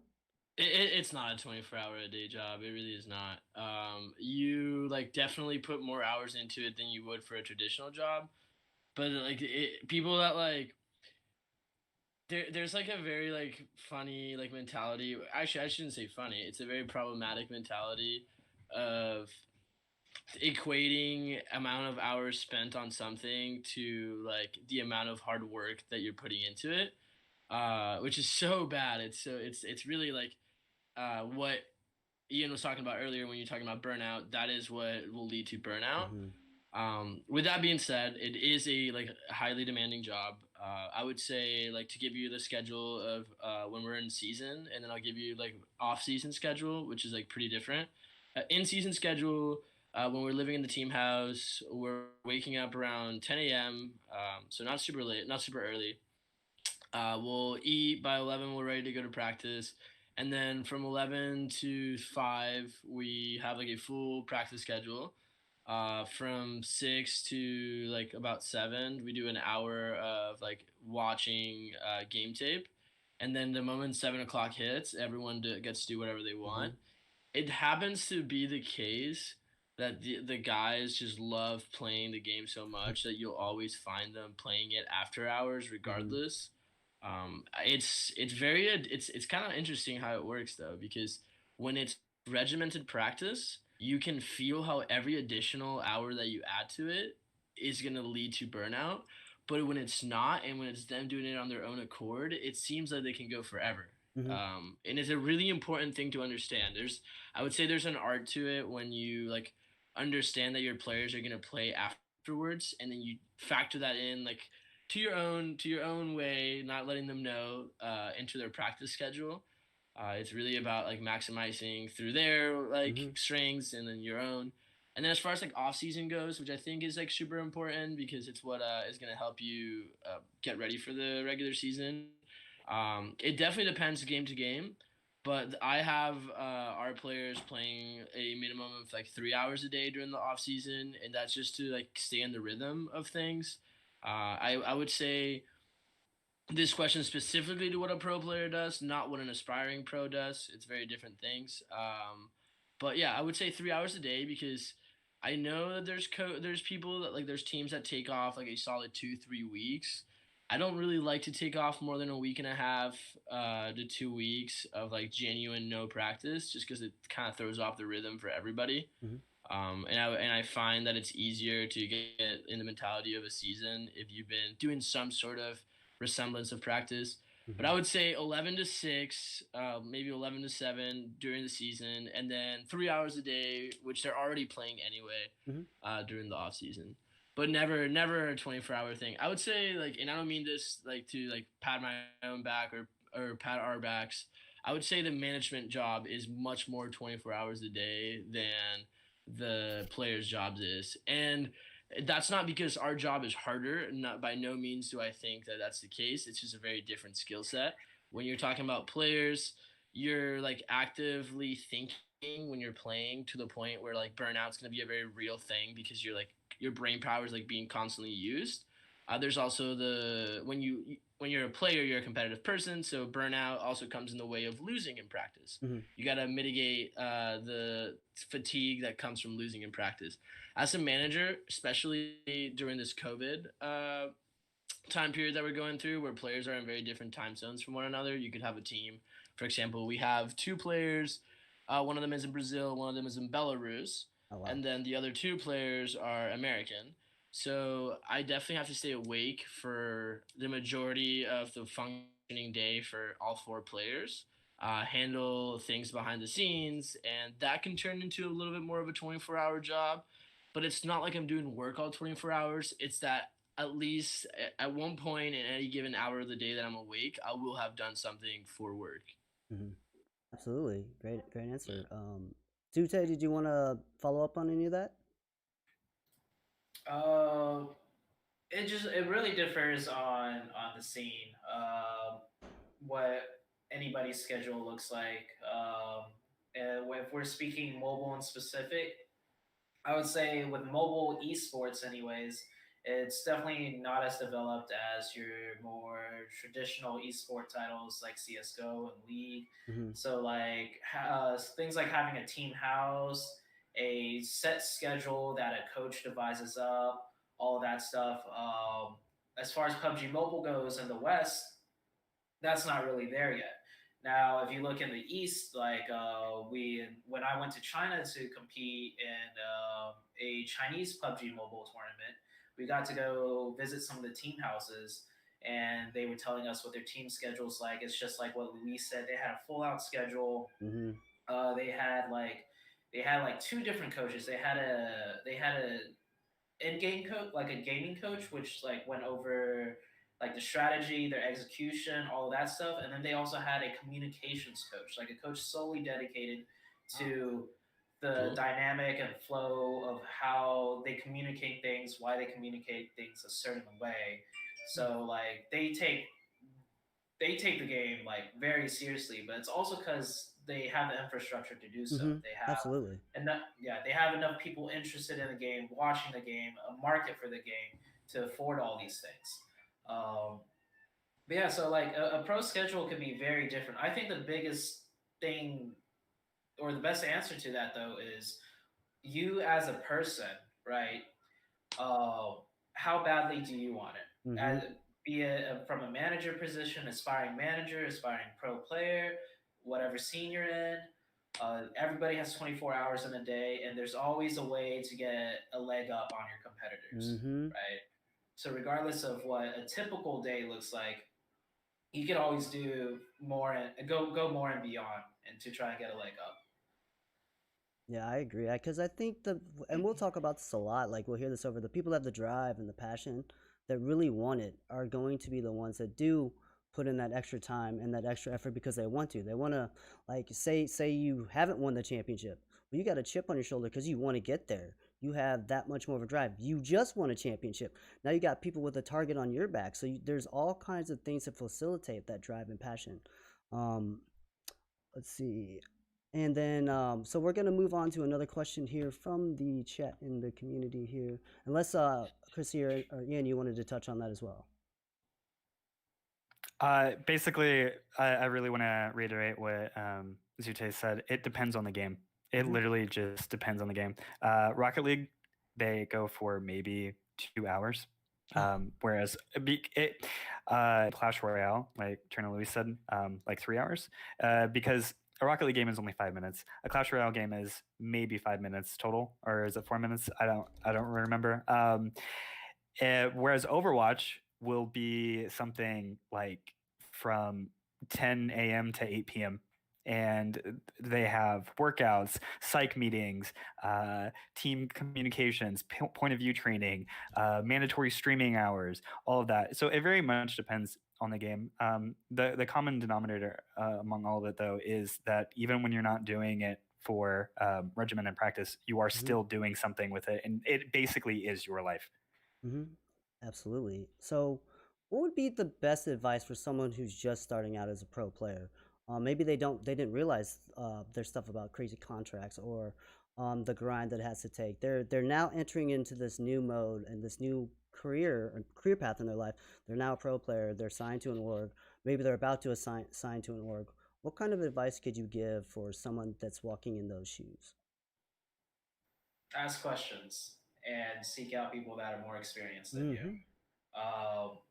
For me, I recently joined like being a quote unquote pro player just like a year or so ago, and one of the biggest contacts I had, like a person that I met that was very experienced, was Ian here. And I remember when contracts came over, like getting into esports, Ian was a great help. I don't know. I think I was very lucky with how helpful Ian was because he was just like an open book. And so I would just ask him so many questions. Yeah, it was crazy because recalling the story, what happened, right? So our very first tournament, PUBG Mobile, no big orgs joined yet, right? And I've watched competitive esports all my life. And then when we got into the championships for Dubai, Cloud9 joined the scene. And at that time, Ian was part of Cloud9, so I'm like, oh my god, it's Cloud9. Chrissy's Cloud9 too right now. And I got to meet Chrissy IRL too. But yeah, my very first big point of contact would definitely be Ian, and I had so many questions, and just look for people that are more experienced. I think with mobile esports in particular, everyone seems very friendly and open and willing to help and pass on their knowledge. And so just ask questions. That would be my biggest tip for anyone that's learning to do anything in esports. Ask questions because there's a lot of helpful people out there. Yeah, I agree, because if you don't ask the questions, you won't ever have that knowledge in that. Because they always say, like, always be ready in case you get the job. regardless of what industry or field you're in. So asking those kinds of questions will make you be ready. Maybe you're really, really good at playing the game, but you just don't understand the marketing side, the social media side. Christy, what do you think about the best advice for someone? I agree with like a lot of what Zoo said. Asking questions and making sure you have someone else like in your corner when you're talking to these orgs or when you're getting into the scene. I also think it's pretty important to like someone who's just breaking in with like new orgs coming into the scene is kind of make sure you're being patient and you are valuing yourself. Because I know a lot of tier 2 or 3 or maybe even tier 1 orgs are going to come into these scenes and they're going to kind of try to lowball like players. They're going to try to like give them lower salaries. They're going to try and take advantage of stuff just because not every org is perfect. And, you know, there are always going to be people who are trying to get ahead with underpaying people. So just be patient, like know your value. Obviously, like you can't, like you have to be realistic with your value too, because like a lot of the orgs that are serious about it are going to know what you're worth or what they're looking to offer. So just make sure you're asking questions, being patient, not jumping too far into it. And like speaking just from someone who works for Cloud9, like we're amazing, awesome org, but just make sure it's not getting to your head like the perfect org, like your favorite org that you've been a fan of forever has offered you something, but it's not like the offer that you want. Like just make sure you don't get that in your head that like you have to join like a specific org, and just always watch out for yourself too. Like I don't know, make sure you're just not jumping too far into it or letting someone take advantage of you. I think is really important.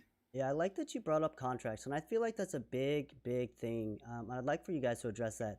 What should be in a proper professional contract from a player side and from a management side as well? Like, because you should know what you're signing, and a lot of these players are younger. You know, they don't know. They, like you said, they get excited. There's Cloud9 approaching me. They just want to put their name on and say on Twitter, "I'm with Cloud9."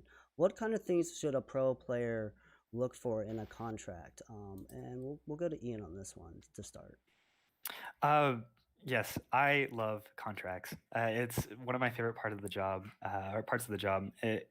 I actually write a lot of the contracts at this point for Team NB, and I have advised people legally. I'm not legal counsel whatsoever, but from past experience, I know what should be on a contract. I think that it can change depending on what game it is in, but the majority of mobile esports contracts should have a salary per month. You should be looking, a lot of players want only 6 months or 1 year or something like that. Try to make it 2 years, try to make it 3 years. You want that longevity. A lot of people like to switch teams and roster shuffle. In the best case scenario, you just want it to be able to renew. You don't want to have to think this time next year, oh my God, like, am I going to still be on? So you want to be pushing that. Something else would be price cut. You can change your salary up front depending on your price cut that you'll share with the team. And something else that a lot of people don't usually look at in their contract is for in-game items. A lot of things now with contracts have in-game items, and there's itemization, and it will be org-based, it will be player-based, and there will be things like that. So anything like that will definitely help boost you as a collateral source of income. But yeah, most contracts are standard at this point. A lot of it goes through basically the same lawyers, and it's pretty much a standard contract. As long as you get something from one of those lawyers, you're in a good spot. Ooh, do you mind if I go for ahead. this one now? You can get it from the I player agree with perspective like as a well. lot of what Ian said. I do have one fundamental disagreement with one of the points. I don't necessarily think that it's as straightforward as saying like aim for the 2-year contract. I think there needs to be, you need to do an assessment where like well, first of all, years, 6 months, 5 years, it doesn't really matter at the end of the day, because if you're good enough to if you're viewed as an asset to the team, you're going to get a contract the next year, even if it's a 3-month contract. If you're good, if they want to keep you around, they're going to make you the offer again. That is not to say that you should always aim for smaller contract or for shorter contracts, but there needs to be a salary / length of contract intersect that you're like looking at when you're signing for longer.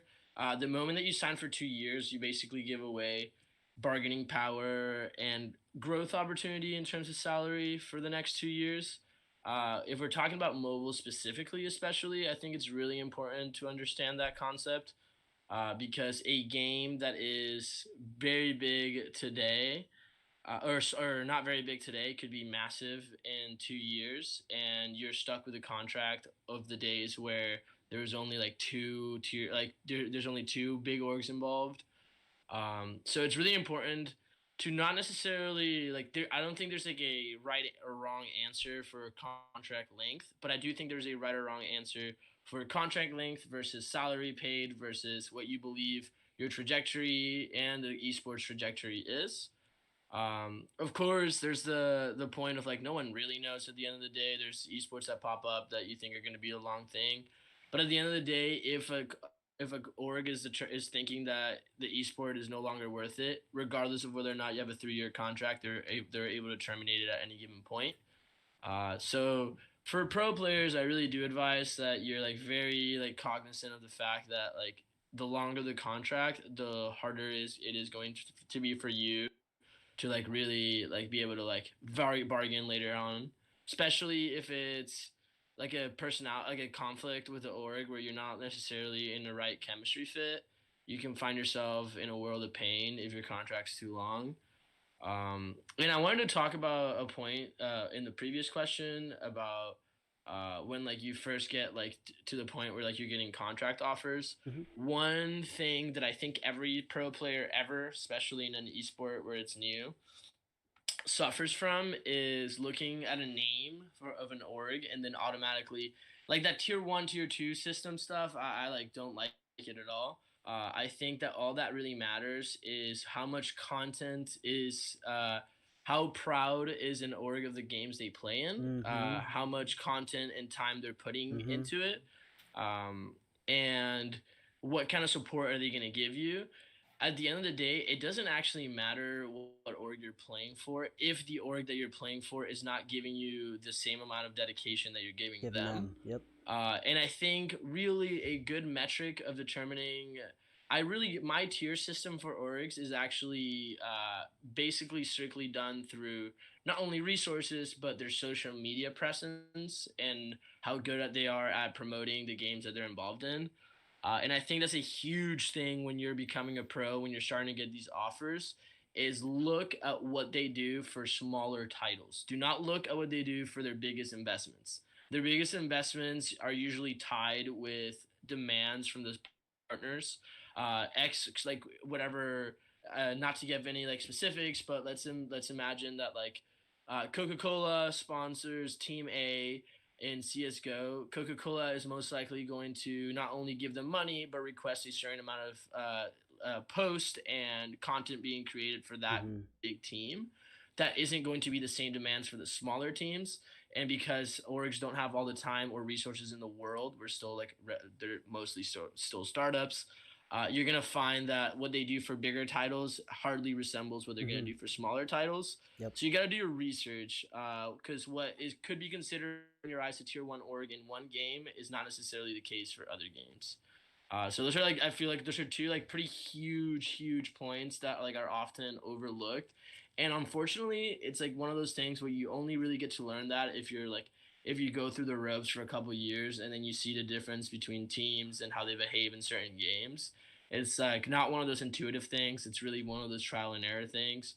But I would say like for the contract thing, for sure, like I don't disagree that like 2 years or 1 year is the right call or whatever. I just think that there's a very important assessment that you have to make there. And then as far as like what org you should be signing for and like if you should rush with Cloud9 or this org or that org, it should really just be about what you think they're going to give you, because at the end of the day, it's about building your image and like being able to further your career.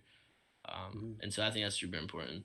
Yes, I mean I think that's really important too, because you're not only representing them, but you as a player, or if you're doing content, you're building a brand. And I think Zute, that's one of the things that you're literally in the process of doing and have done. What kind of things can you do to tell people about building a brand? Since I've seen you basically grow from day one to now, to traveling the world, playing in the biggest tournaments, streaming big tournaments. What kind of thoughts and advice could you give to the players out there about that? Yeah, there's a whole lot. Really quickly, I want to reiterate what Lewis was saying though was so like the whole contract thing. Just keep in mind, no matter where you land in a contract, even if it happens to be a bad one, or because I've been in that situation before where it's like you don't know what to sign, who to sign with, and your time's running short.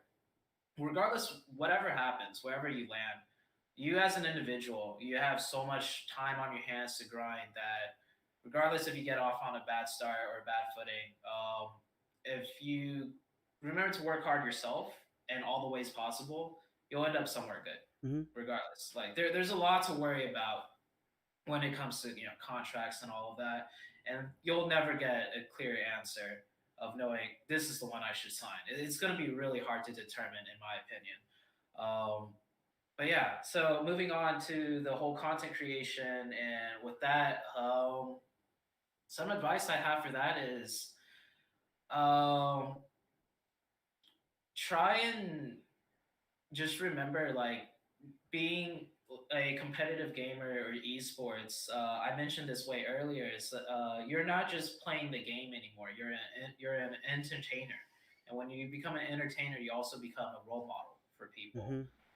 I know a lot of people that play video games to begin with is because they just like the video game itself, right?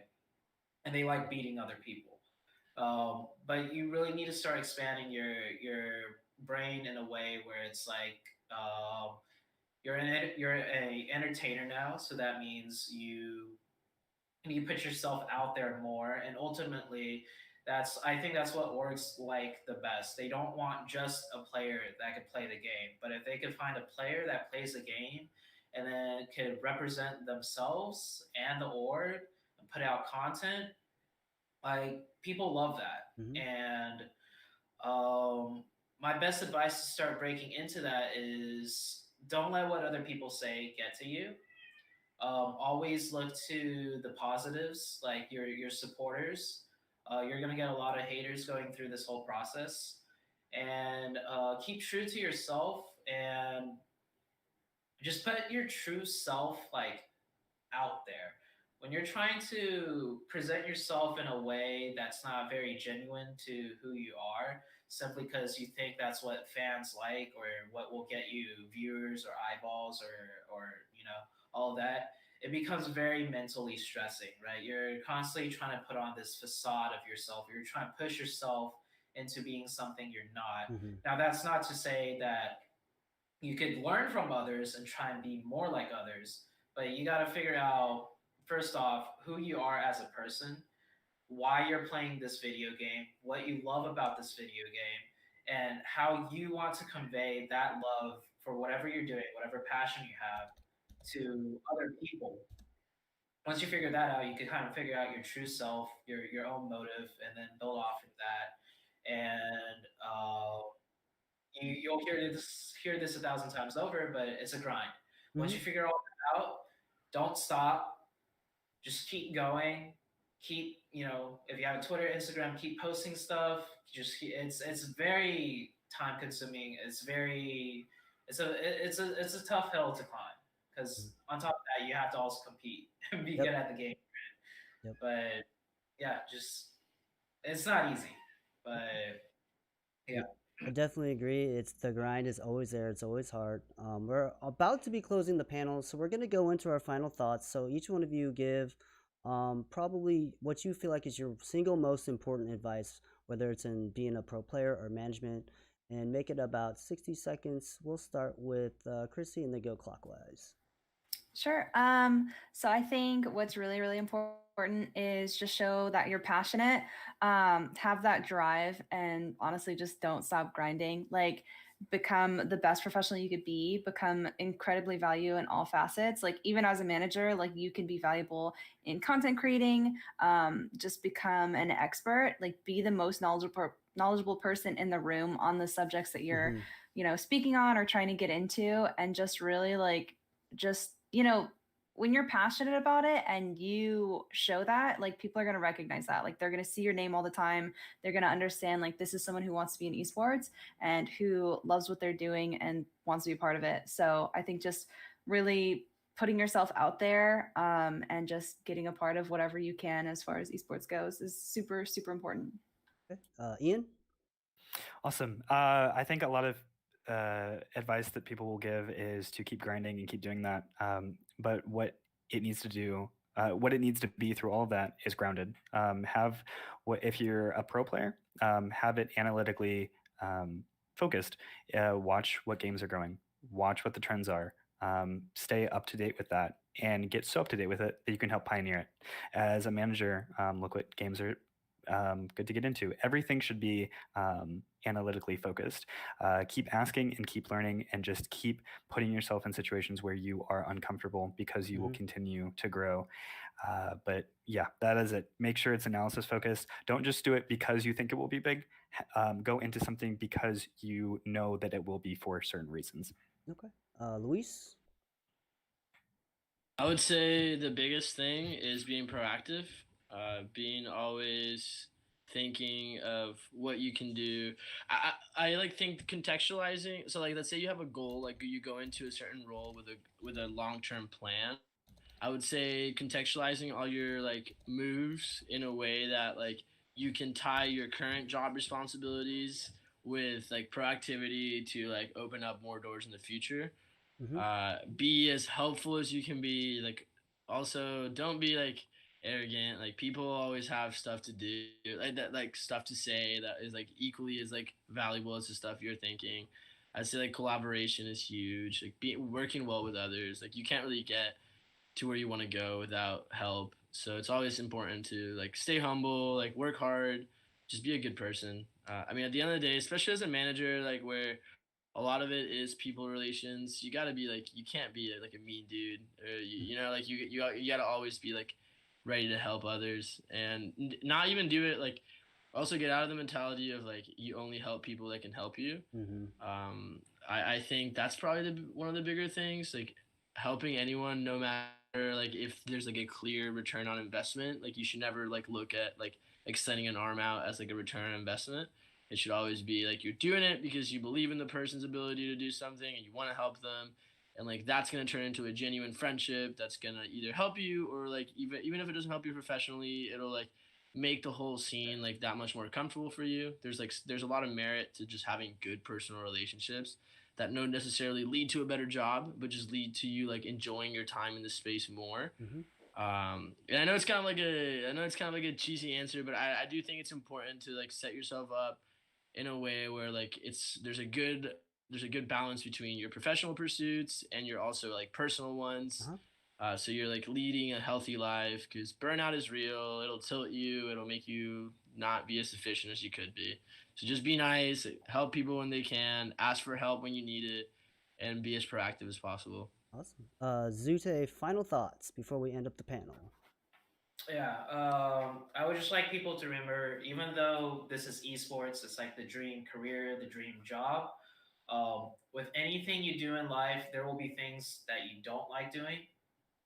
In certain aspects of esports, there will be things you'd rather not do. Like, as a gamer, I'd rather just play the game and not worry about my social media, not worry about building my brand. But with anything you do in life, there's things that you would not like to do, but those are the things that when we say grind, those are the things that you need to focus on grinding. If you just focus on grinding what you're comfortable with in esports, you're not going to get very far. So yes, esports is great. It's a dream career. It's a dream job. But there are thousands of things in esports that you probably don't know about, feel uncomfortable about, don't want to get into. But those are the things that you need to remember to grind out. And yeah, it's a dream job, but it doesn't mean you just do what you like to do once you get into the dream job. You need to do a lot of things that probably you don't like to do. And that's what's going to really, set you apart from other people. Awesome. Well, I really appreciate you guys coming on here on the Advice for Pro Players and Team Management panel. So big thank you to Chrissy, Ian, Luis, and Zute. Make sure you guys can follow him on social media. I'm going to switch over to Matt. Hopefully he is here. And thank you guys again. Thank you. Thank you. Bye. Bye. Bye. Matt, are you Jeez. there? I can see you.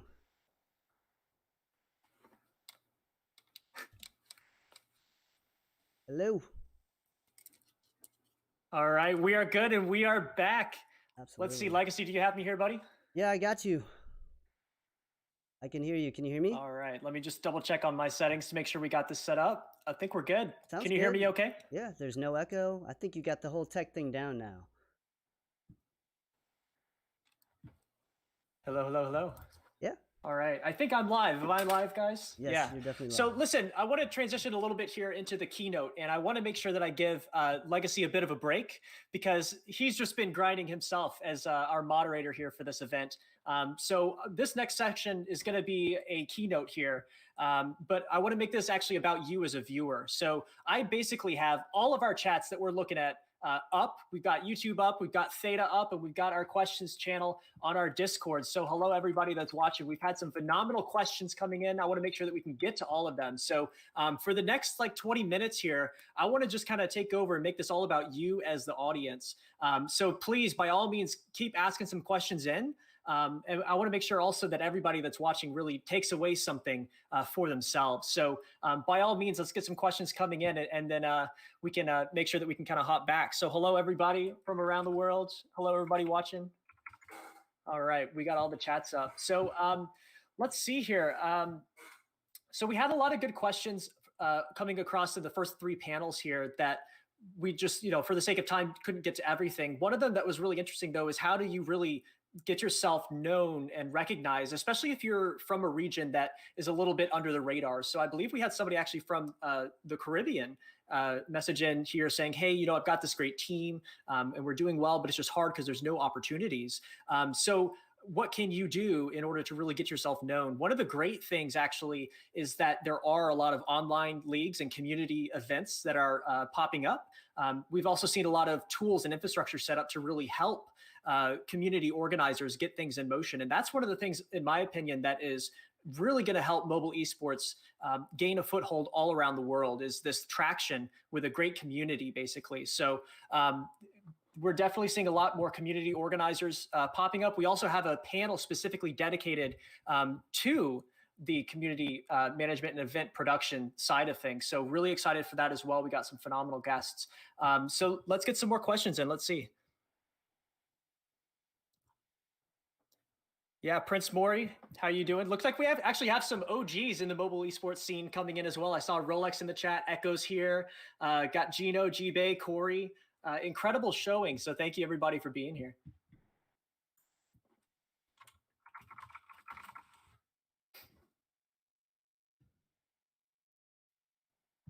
All right, let's get some more questions coming in. We got a couple things here. Let's see.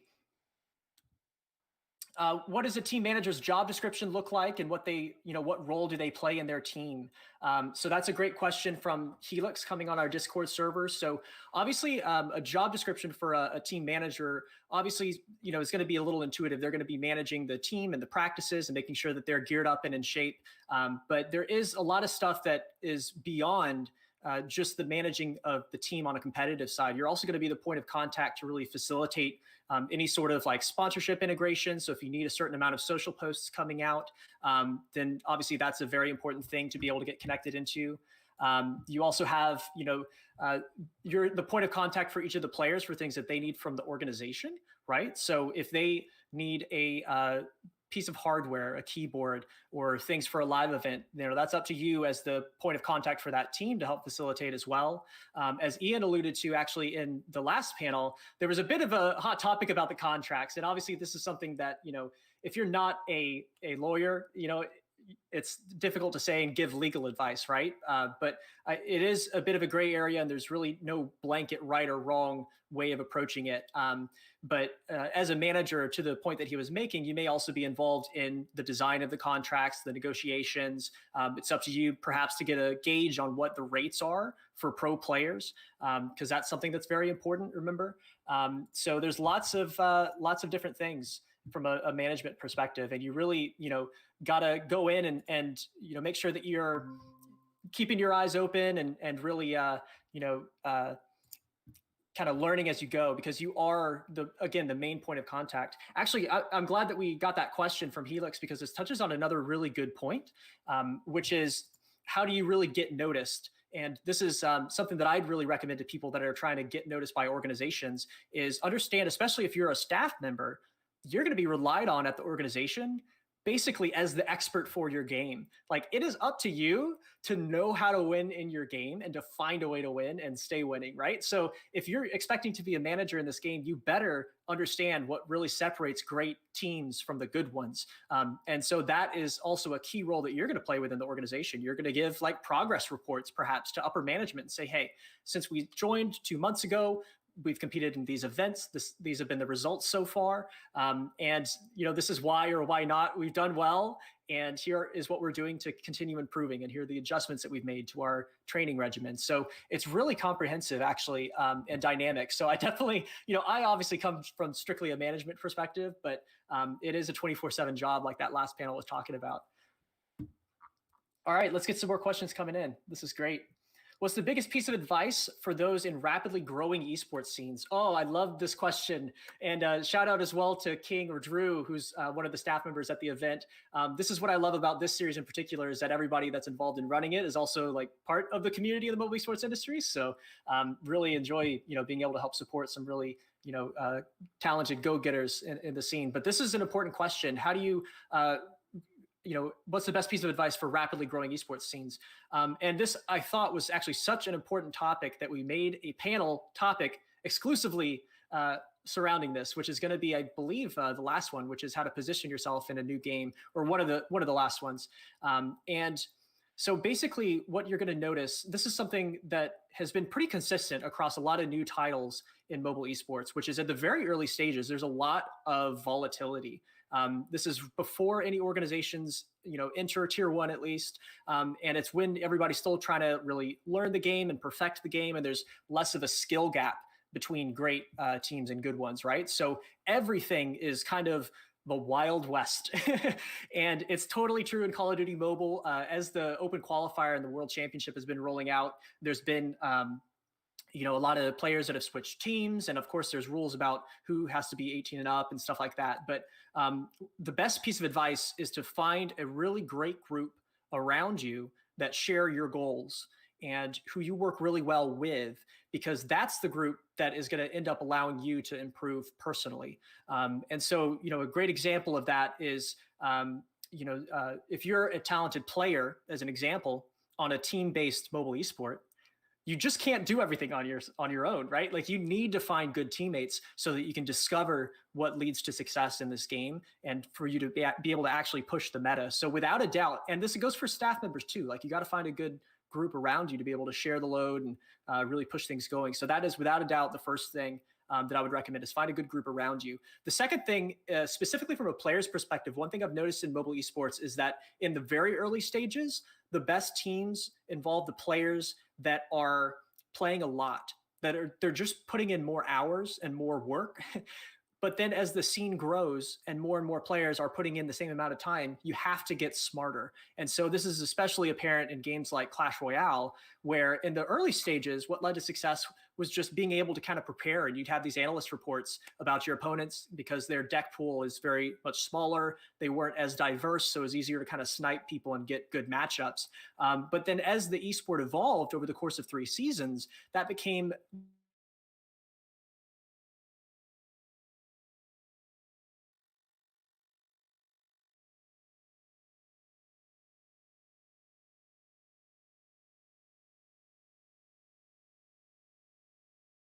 sport. If you're a player, you got to just put in the hours to start developing your mindset and your knowledge of the game. But then you have to also keep the perspective of playing smart, especially over time.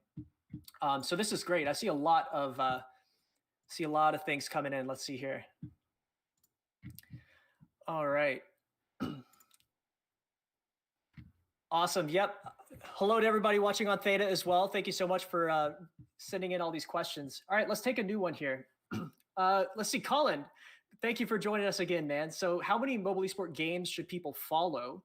Should they be into everything, or should they just focus on a few? Obviously, the answer to that question is going to depend on what exactly you want to do in the scene. Okay. So if you want to just be a player, as long as you know your game, that's really all that matters. If you are in a management role, if you're a team manager, got to know your game. But if you're going to come into more of a position where it is like a director of mobile, like I am at Complexity, then yeah, you better have your pulse on all the scenes and all the opportunities coming up. But then, we actually had a great panel to start off the day with career paths, right? Where you're kind of identifying all the different things that you can do in the mobile esports industry. And depending on what you want to do, your specific area of expertise is going to vary, right? So, yeah, I will say though, it's very difficult right now to keep track of all the things that are going on in mobile esports because there's not really like a centralized hub for news and stuff. So social media is definitely the best place. Even if you're just a pro player, it could be worth just following some of the other esports accounts and other titles, just kind of get a sense for what is out there, right? Because that'll also give you a better mindset or perspective as far as like what the market rate might be for your game versus what players are getting in another. So it's never a bad thing to be more connected. All right. How do you get a team to believe in you if you have less experience or a smaller audience than your competitors? Yeah, that's a great question, Mango. I think, the panelists really covered a lot of that as well on the previous panel. And I think it was the Getting Hired panel, or at some point they also talked about how following doesn't really matter so much, especially in like managerial roles or things that aren't like content creator focused, right? So if you have less experience, obviously, I definitely recommend that you go back and watch the Getting Hired panel because it talks about a lot of strategies for getting your foot in the door. If you do have just a smaller audience, it's really okay. It's something that you can overcome. So I've seen a lot of really phenomenal people, working in the esports industry, and that's especially true for the Mobile Esports Career Expo here. Like the 10 people that are behind this, we don't have like 100,000 followers or a YouTube channel, right? Like, so you can definitely make sure that you can still get your foot in the door. All right, keeping on going here. Yeah, this is great. I've got YouTube up as well. Do we have some questions coming in from the YouTube chat? I see everybody here. Yep. How do you overcome shortfalls when you want to contract players, but your players are paid from your bank account? I'm not sure. Maybe this was kind of sent during the contract part. If you still want me to answer that, I'm happy to do that though, Groundhog. But yeah, this is phenomenal. Let's keep it coming in. All right. How many, let's see. What would you say that setting up streams also from games your organization doesn't work on with multiple languages could help in getting noticed? If you're a content creator, I believe that's kind of the perspective you're taking here, right? Is if you're a content creator and you want to kind of add more value to your organization, do you want to hop into other games?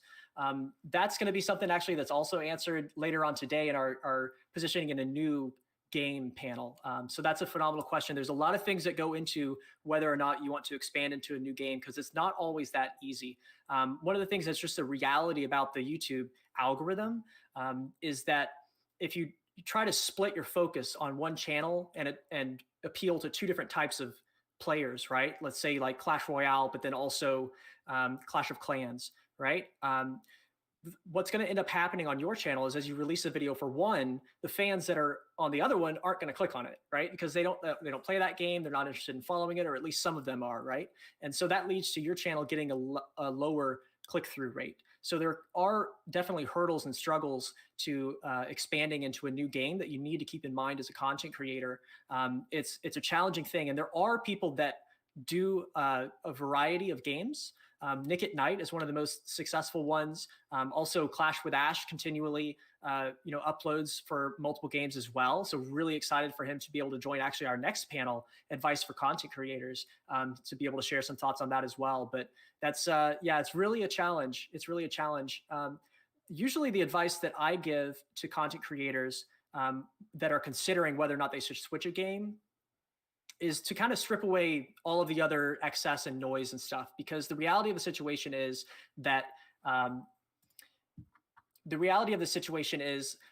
if you just enjoy the content that you're making and you're having fun, that's going to lead to the best content in the end, right?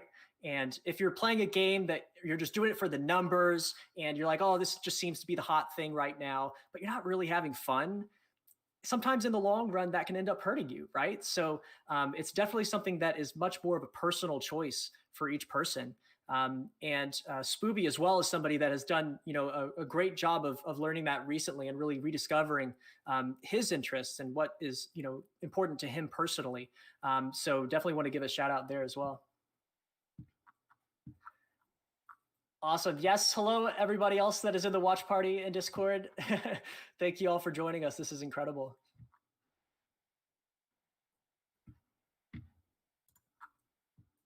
All right. So let's see. I want to give a couple other pieces of advice because this is something that is really, there's a lot of people watching here that just kind of don't know how to get their foot in the door. So I wanted to share also in this session, I'll just kind of briefly touch on this, but I wanted to give you some insights into how I personally got my foot in the door, because this is something that is a bit of a different perspective. Like I'm in this spot where I get a lot of inquiries myself from people that are trying to get hired, or they say like, hey, I'm a manager of this team and we're really talented. And they usually are. But what is it that people that are in hiring positions in the esports industry really look for or care about, or how can you really improve what you're doing in order to increase your chances of a reply and increase your chances ultimately of getting a job? So one of the things, first of all, is you have to be able to really craft a good first message. I can't tell you how many people have reached out to me, and this is true for everybody else that I've talked with just like a simple message like, hey, or hey, can I ask you a question? Like, does anybody else get that? Like, hey, can I ask you a question? It's like, yeah. And you could have asked it in the same amount of time as I took reading this, initial thing. So usually I will just not even reply to messages that are just like, hey, or hey, can I ask you a question? The best way for you to reach out to somebody that is busy is like this. This is my secret formula. I'm giving it away for free just because you're tuning into the Mobile Esports Career Expo. What I do is I structure it to be 6 to 7 sentences, okay? So it's long enough for you to really get into detail, but it's short enough to be concise so that you're not wasting the person's time. Because again, they're very busy and they often get a lot of inquiries. So 6 to 7 sentences is obviously a really nice sweet spot. Start with something positive like, hey, I love what you're doing in mobile esports. I'm a student that's writing a report. I was wondering if I could ask you a few questions. It would really be helpful. I'm happy to be flexible to your schedule. And then what's important as well is to end in a question. So that's kind of it. 6 to 7 sentences, use a positive sandwich. So something positive at the start, something positive at the end, and then end in a question. And if you use that formula, you'll get a response, I want to say like 90% of the time, but that may vary obviously. But to me, that is a really good formula for talking with busy people. So I definitely encourage you all to use that.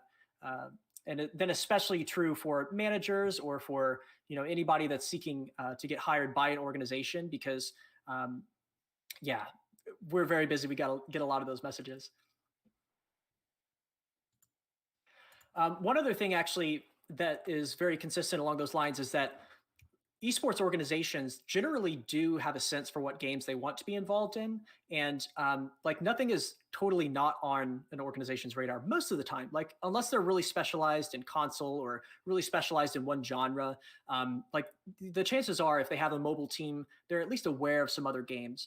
So don't feel the need to send too much info out of the gates about like, hey, there's this game called Call of Duty Mobile and it has a lot of downloads. Have you heard of it? It's like, yes, they probably do know what it is. But the value that you're going to add is to be a specialist actually in that game, right? So what is your unique knowledge that you have that can really drive value for that organization so that they want to bring you in and can rely on you confidently, right? So that's another thing to consider as well. I actually did something very similar when I personally got my first job here at Complexity. When I started getting involved with tier 1 organizations, I was actually reaching out to a lot. I basically had created an executive summary presentation about Clash Royale as a whole, okay, just to kind of inform people about the game, what leads to success in it. It was not something where I sent a message out and I was like, hey, I have a great team, come sign us. I'm not asking for something, right? But I'm adding value. I'm just kind of sharing information and trying to help, right? And that kind of allowed me to connect with a lot more people at tier 1 organizations, especially because they saw me as a resource, right? They saw me as someone that can help and I'm not asking for stuff. So it was much more easy for me to start that relationship. And I think you'll find also generally that a lot of people in esports are open to that. You know, like we love talking about our specialized areas and sharing knowledge and stuff. So, you know, the more you can do that, the better. But that was kind of the way that I got my foot in the door, basically, with Complexity, is that I created that presentation, got on Jason Lake's radar, and then basically ended up, you know, jumping on a phone call and getting the director of mobile position. So I do see an interesting perspective here from the Discord channel. Let me see if I can read over this a bit quickly here or find the question. Let's see. All right, I have a slightly different experience as mentioned from the panelists. I work at a big esports events organization as a translator, player manager. They introduced me to one mobile game I wasn't familiar with. Let me see if I can breeze through this. Give me just 1 second. Yeah, okay. This is, yes, a long story, but all in all, was really put me, let's see. I'm trying to find the question here.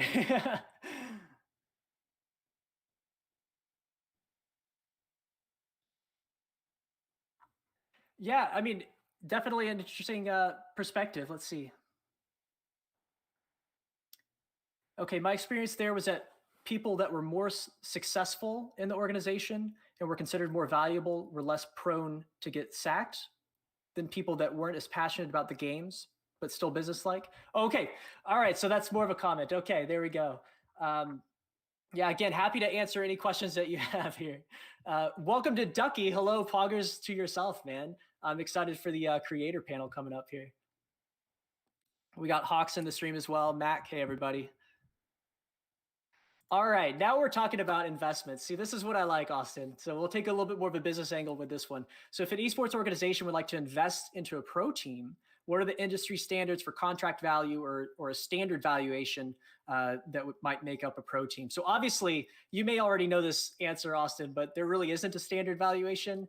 There's just so much nuance in the esports industry. Every single game is different. Every single team structure is different. Every single player is different, right? Some may have content channels. Some may just be really talented players, but they don't have social media accounts, you know? So obviously it just is determined by the market. What ought to be intuitive as well is early on in an esports life cycle, when it first pops up, there's less competition, so obviously it's going to be much cheaper. There are some organizations that have basically made a brand for themselves by being a first mover into these really young esports and then kind of signing players to longer term contracts, which I believe actually Luis kind of mentioned that in his panel on that contract discussion point, which is like you don't want to lock yourself in. His point was that you don't want to lock yourself in to like the prior esports market rate long term. So, you know, it really just does depend. But at the end of the day, esports organizations are a business, and you know, decisions have to be made that are financially sound, right? And it's a constant struggle in this industry to really figure out, you know, how to have a sustainable business model. And organizations are still answering that question. Obviously, they're getting a lot smarter. It's also a challenge to differentiate because there is a lot of competition. So, what makes your esports organization different? You know, versus another one? That's a question that's very important. So if there's a team or a content creator that really embodies your organization's brand, then perhaps that's, you know, reason enough to go a little bit above market. But it's obviously super, super nuanced. I will say, you know, mobile esports across the board generally seem to be, well, I'm a little biased, but I think it is pretty financially sustainable, just because, again, there is a bit of a lack of competition versus PC or console, where there are, you know, fewer organizations maybe that are following along with the scene or know where the real opportunities are. But yeah, this is something that we're all still absolutely figuring out as we go, basically. Wow. I don't know if anybody else is looking in our YouTube chat, but this is like a pretty star-studded YouTube. So welcome, everybody. I see a ton of familiar names. King from Razer. We got Hawk's Nest. We got Mac. This is insane. Kevin. Oh, Kingdom. Anthony, welcome. Chris from MGC Mobile. This is like a star-studded lineup. I love this. All right. So we got about 10 minutes, I believe, until our next panel begins. I think, you know, anytime that Legacy wants to hop back with me, we're kind of good to kind of get back in the motion of things. But I do see a lot of great questions coming in as well. Let's see. Advice for event organizers moving forward to be noticed for sponsorships. Okay, this is actually really great. I'm so glad, Ranger, that you asked this because we haven't talked about this yet. One of the biggest things that I can recommend to people is to learn how to make a good pitch deck, because that is one of the things that is going to really set you apart with what you want to do in this scene. As somebody that is professional, someone that really understands the scene, and to be able to craft professional presentations and be concise, right? Because like everybody's so busy, you got to take all this information that you have and lay it out in a structured way that makes sense, right? So being able to put together a strong pitch deck, or in your organization, because you're an event operator, it might be called a sales deck or a sponsorship deck. But look this up for yourself, right? There's lots of resources online about how to craft a good pitch deck. Generally speaking, they're about 8 slides of a PowerPoint format presentation, where you're going to basically introduce what it is that you're presenting. So in your case, an event, you're going to outline the schedule, the facts of it. So like the dates of the streams are these. This is our social media account with this amount of reach. These are the people involved. You're going to include a slide about your team to convince whoever's viewing this that you have the knowledge and the specialized insights to be able to operate well, right? I also like including a slide about the community. So just like community responses to what you're doing. So the more things that you can include that show like, hey, this series in particular is unique, is great, right? And then towards the end of it, you're going to structure out the sponsorship tiers in this pitch deck, right? So you're going to have like the diamond tier package that your event is going to offer. You have the gold tier, the silver tier, and that's going to include a lot of different activations or offerings or benefits in each of these packages. And they're going to be kind of priced out. It's not so cut and dry. Like it's going to be a little bit of an art as far as pricing these things. But you're going to include things that are like prime real estate, on like a Twitter header or on the overlay, or one thing that's really common is including a tag in the text of all social media posts. That's something that you'll find a lot, but there are really valuable places that can be reserved for diamond tier, and then more normal things for lower ones. So that's kind of what you're going to do. And then the last one will be the actual ask, which is kind of the price. Or well, let me say that again. The very last one, I always have like a thank you slide, which is nice. But yeah, look up how to make a good pitch deck, because that's a very important skill. So let's maybe transition a little bit back to the panel topics. Legacy, do I have you back on the line, man? Hey, how's it going? Going great, dude. Going great. Glad to be able to give you a little bit of a break here. I appreciate it. Lots of requests actually for you to flex those Pythons. Oh my God. Coming from chat. So nah, we're good. We're keeping it PG. All right. So, that'll be the after show in the Expo. So I'll pull up the next panel, so we can get back into panel mode so everyone can see. Perfect. Great. Do you want to hop into the panel call? Yeah, Great. Let me just read it over. It's advice for content creators. The panelists, Great. Stack Panel, Clash with Ash, Sakumai, Rich Slatin, and Echo. Let's go ahead and jump over into the other call. Great. I'll see you over there. Yeah, this is honestly a panel I'm really excited for. When we first started sourcing panelists in order to fill each of these things, that content creator one is one that jumped out to us as something that it's really important that we find great people for, because there's so many people that are wanting to turn this into a career. And obviously as an industry that's really marketing focused and content focused, this is going to be relevant for a lot of people. Also for those that aren't going to be starting their own channels, right? Because social media posts are content, right? If you're working for an organization, the core business that you run a lot of times is about content. So it's important to really understand the concepts and properly outline, some advice. So we have some incredible people on board. Obviously, Clash with Ash, who there's just few people that know this industry better than he does. And I'm so fortunate to be able to cross paths on him in a lot of things over the course of my career, and finally officially together on some stuff as well.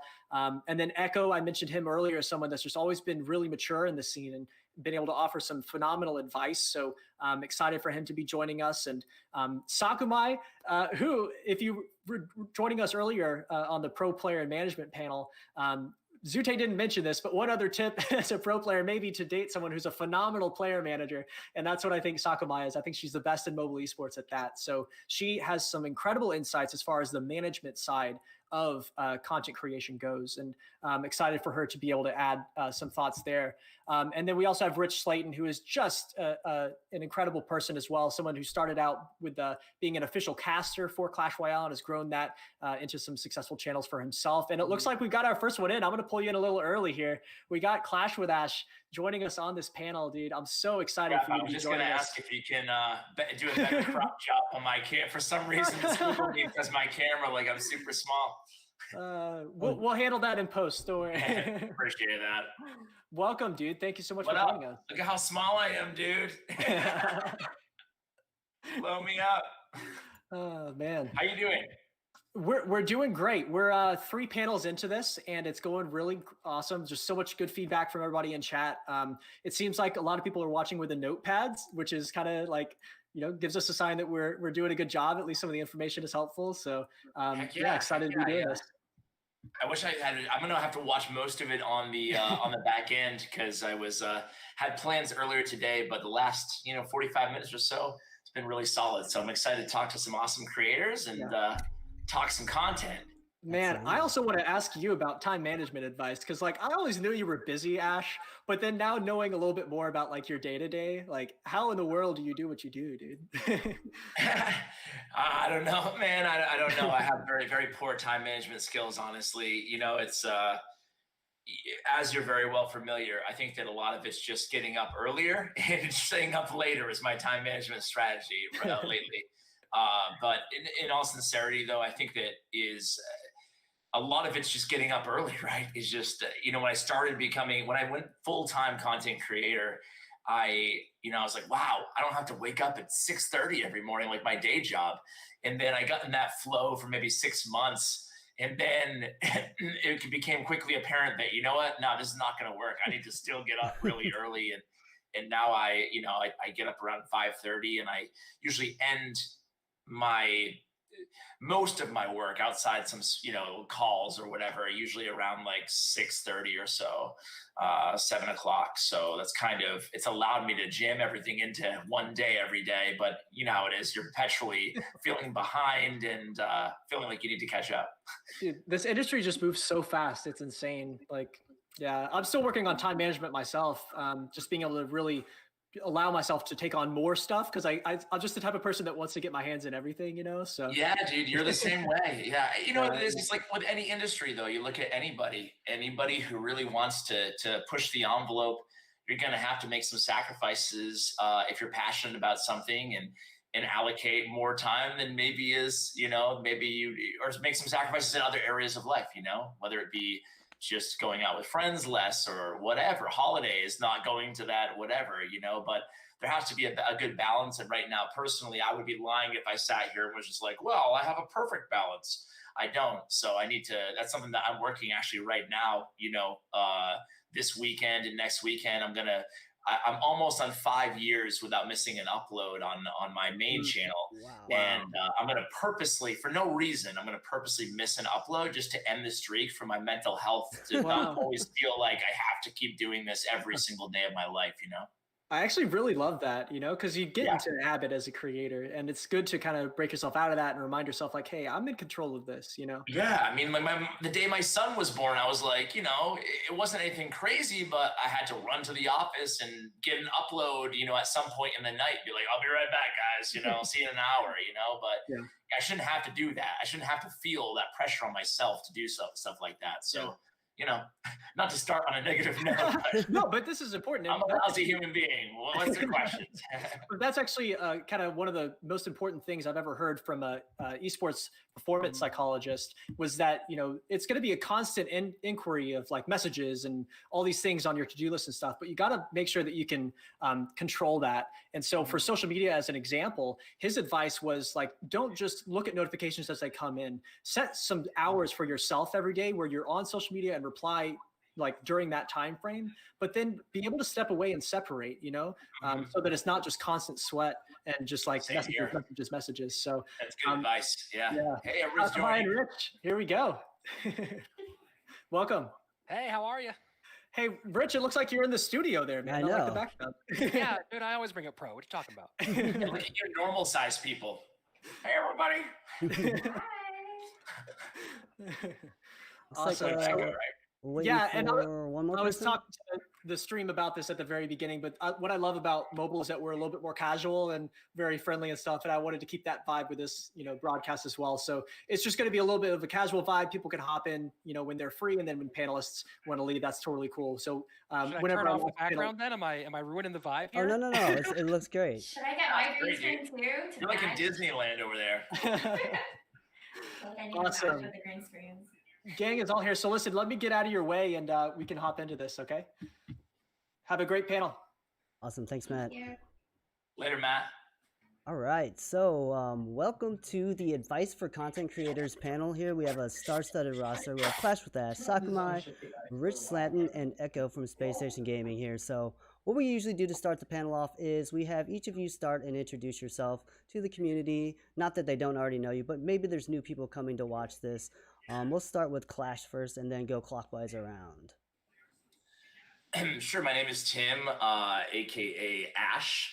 I started making content in 2014 on Clash of Clans and have been going strong ever since. I went full-time in content creation in 2016 and haven't really looked back. A little over a year ago now, I started a talent agency with one of my best friends and co-founder, Powerbang Gaming, aka Lance. And Aftershock Media Group, this YouTube channel. So we're killing it, doing really, really well. We actually have we've built the company to now 13 employees, including Matt, who just came off the call as well. We work with Echo and also with Rich. So I feel like we're with family here. And and just, continuing to do my best to drive this industry forward in whatever small way that I can lend. And so I make content right now. Currently, I have 3 going on 4 YouTube channels and, kind of spend, as I was talking about earlier, spend most of my mornings doing content of my own and then transitioning into like my afternoons working kind of on the agency side of things, talking to developers and brands and trying to make money for all our creators so they can either remain full-time or go full-time. It's amazing. Awesome. Sakurai? Hi, so I'm Sakurai or Arena. So I'm actually not a content creator, but I'm sort of like the brains behind Zute's content creation. I manage him, and I'm currently working as the community manager for both MGC, Mobile Gaming Corps, and Shotcall. And so, yeah, I deal with a lot of content creators, especially when hands-on. And so, yeah, that's kind of what I do. Awesome. Echo or Eric? Hey, what's up, guys? Now everyone knows my name. It's never been out there before, but thanks to Google, everyone can know my name is actually Eric. It's the name reveal, yeah. But I go by Echo online, and I'm a content creator primarily for Clash of Clans. I've recently started a second YouTube channel as well. And, I know a lot of stuff about content creation, but as many of us, I feel like we're all always learning, and that's something that we're going to probably get into today. In some of the questions that we're going to get. But I used to be a teacher. I was a teacher for 15 years, and I just went full-time on YouTube about 8 months ago. A lot of help from some of the content creators in this panel today to make that decision. But that's me. I'm happy to be here. Awesome. And then last but not least, Rich. Hey, what's up, guys? Rich Slayton. If you watch Clash Royale League, or if you mute it, whatever, you maybe don't hear my voice, but I'm one of the 2 captors for CRL. I've been in entertainment for about 12 years, started as a comedian back in 2008, worked my way through all the muck of that one, spent 4 years parking cars at the Comedy Store, and fell into casting for CRL and for esports overall. And I resisted content creation for about 1.5 years. I really didn't want to do it at first. I wanted to focus just on casting and comedy. And then some encouragement from my co-casters, Koji and Manu, and from Ash as well, showing me that there's some of the cool things that I could do in content creation. And starting back in about January, I started really going heavy at streaming and YouTubing, and it's been a whole lot of fun and added a lot of really cool things, both in terms of adding to income, but also more importantly, just giving me really fun creative outlets and ways to connect with the Clash Royale community I didn't have before. Awesome. Amazing. So let's jump into some of our first questions here. The first topic is going to be very vague and basic, but content creation can build your brand and elevate your presence in the scene. For someone who has no idea where to start, if you could go back and do one thing with the knowledge that you know now, what is the most important place to start? And we'll start with Clash with Ash first, and they go clockwise around. Yeah, I think that from the very beginning, I never had faith in myself, never had confidence in myself to be able to be successful. I thought that I could do an all right job and maybe have a modest little side hobby, but I didn't treat it as a business from day one. And I think there's kind of a stigmatism about treating your content as a business because people say, oh, you should just be passionate. And that's all that matters, which is true. But you should also, I think that the first year I made content, I just never really structured it in any way. I didn't even have any sort of a social media game plan or strategy. And at the very least, you should want to be successful to some degree. So I think that looking back, I would, from day one, I would kind of have all my social media platforms. I would try to stick to some sort of a schedule, even if it was only a couple days a week. And other than that, I think that I'm happy with a lot of choices I made too. But those would be the big ones. And it took me a little while to kind of catch up on those things. Also, in the beginning, you have way more opportunity and room to explore different types of content because the stakes are so low. I mean, there's maybe a dozen people watching your channel if you're lucky. So you have that also affords you a great luxury compared to when you already have an audience who have expectations. Yep.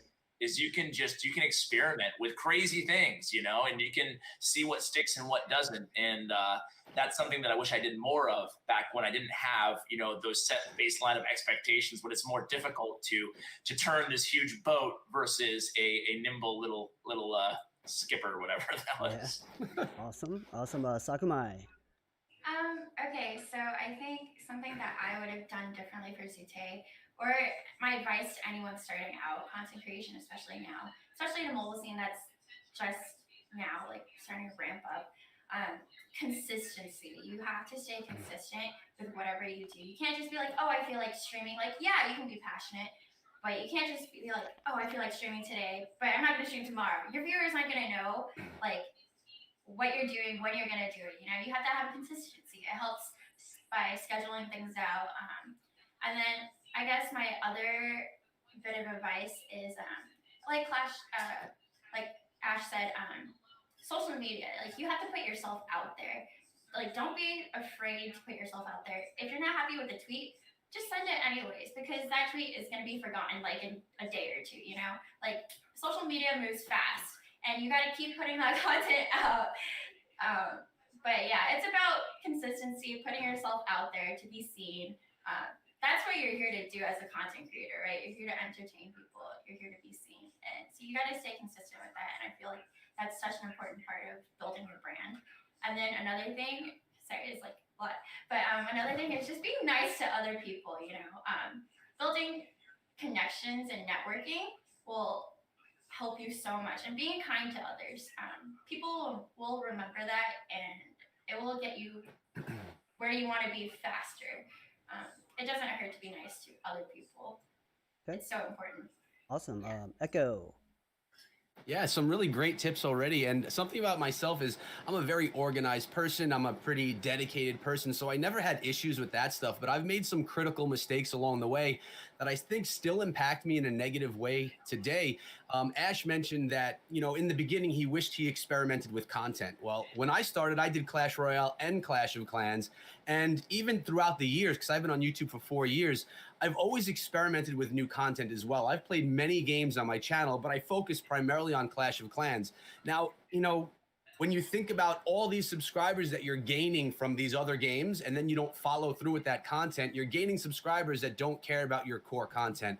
And to this day, I probably have a big chunk of subscribers who don't watch me for my primary content, which is going to hurt my videos and my channel in the long run. I'm not 100% sure, but I do feel that does hurt me. And I just wish that I was a little bit more laser focused on the content that I put out from the beginning, or maybe after my little, whatever Ash called it, that little boat that could do whatever it wanted. The nimble boat. I just wish I was a little more stiff as I got a little bit bigger on YouTube. Awesome. Rich?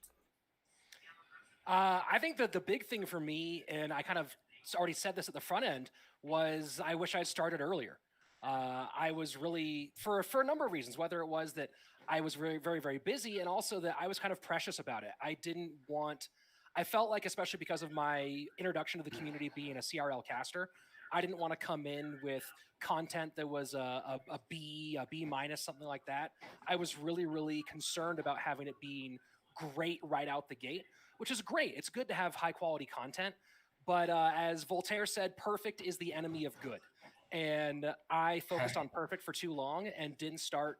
I could have been months, if not a year or two ahead in terms of my content creation journey if I just hadn't been so concerned about getting it perfect right out the gate.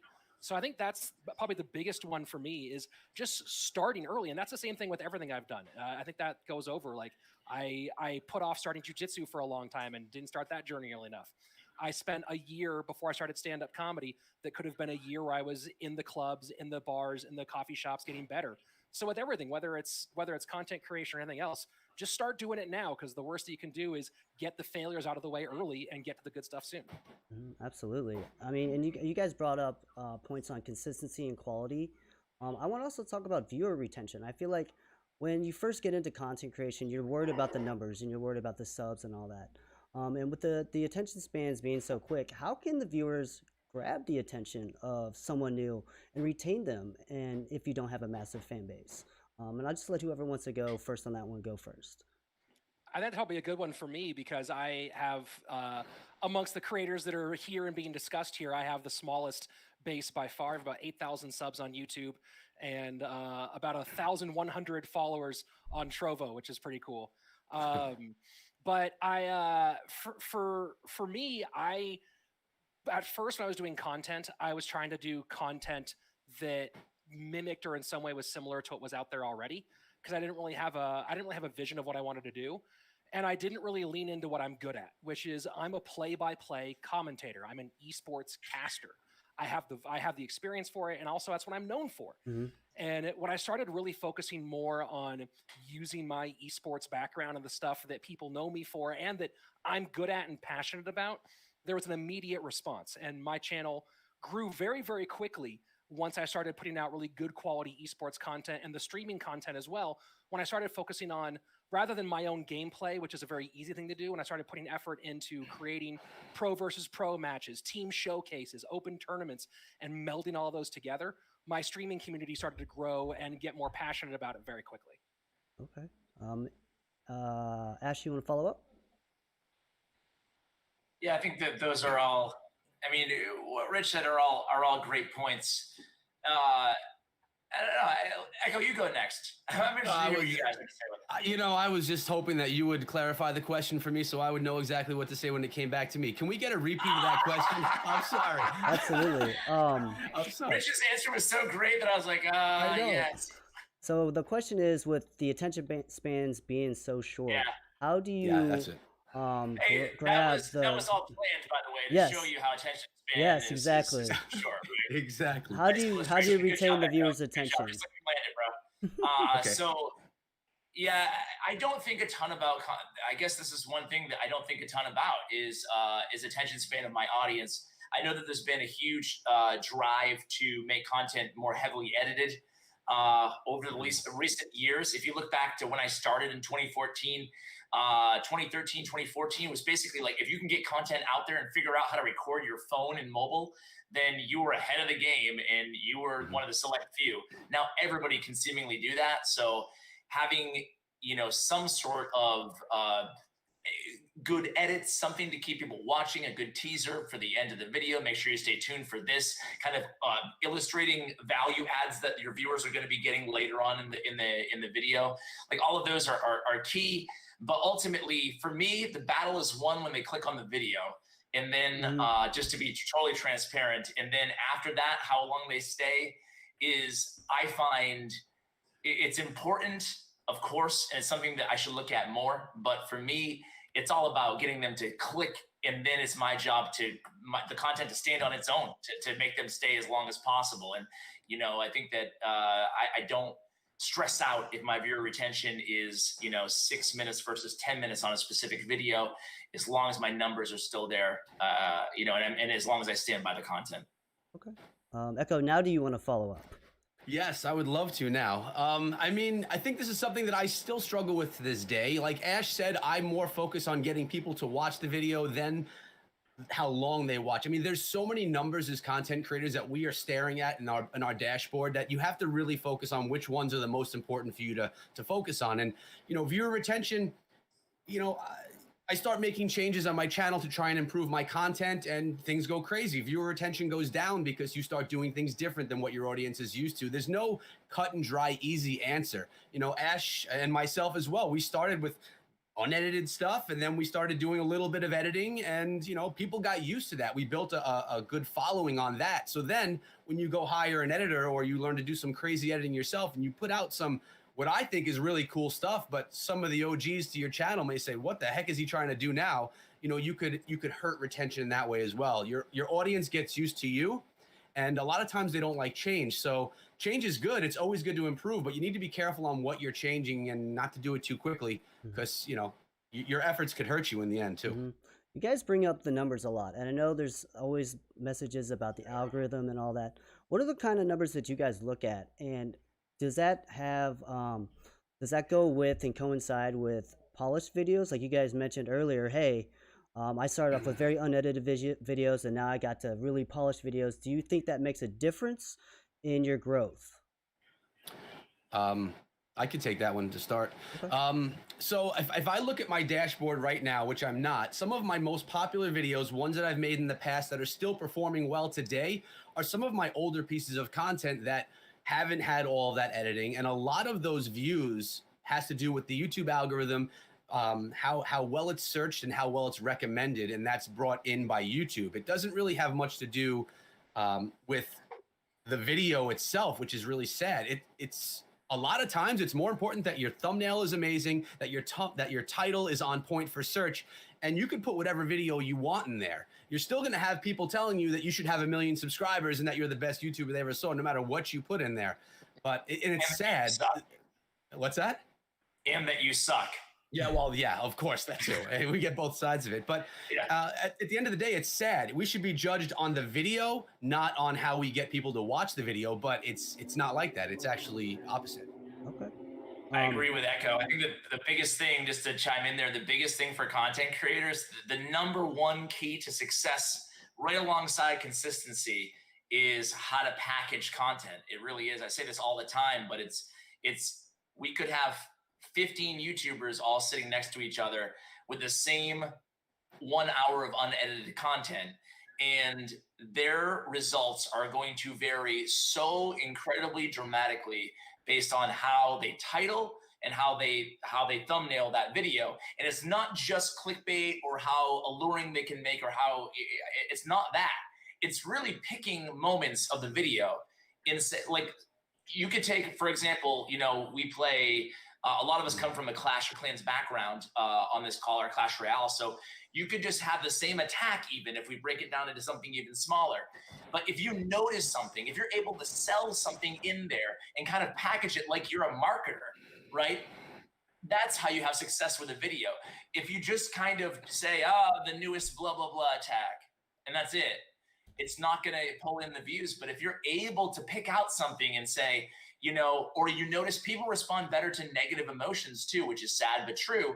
And I'm not saying it to be negative. That doesn't mean you should be negative. But for example, you know, for Clash of Clans, like Echo covers, right? You could be like, you know, most people make this mistake on Queen Walks. Avoid this at all costs, or something like that. Instead of saying another 3-star attack, you know, but there's really just finding out how to package content is everything, in my opinion, in YouTube, in content creation, in terms of the results. So I don't look at any key metrics either, because the algorithm is always changing. They just 2 months ago attached the algorithm to YouTube, to Google Trends. So YouTube suggested videos and how they surface videos is now based way more directly and has a stronger correlation to Google Trends, obviously both owned by Google. And that's made a dramatic impact. And you can't plan for things like that as a creator. You don't know. So now instead of, you know, suggesting things based as heavily on your watch history, for example, as a viewer, now it's going to trend more in the trendier stuff that we think you'll like this because it's trending and more people who watch videos that you have liked this. So it's really impossible. You know, I've seen people with 20% click-through rates on videos, which I had a couple days ago, which is insane. perform badly. So there's no key metrics that you can actually look at anymore, in my opinion, as a content creator, other than views and growth.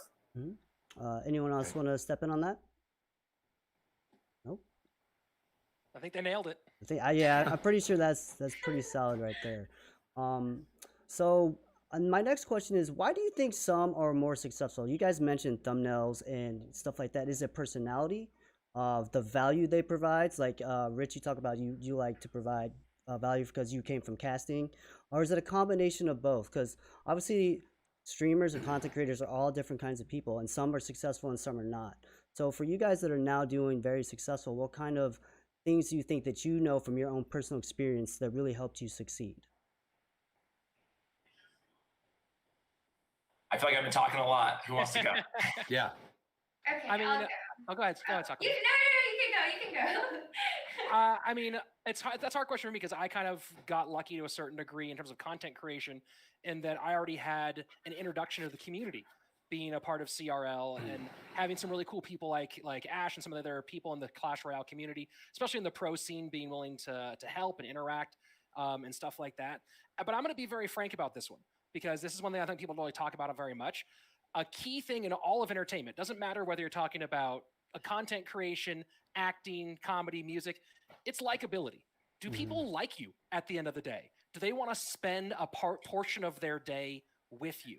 Now, there are things that can overcome likability. Michael Jordan wasn't very likable, but he was the best basketball player of his era, right? There are certain players maybe in your esport, whether it's Clash Royale or Apex Legends or Call of Duty, whatever it might be, who aren't very likable, but they're just so darn good that you can't look away. You have to watch them. But when it comes to content creation, you're asking someone to spend, whether you're a streamer, a few hours, or a YouTuber, 10 to 15, 20 minutes of their day hanging out with you. And if you're not someone they want to hang out with, they want to spend time with, want to listen to, then why are they going to stick around? So in my opinion, more important than any of the other factors is, do people, do they like you? Are you likable? Are you fun to be around? And if you're fun to be around, people want to be around you more, and that will just grow. Okay. Sakamai?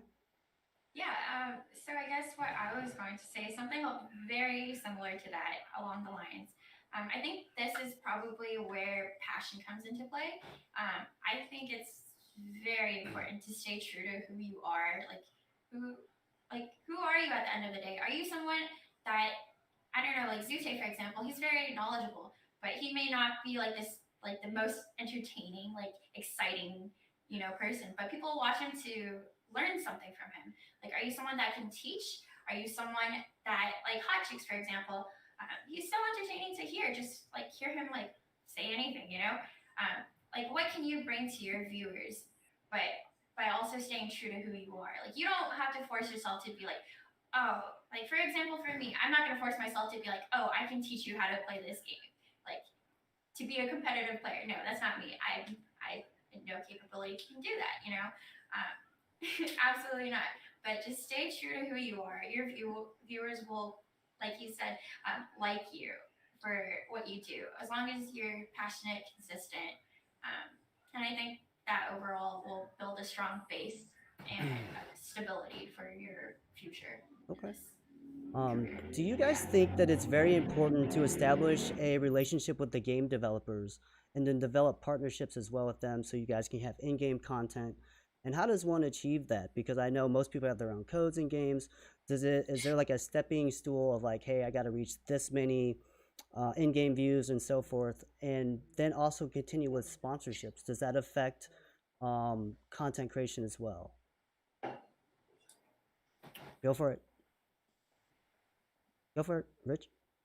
Oh, I was pointing up at Ash because you said sponsorships. And this guy's the expert, I think, in terms of understanding that part of the game. In the very beginning, it's difficult for anybody because you're small and odds are you don't know. At least everybody when they're starting out eventually, or most people, they don't know all the people who do know people who can help them get put in a good word, So I think that the best thing you can do is reach out to people, right? So, and I'm thinking back way in the early days of me and content. I reached out to like every big YouTuber. Like I was such a grinder early on. Like I just can't believe I did all this. But man, I was reading I tell this story sometimes, and it's really embarrassing, but I also think it illustrates something that's you can see it as like really shady, or you can see it as just having that really determination and grind. And I was reading a Benjamin Franklin or biography, and I found that he, in his early days when he was starting to become known as a politician, nobody knew who he was, and he couldn't get in touch with anybody to he was really a nobody early on. He wasn't some wealthy aristocrat early on, so he wanted to get some more traction on his editorials and his his writings. So he would write in on like 20 different fake names, pseudonyms, saying how much they love that Ben Franklin guy.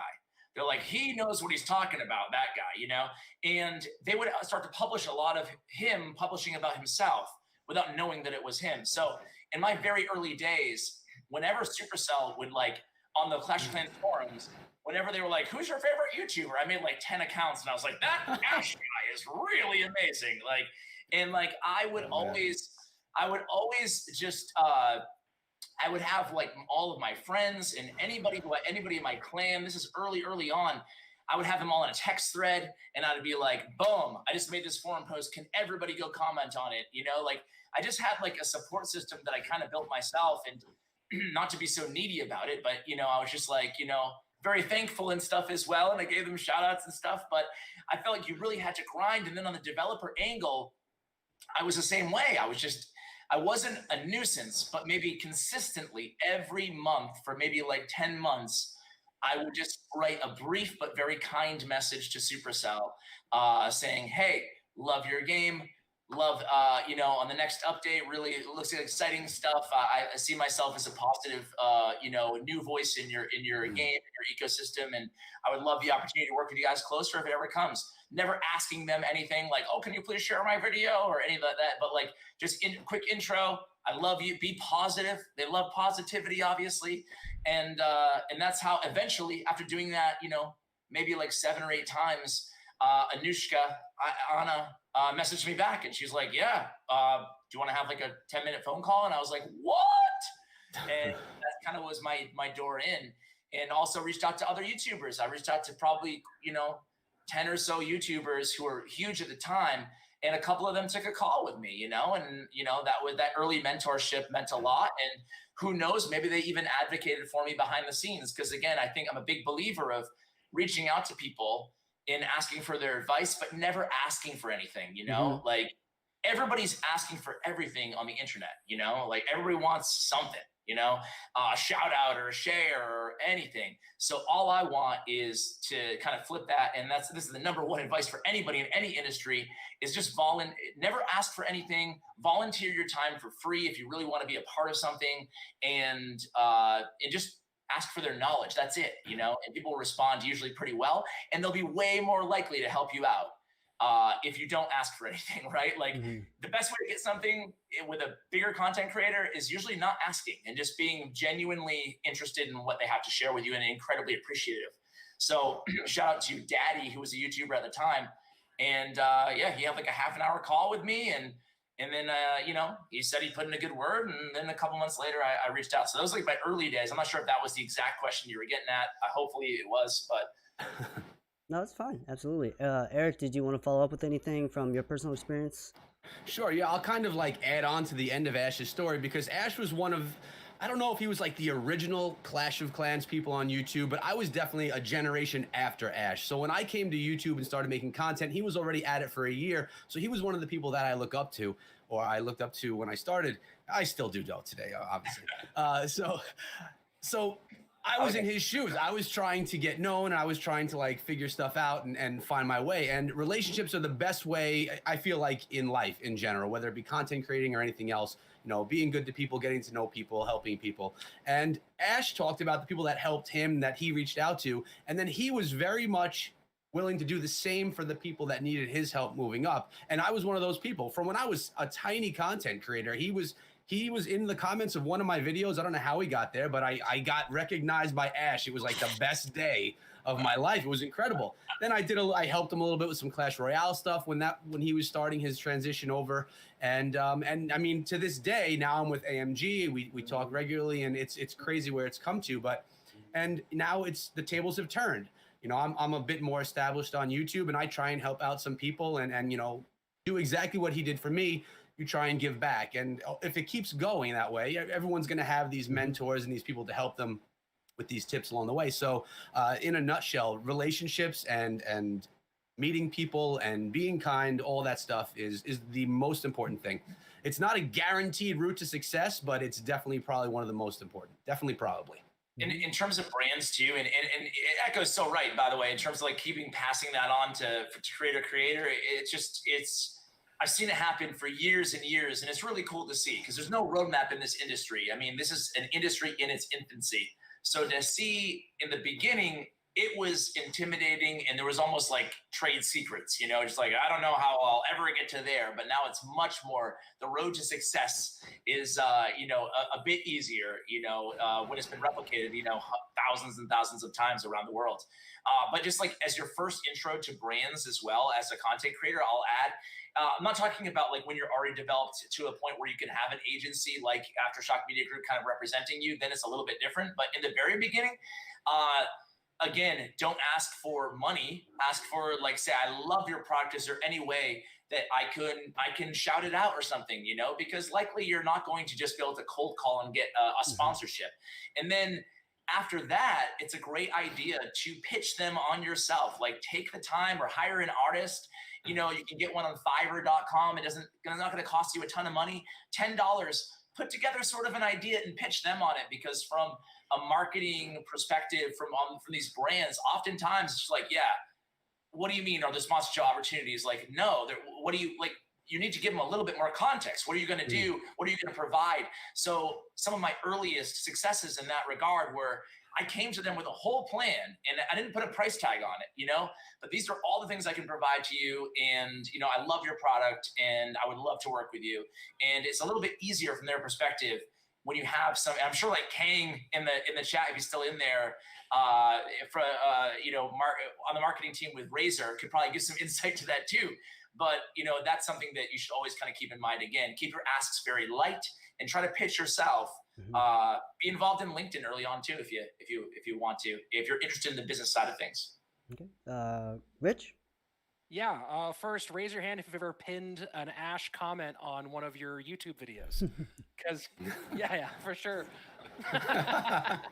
I think, you know, I'm going to talk about one of the pitfalls people can get into, and I'm going to start with, I'm not going to say names or developers, whatever it is, but I know of more than once of people who had opportunities with developers who lost them before they knew they had the opportunity because of the way they conducted themselves online, whether it be on social media or comments or whatever it might be, primarily social media, where one of the big things with these developers is they want to be associated with positive people. They want to be associated with people who represent their community and their game well. And, you know, everyone's allowed to have an opinion. You're allowed to have even negative opinions. But the question is really, how do you go about expressing them? And I've seen people go out and be not just negative about something or critical of something. Being critical is a different thing than being negative. And it's important to be critical and to hold your game, your developer community to good standards. But really, before you send that tweet, what are you actually trying to achieve with the tweet? And think about how you're saying that, because there's a lot of people I've seen who a door closes before they knew it was open because of how they conduct themselves online. And I know in particular, like I've helped out some people. I've, you know, set some people up with internships with esports companies. I've given some people casting opportunities, job opportunities, and it's 100% based on whether I think that person's going to reflect well on me in the end. And the second thing is whether they're talented. The first thing is whether or not they're going to treat the people I'm putting them in touch with well and represent themselves and myself well, and whether my reputation is going to be better or worse at the end of the day when I've put myself out there for them. So really think about how you're representing yourself publicly. And people, if you're someone who people can trust, will conduct themselves in a way that is positive for the community, for the business, for whatever, you'd be surprised how many doors will open, even ones you didn't expect. Awesome. So Sakurai, as someone who has worked with Zute, helps him develop his schedule, I know the grind is hard. Like Ash was talking about daily uploads. What is one of the things you do to help him avoid like burnout? Because I know everyone's always got to make the videos, and it can kind of be robotic in a sense at some point. What can you do to help avoid that situation? Awesome. So I think it's very important to schedule things, and I think a very important thing is to schedule breaks. You at some point, passion does burn out, and it does kind of start feeling like a job, like a 9 to 5. You know, you're doing the same thing over and over. Like Zute is going to be like streaming scrims or tournaments all day, every day. Like it's important to have like team rest days as well, and I feel like that also helps with players being competitive. It gives a reset, it gives you time to do other things in your life, and then you'll come back feeling refreshed. And I also think it's good to spice things up a bit. Like, I don't know, for PUBG Mobile, you could, I don't know, throw together like a TDM tournament instead of just like regular full on matches, you know, do something different. But also still just be yourself. But it's okay to take breaks, is what I think is super important. And a lot of people feel like we gotta grind, you know, like I can't even have one rest day because I'm gonna miss out on like potential viewership. But no, like as long as you take like a couple days for yourself, if you come back like regenerated, Feel fresh. you're gonna give them quality. Yep. Like sometimes it's quality over quantity. Absolutely. Absolutely. Yeah. So I kind of have a tech question here because I know a lot of people ask pro gamers like what kind of devices they use for content creation. What kind of setup do you have starting out? Like, what do you think would be optimal to like? I'm sure you guys have ridiculous setups with multiple monitors, pro cameras, and all that. What do you think for someone who's just getting started? What would be the two most needed essential things for them to start like a YouTube channel or stream? And I got this one actually. Go ahead, Sakurai. I would love to start. So I think the beauty about mobile gaming is you don't have to have like expensive PCs, you know. All you really need is a phone and a charger. And if you have like an iPhone, I think the most important thing is the adapter that you can charge and have like a headphone. And that's basically the necessity. Like you don't really need fancy things. You just need to be able to record. You can screen record, make content off of that. You don't need a face cam. That comes later, and it would be like a great addition. But the basic necessity is just a phone and a charger and like the adapter. Okay. But yeah. Anyone want to go next? Because I'd be really interested to hear what you guys first started off with to what you have now. Yeah. I'll tell you what I started out with. So I was a real quick thing about my story. I was a phys ed teacher. I was in the office. I'm watching all these Clash of Clans videos, and my buddy's like, "You could do this." He downloaded a screen recorder on my phone. I had an Android phone at the time. I used to kneel in front of my couch and put my phone right in the back of the couch so that it would have some really nice, you know, no vibration, no echo. And oh my God, it was some of the best videos I ever made. No, I'm kidding. They were awful. But like, that's how I started. And if someone asked me today, what do I need to start content creating? I would just say you need to start today. Do those videos on your phone, and then tomorrow you're going to go buy a microphone that can hook up to your phone from there because you know sound quality is important. And nowadays, I mean, face cams, they're not even the most important things anymore. I feel like they were important, but nowadays with how people are editing stuff again, which you can even do a lot of that editing on mobile, you don't even need the face cams. You could make your videos entertaining in another way. But I personally do like a cam because it gives that personality with the content, but it's not a necessity. You can make up for it in other ways. But, you know, number one is obviously the device that you're playing on that's at least a decent quality, that's going to be able to give something that's at least 720 online. And the microphone, that's the main thing. And I mean, over the 4 years now, it's like the setup that we have is crazy. But it all started with me kneeling in front of the couch, just talking into some pillows. Echo has one of the sickest setups I've ever seen. Thanks, like, man. Bar none. Right on. Rich, what did you start with? Well, this is actually kind of funny. My first microphone for content creating was a Blue Yeti Snowball that Ash sent me as a welcome to the community. It was one of the first people to reach out. It was hard coming into this world because I came from mixed martial arts commentary and from comedy and kind of jumped into esports overnight. And it was tough kind of like breaking in, being accepted early on. And Ashton, one of the first people who reached out and sent me a Blue Yeti snowball. And that was the first mic that I used for a long time. And it instantly upped the ability to hear you. I think more than anything, in my opinion, besides having the basics of making the video, sound is the number one thing. If they can't hear you and can't hear you well, and if you're unpleasant to listen to, they're not going to stick around. So if there's one thing before camera, before fancy editing equipment, make sure it sounds good. Not great, just good. And that will carry so far. Yeah, no one wants to tune into that. Like, check out my YouTube video, and it's like, bark, bark, bark, bark, bark. You go up in there, and like, oh, this is great, you know? Like, Absolutely. I started out using BlueStacks screen recording, and I didn't have a mic, and I used to record voice memos on my iPhone 5 or whatever it was back then, you know?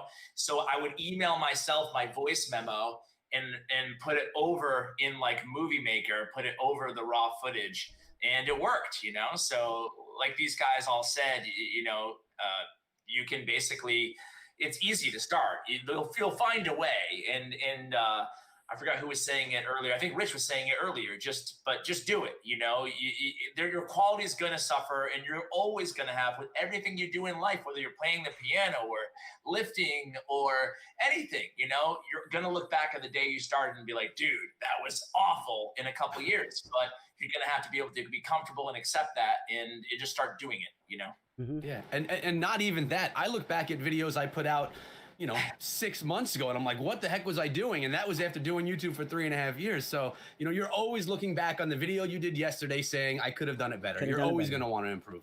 Absolutely. Because you're always going to be your biggest critic anyways.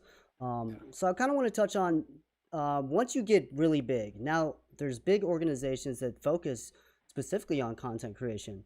When, say you get a big you have a lot of subscribers, your social media growth has a lot of traction, and you're ready to make that step to approach like an AMG or approach an org, or an org is looking at you and they're interested in what you do. What kind of like steps do you take in that? Like, what's the thought process? Because say an org approaches you, whether it's tier 3 to tier 1, as a content creator, what benefits you most in a contractual way? Like if the org is going to offer you certain things, like as a creator and you're growing and you want to, say you're not at that highest level yet, but maybe the tier 1 org would benefit you to join, what kind of things would you look for as far as the content creator? For me, it's all about, you know, I'll address the elephant in the room, at least for me. First of all, you have to know what your goals are, right? Everybody's a little bit different. Maybe you're an aspiring pro player and this can get you in the scene. Maybe you love the brand so much, or it's a huge brand. Like you said, some like tier 3, maybe it's FaZe Clan and you're like, heck, I just want to join because it's that valuable, you know? So there's so many different factors. It's tough to say, this is how you should approach the situation. However, if you're an unknown person, or not unknown, but maybe like mid-size or whatever, you're in that kind of area and you're looking to get into an esport org, which I see is very different from agencies too. So there's kind of two questions. But on the esports side, it's kind of about like, what value is that adding to you, right? From a selfish perspective, is it money? Is there a salary? If so, how much?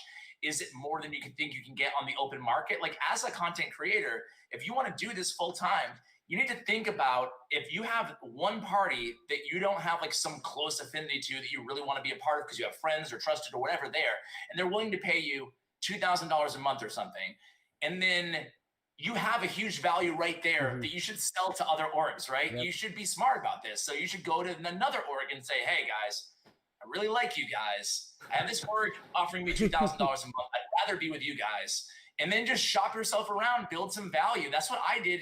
You know, like I'm not going to name names, but like a couple times when I was unaffiliated with an esport organization, when I was at that point where I knew I could get some sort of salary, I just went to a bunch of esport orgs and I was like, hey, I did exactly that. So, you know, it wasn't purely transactional, but I also wanted to make sure that I'm treating myself, you know, as long as I have one offer, I know I'm a commodity in some regard to these organizations. So it becomes a mixture of how much can they offer me in terms of opportunity, how much do I see them as a fit, and how much are they offering me, you know, in terms of money or sponsorships or whatever, you know? Absolutely. Anyone else want to touch on that? Were you talking about agencies like AMG's type agencies, or were you specifically talking Like about agencies to organizations like? orgs. I know they're both both different, but agency to org, Right.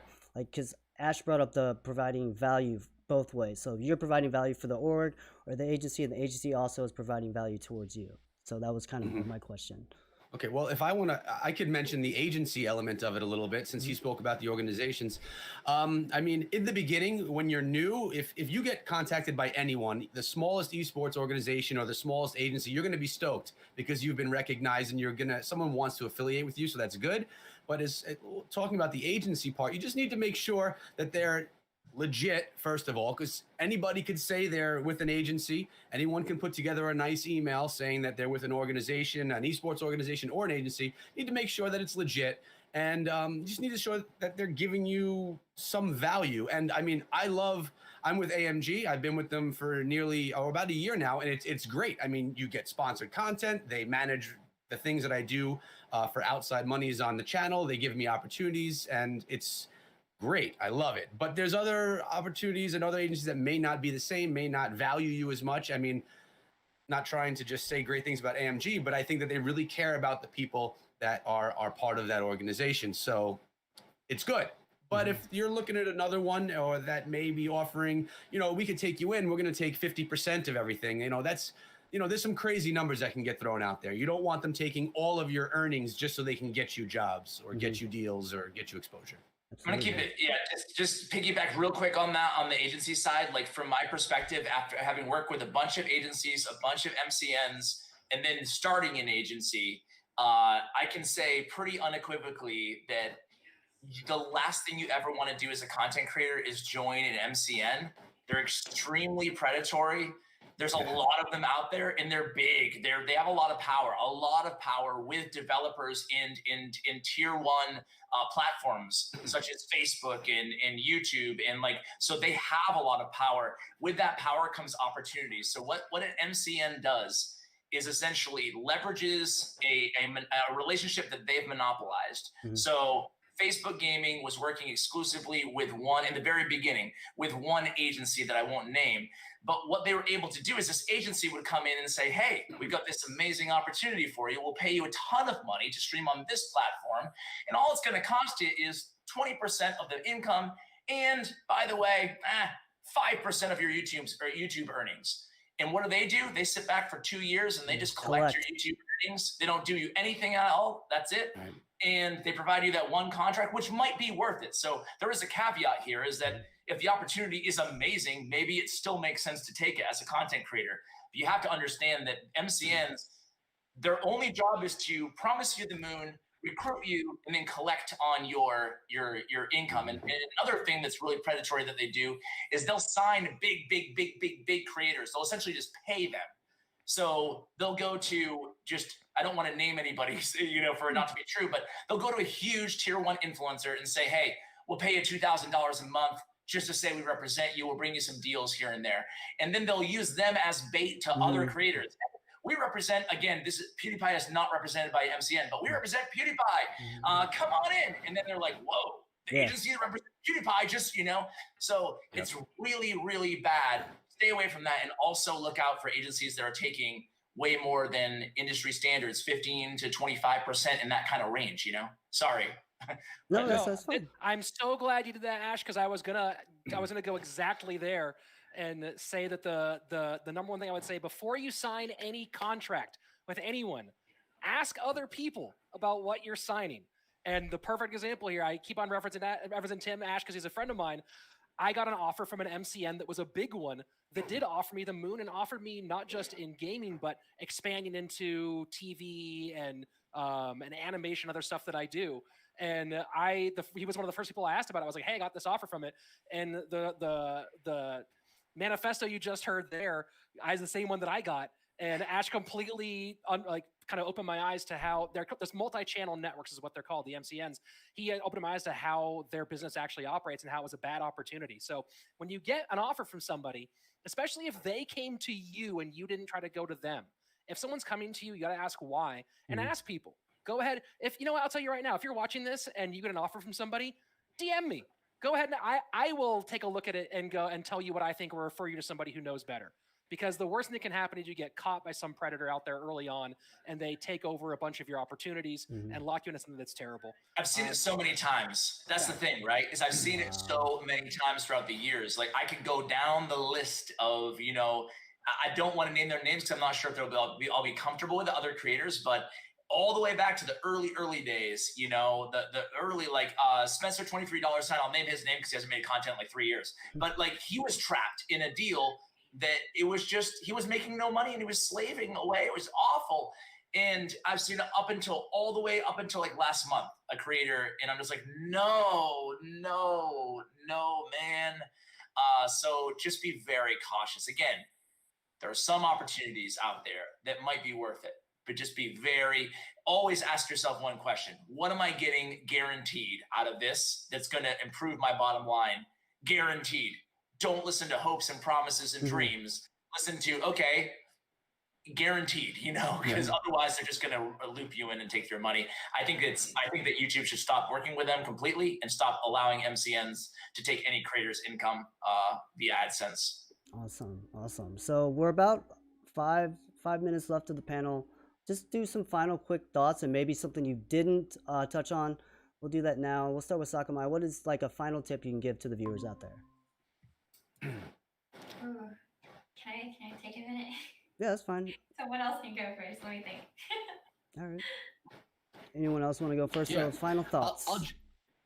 I could jump in, and it's going to be a warning one, kind of like Ash was just talking about the MCNs. I've seen quite a few friends of mine get not brand deal offers, but, you know, sponsored content offers that come through their email, and it tells them, here, play this game, download this game right here, or do this type of stuff. And what they're actually doing in some of these deals is they're giving access to their channel. And if you've ever watched some of your content creator subscriptions suddenly turn into watching Judge Judy all day long or something like that in their channel, it's because they gave away their channel information to these people that are basically fishing for their details. Yeah, and this happened. I've gotten the emails myself, and I know what I'm looking for, so they just go right into the garbage. But a lot of people, especially newer creators that don't know yet or that get excited about something coming in the email, they find these, they give away the information that they're not supposed to, and suddenly their channel is gone, and it's a fight to get it back, and it's not fast. And I know that Powerbang and Ash specifically have helped a couple of my friends that are content creators get their channels back, but it does do damage. You're going to lose some of your audience, and, you know, I mean, they were showing stuff from television just all day long on the channel and just completely spamming the audience, and it's a predatory thing, and be careful of that. I like that. One key indicator too on that is if you're getting emails with @gmail.com, it's 99.9% not real. So keep that in mind. Most people will have their actual brand, you know, IP on their legitimate emails. Okay. Rich, final thoughts? Man, I mean, we've covered so much ground already. I think the big one in the end, though, is just it circles back to the bigger point I've had the whole way through here, which is treat people how you want to be treated. Everyone talks, you know, even the people that like everyone in this business knows everything about everyone else. So if you're treating people well, people know about it. Treating people poorly, people know about it.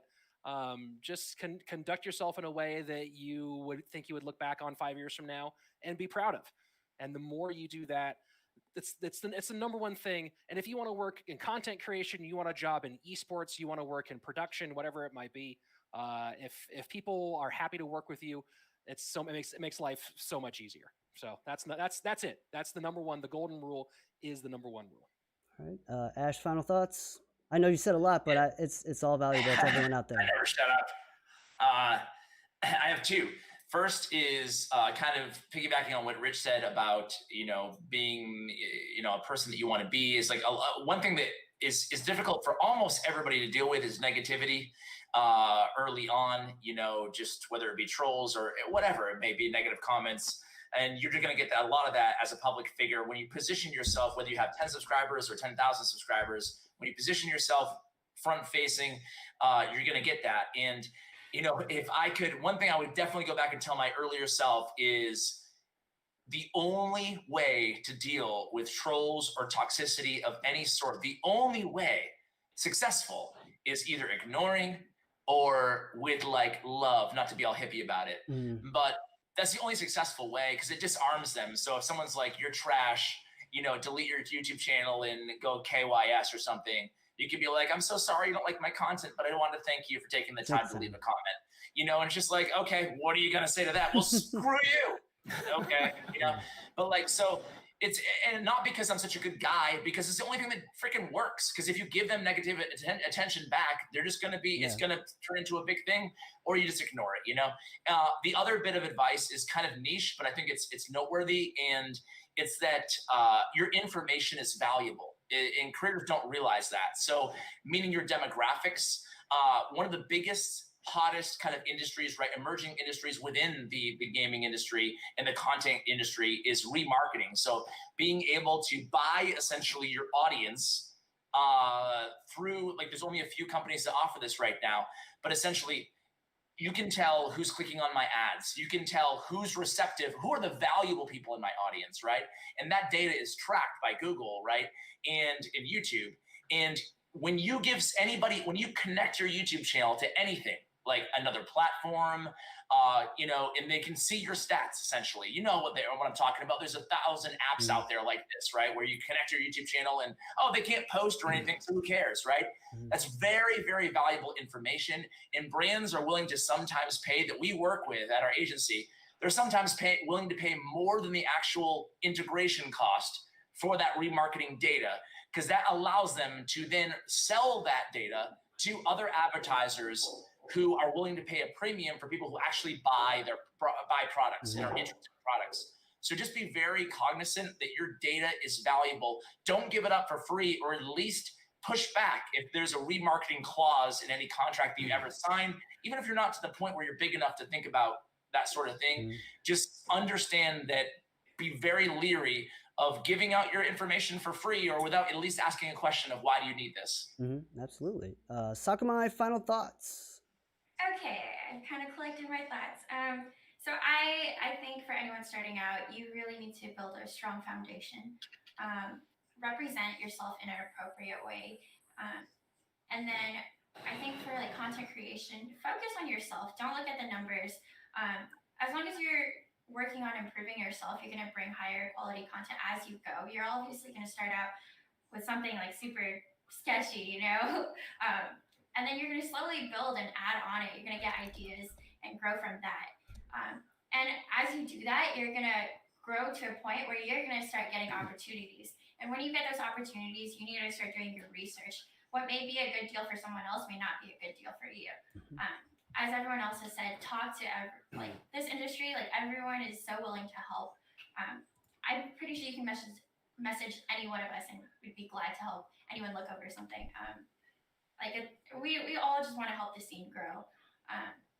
But I guess finally, after doing your research, just know your value.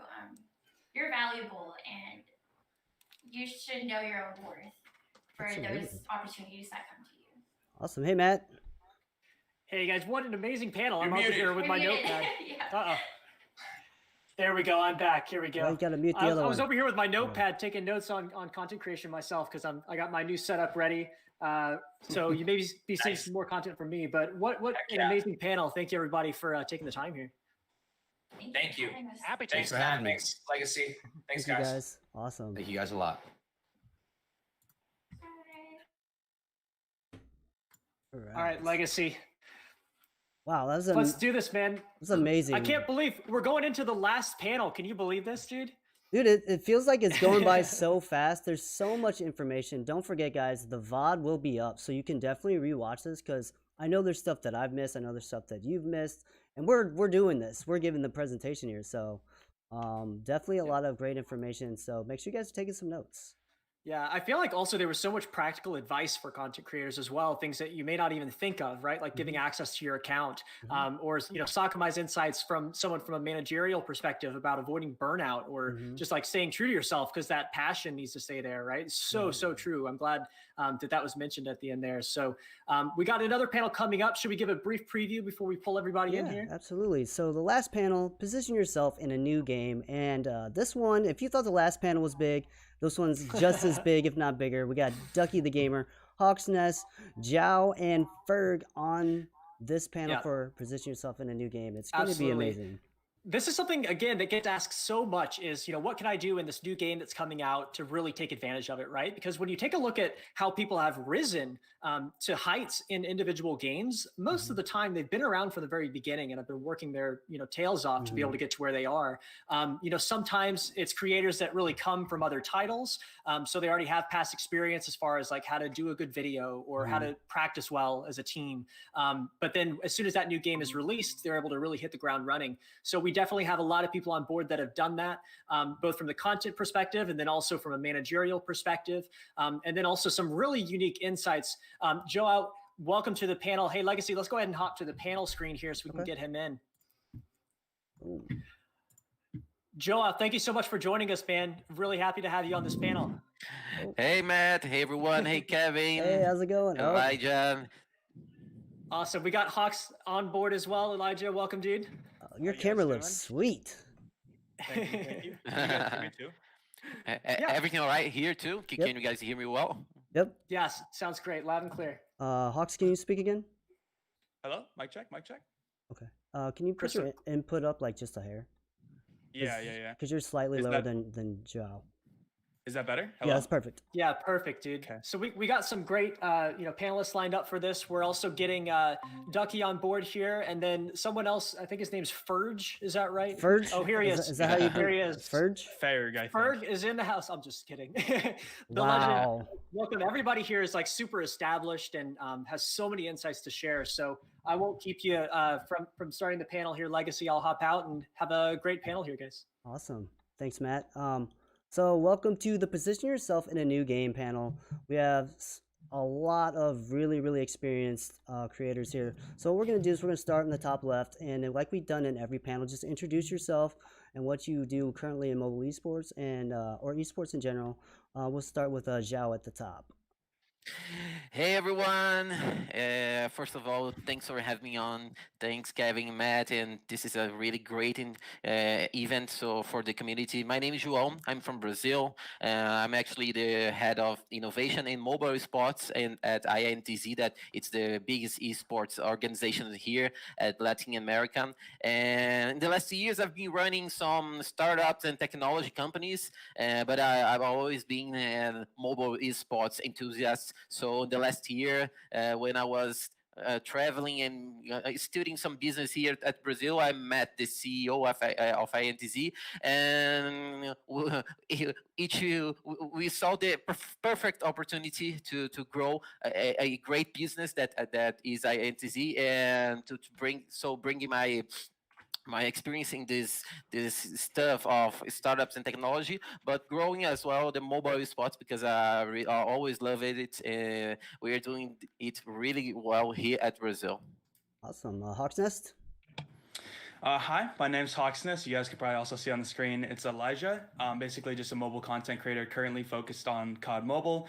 I mainly do YouTube. I stream here and there. I need to work on getting a consistent schedule, but for the most part, just creating content right now, trying to do other things and branch out. Currently, if you guys see right here, I'm in the Tribe House in Austin, Texas. So a lot of cool things coming with that, trying to branch out mobile outside of just content and gaming and try to do more IRL stuff and things like that. So that's a big focus of mine right now. But yeah, that's pretty much everything about me. Awesome. Ferg? I think you're muted. Yeah, you're muted. You're muted. Sorry, I'm muted so that I didn't get any background noise. But what's up? I'm Ferg. I'm the worst Call of Duty player on the planet. My fans know me as iSimp. I was previously part of Cloud9. I'm an ex-professional player. Now I'm a content creator. I got over 1 million subs, and I'm probably the least professional out of everyone in this call. So I apologize in advance. It's all right. And then last but not least, Ducky the Gamer. Hey everyone, name's Ducky, Sam, whatever you want to call me. Fortnite mobile content creator, never been a pro player, never will be a pro player. And so, yeah, streaming, YouTube, content creation, been doing this for about 2 years full time now. And like the panelist, switching games, done a lot of that in my career. So I think I might have a input or two on this topic. But yeah, thanks for having me. Absolutely. So let's jump right in. I think the most obvious question is, how do you, when a new game comes out, how important is like the alpha or the beta? And then once you learn the alpha and beta, how important is it to climb the ranks in those games to be on the leaderboards? Is that like an essential thing, or just grinding the game in general is just important? And we'll start this time with Ducky, and then we'll go clockwise. Okay. So for me, the only experience with games of leaderboards I have is Fortnite Mobile. I played Clash of Clans way back in the day. Was like 13 years old when it came out. I was not a leaderboard grinder. Madden Mobile was the next game I switched to. No real leaderboards in that was grindable. And then Fortnite Mobile came out, and there was no leaderboards when the game first came out, and it took a few seasons for leaderboards to actually become into the game. So there's no real way to grind the game and people in game to be able to recognize like, oh, that player's really good. He has a lot of wins, a lot of kills. So really for me, it was just making a lot of content off the get-go, streams and stuff like that.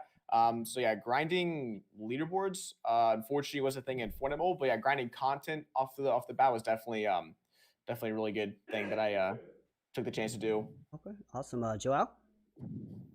Yeah, so my point of view here is more kind of organization by looking at the importance of getting the beta and the leaderboard, etc. Here for NTT, it's really important because as we see here, for example, at Free Fire, we have a very great champion team here, almost in the top 3, top 2, top 1. And for example, Brawl Stars, that we are the Brazilian team that is going to the Worlds, and all our athletes, they were playing the game since the beta phase. They were always fighting for the leaderboards here. So yes, it's kind of important if you would like to grind in a competitive way. But if you look in the content creator way of thinking, exactly like the DTG just said, it's really important for us too. So if you're looking to work with this, okay, yeah, for us it's really important. Okay. Hawksnest, I think you and Fer could actually tell a lot because you guys started your big growth in COD Mobile. Is that correct?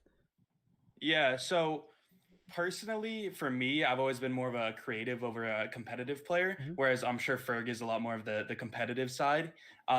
So for me, I like started doing content, really just doing it for fun. And then obviously it grew to something, and I wanted to do things that are really creative with my content and like informative. So I've never been a huge competitive player. I was with Cloud9 with Ferg on a game called ROS, which was just a mobile battle royale. That mostly came out of the fact that we were gonna join as like content creators, and then they wanted to get like a competitive team also. So when we went into it initially, I was like kind of getting into competitive, but it wasn't something that I was super huge on. But they also wanted to have content creators at the same time, so I thought I could kind of fill that pretty well. But even like when I was with Cloud9, I like really enjoyed the competitive side, but it wasn't like the biggest thing for me. So I've always been more of a creative than a competitive player personally in like all the games that I play. So right now with COD Mobile, I much would rather do like content and stuff than grind leaderboards, go for #1, play in tournaments, stuff like that. Okay, Ferg? All right, so the question was, you want to know how to position yourself best as soon as the game comes out in regards to like the beta and the first day of release. So Hawksnest didn't really touch on it with his statement, but there's like 2 main ways that you could probably go into a title and take over it. One is to be like the best, be at the top of the leaderboards, all of that stuff, which is what I did. And then Hawksnest came in with a different angle, just be unique. You need to provide value to the people who are consuming the content, because if the consumers see that you have value, they'll come back, they'll watch, increases watch time, increases CTR, all that stuff. You'll get more views, more subs, all that good stuff.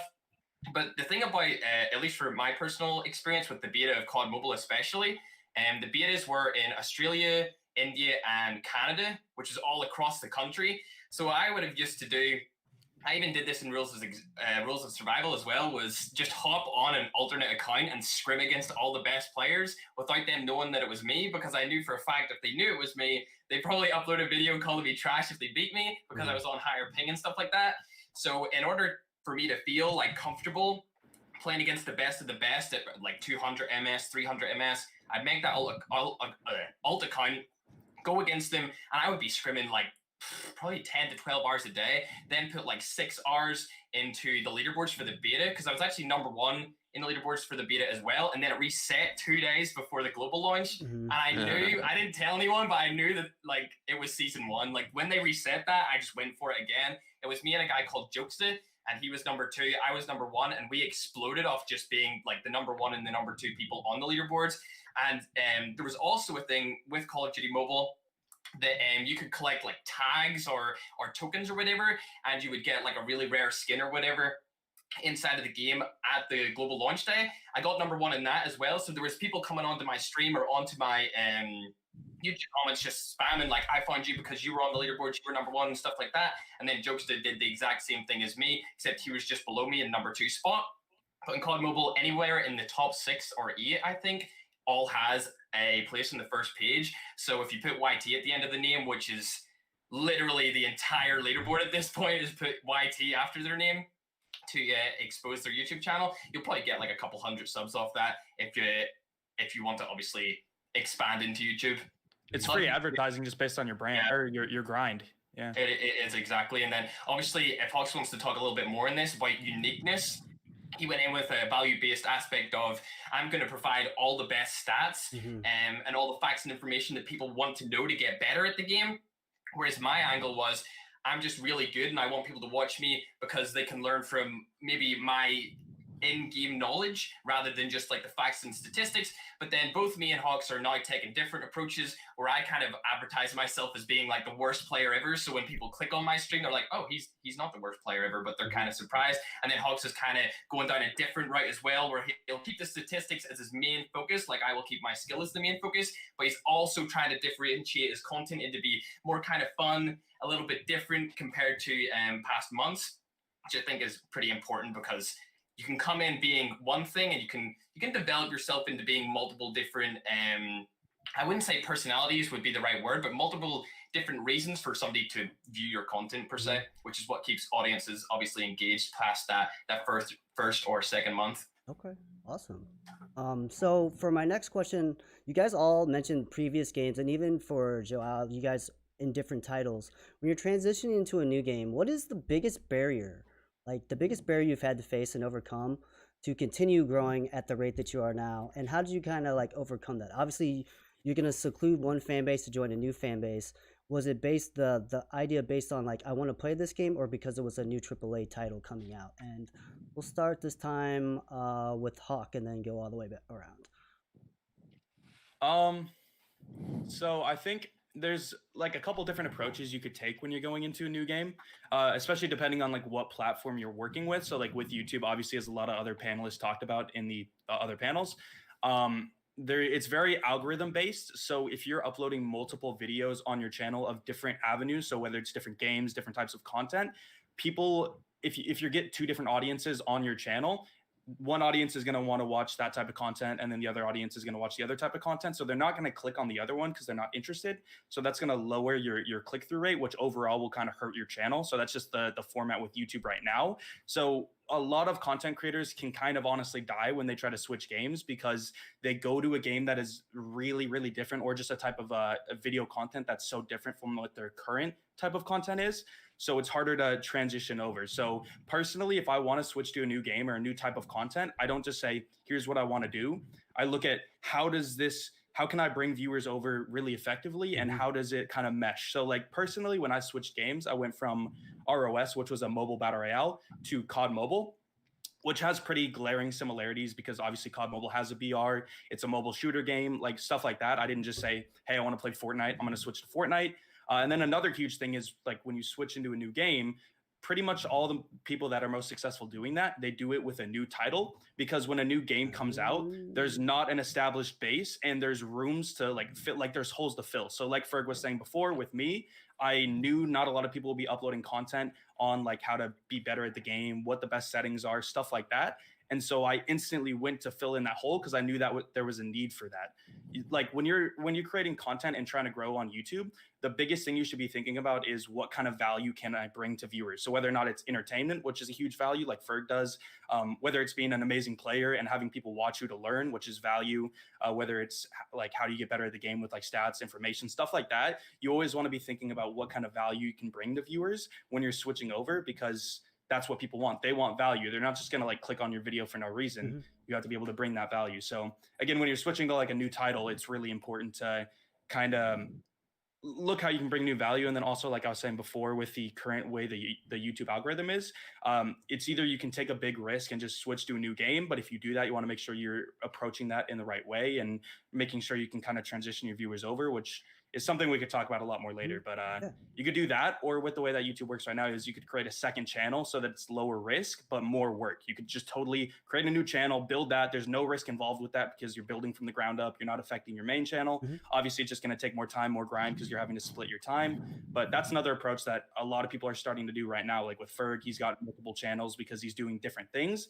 And so he wants to build fan bases that are all under the Ferg brand, that same umbrella, but going to different, avenues, different platforms to not impact the main channel, I guess. Absolutely. Anyone else want to touch on that? Yeah, I can touch on it for a bit. So for Fortnite Mobile, the switch for me, it was really, I guess, different because Call of Duty Mobile, even though it's under the Call of Duty franchise tag, it still is its completely own game, has its own content, own developers. Like it stands alone from Call of Duty. But for Fortnite Mobile, it is literally just a port of the game, has the same update, same content. So it's really hard to. There was no beta. It was literally just like, hey guys, the game's out, go play. And so for me, live streaming on YouTube was sort of becoming a thing, but not really. And so I was like, I'm just gonna start streaming Fortnite Mobile. I'm gonna suck, but so is everyone else because it's a brand new game. And so even though there weren't leaderboards, I sort of created my own leaderboards. I would keep track of my wins on my screen. So if somebody was new, they'd say, "Oh, he has 100 wins. The game's been out for a month. That's really good." So trying to I think this would be a really common theme through this panel is bringing value to people. Whenever you switch, you need to basically just take yourself out of the game you're in before and try to invest as much time and effort into the new game as possible, learning the content, the update schedule, anything you can do to involve yourself with a game is going to give you a better advantage than just uploading infrequently or playing infrequently and not trying as hard as you can. The more effort you put into learning a new game and learning the intricacies of it will give you a much better chance long term than just one-offing a video once a week or something like that. Joel, you want to talk about that using that same example, but with Free Fire? Because Free Fire is the game that if you don't know what Free Fire is, it's huge. 80 million plus daily users. Go ahead and tell us about how you guys did that. Yes. I really would like to talk about that in new competitive games here, because here at INTZ we have 6 different teams for mobile esports, and one of the greatest barriers when we talk about getting into a new title that we started from the scratch here, each one of them, is really understand how to engage with this fan base, how to be unique for them. And I was actually listening what Elijah and Ducky was saying, and yes, for example, at Free Fire, we have a different Instagram, a different YouTube channel for this audience, because they are total different people than what we had before when we started, for example, here at League of Legends. So we understood that we have this barrier of understand where they are. So we actually had a really strong Twitter, social media, but they are all at the Instagram. So we move it, our communications and our efforts for this different point of view. But when we talk about an organization going into a new title, okay, that's the point of the content creation, that it's a barrier, and you need to understand how to be unique and where you have to be. And but it's really important to know where are the good players. Or it will gonna be at the leaderboards, or you have a really good relationship with the publisher, so they can actually help you with that. But I think that the main point here is, okay, I need a really great competitive team. But when we talk about growing a fan base, yes, the great barrier is to understand who is your audience and where they are. So it's really important for us, in the case of Free Fire, to be in a different social media, in a different having a different communication, and it works for almost every one of them. So I think that's the main points I would like to say from our organization point of view when we talk about going to a new title. Okay. Ferg, any thoughts on barriers? I'd say just the barrier to entry for mobile is actually way lower than like a PC game. So it's actually easier than what you might think to get in to making YouTube content for mobile, especially now that there's all those screen recorder apps. Like when I started, you needed an Elgato, you needed all this stuff, but now you can just you can stream onto that app Trovo from just your phone. You can record using just your iPad or your phone or anything. So I would say the barrier to entry is way lower than what it used to be, so anyone can probably get into a title. I heard the question you were saying, what was the decision to move to a AAA title? Or I think it was something along those lines. Me, Hawks, and Hot, a person who's behind the scenes on this particular panel, we're all in a group chat. Shout out to Hot. We were all in Cloud9's team, and we were talking back and forth about COD Mobile. I think I first sent a message into that chat about Call of Duty Mobile a year before it came out. It was like November 2018 or so. So we all knew that this game was coming out. We were all preparing for it years in advance. It was just about it actually dropping. Because we all knew it was going to be a big game. We knew it was going to be a standalone game. It wasn't going to be like Fortnite Mobile, where it would be the same game just ported over, which, like Ducky said, that's extremely hard to make content out of that, because who wants to watch Fortnite Mobile when it has less, like the graphics are lesser to that than a PC version of the game? The only really content that you can get away with right now on that is, say, like Grant the Goat doing TikTok clan versus like mobile players and stuff like that. You gotta get really creative on Fortnite. I'll give you that. That's a fact. And those videos actually slap, and I really enjoy those. But yeah, the barrier to entry for mobile is definitely way lower than what it was. And for me personally, for me and Hawks and Hot personally, we were talking months in advance before Call of Duty was going to come out. If you see a AAA title that's in development, like maybe I wouldn't say that Apex Mobile will be as big as Call of Duty Mobile, but it will definitely be one of those like front runner games where everyone's like, oh, Apex Mobile's coming out, and all that kind of hype will be there. Wild Rift will definitely be a AAA title 100%. There's no way that game doesn't explode. I'm definitely going to be making another channel for that when that drops for sure. But yeah, you need to pick your punches pretty much. You need to pick what game you want to go into. You need to make sure it's going to be a really solid game. And there is a wild variety of really solid games coming to mobile in the next year or so. So pick one, focus in on it. As soon as you establish the brand, then you can go around and become even a variety YouTuber with lots of different channels. Like how the organizations are doing now, where they're building lots of different channels around lots of different games, which I think is a really smart strategic way to go about things. But yeah, pick your punches, and I'm sure if one misses, you'll land somewhere else. I like how you guys talked about multiple channels and stuff. So if you are building a brand, and all of you guys have big brands here, how can you extend that brand beyond a single game and not just get pigeonholed? I know you guys mentioned start like a separate channel and stuff, but like, how do you, for Ducky, like you have the game Fortnite that everyone else has, it's not a standalone. How have you been able to be successful in that?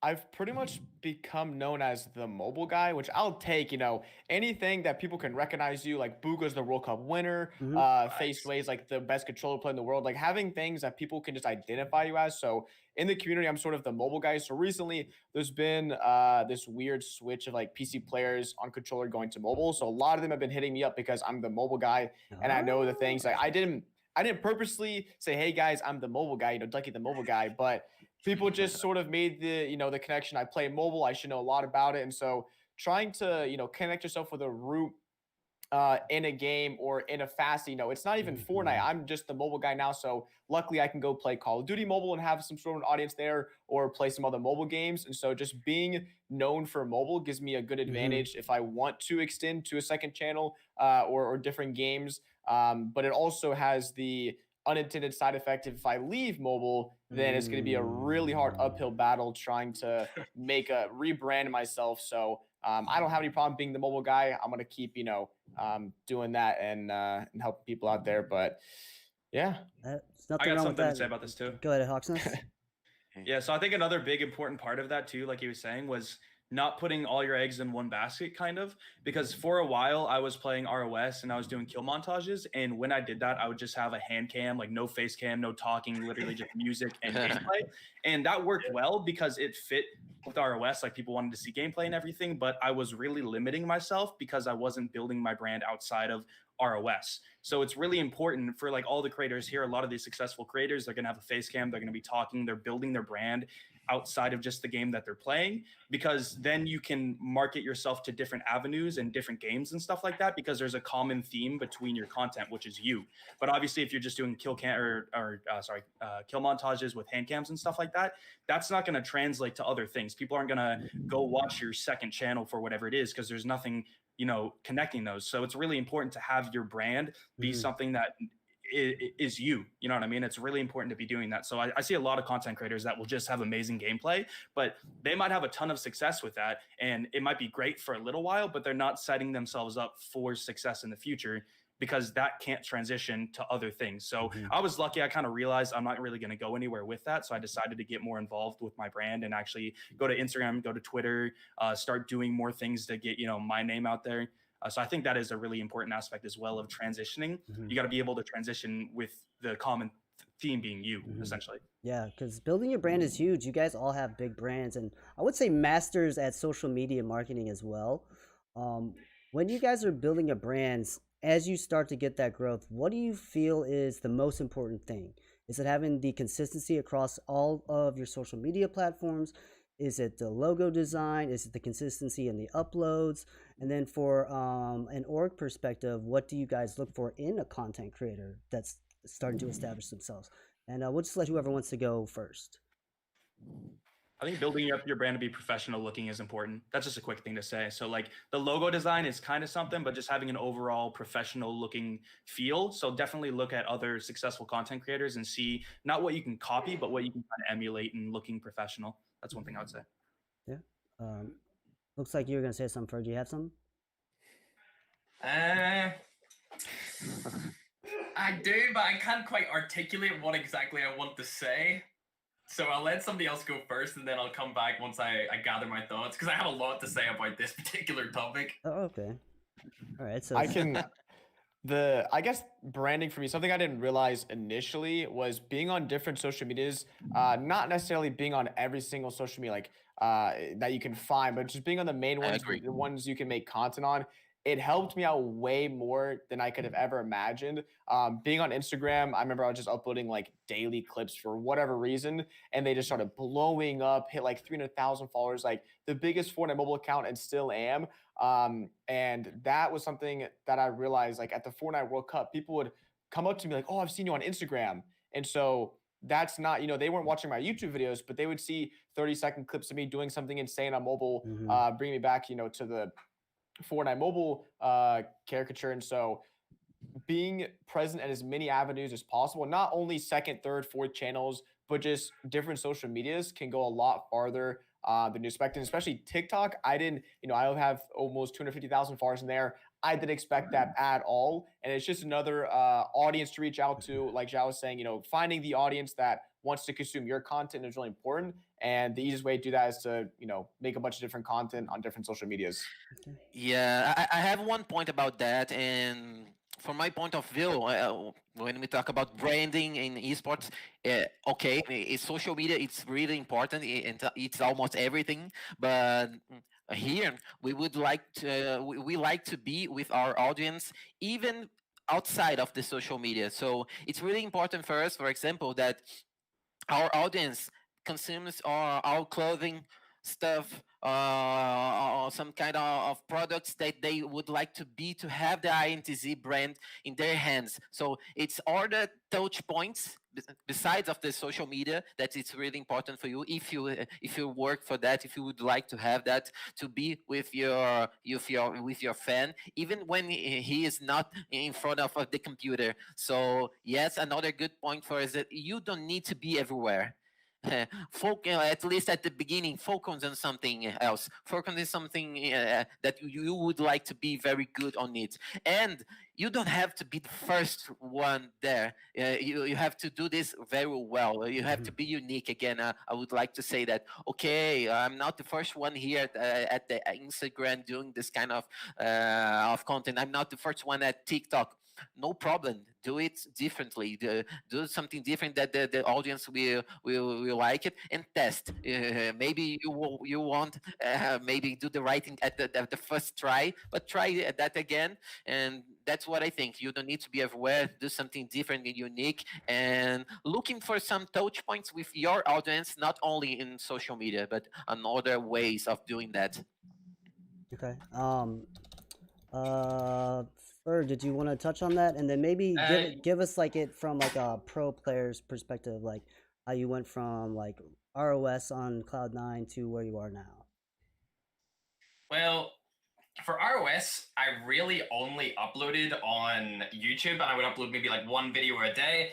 Went into COD Mobile, still only really on YouTube. I have Twitter and I had Instagram, but I wasn't doing like a ducky where I was pulling like 350,000 followers, like killing it. You know what I mean? I had like 10,000 or whatever on Instagram. I was like, yeah, this is lit.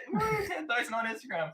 But then I think it was around January or December time, I started uploading clips onto Instagram, Twitter, and Facebook. Did it for like maybe around, I would say, a couple of weeks. I seen good growth or whatever, but it was more just focused around just kind of random clips that I would get in a game. But those like just random clips don't really go viral. The stuff that goes viral is like the insane, like just you get 1 kill with a sniper, or you get 3 kills with a sniper, 1 bullet, that's going viral. Like you 360 across the map, that's going viral.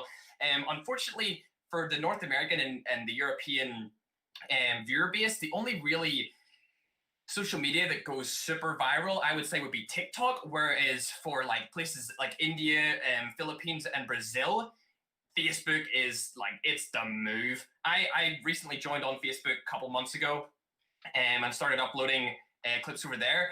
I uploaded a clip last week to Twitter. I think it got 2,000 or so likes. It was just a simple Annihilator clip. I missed like 3 or 4 shots. There was like 10 or 11 kills on Twitter. You think, from our perspective, Twitter is this huge social media. It's great, but in reality, it only has like 300 million monthly users or something like that, when TikTok has like 600 million monthly users or something nowadays.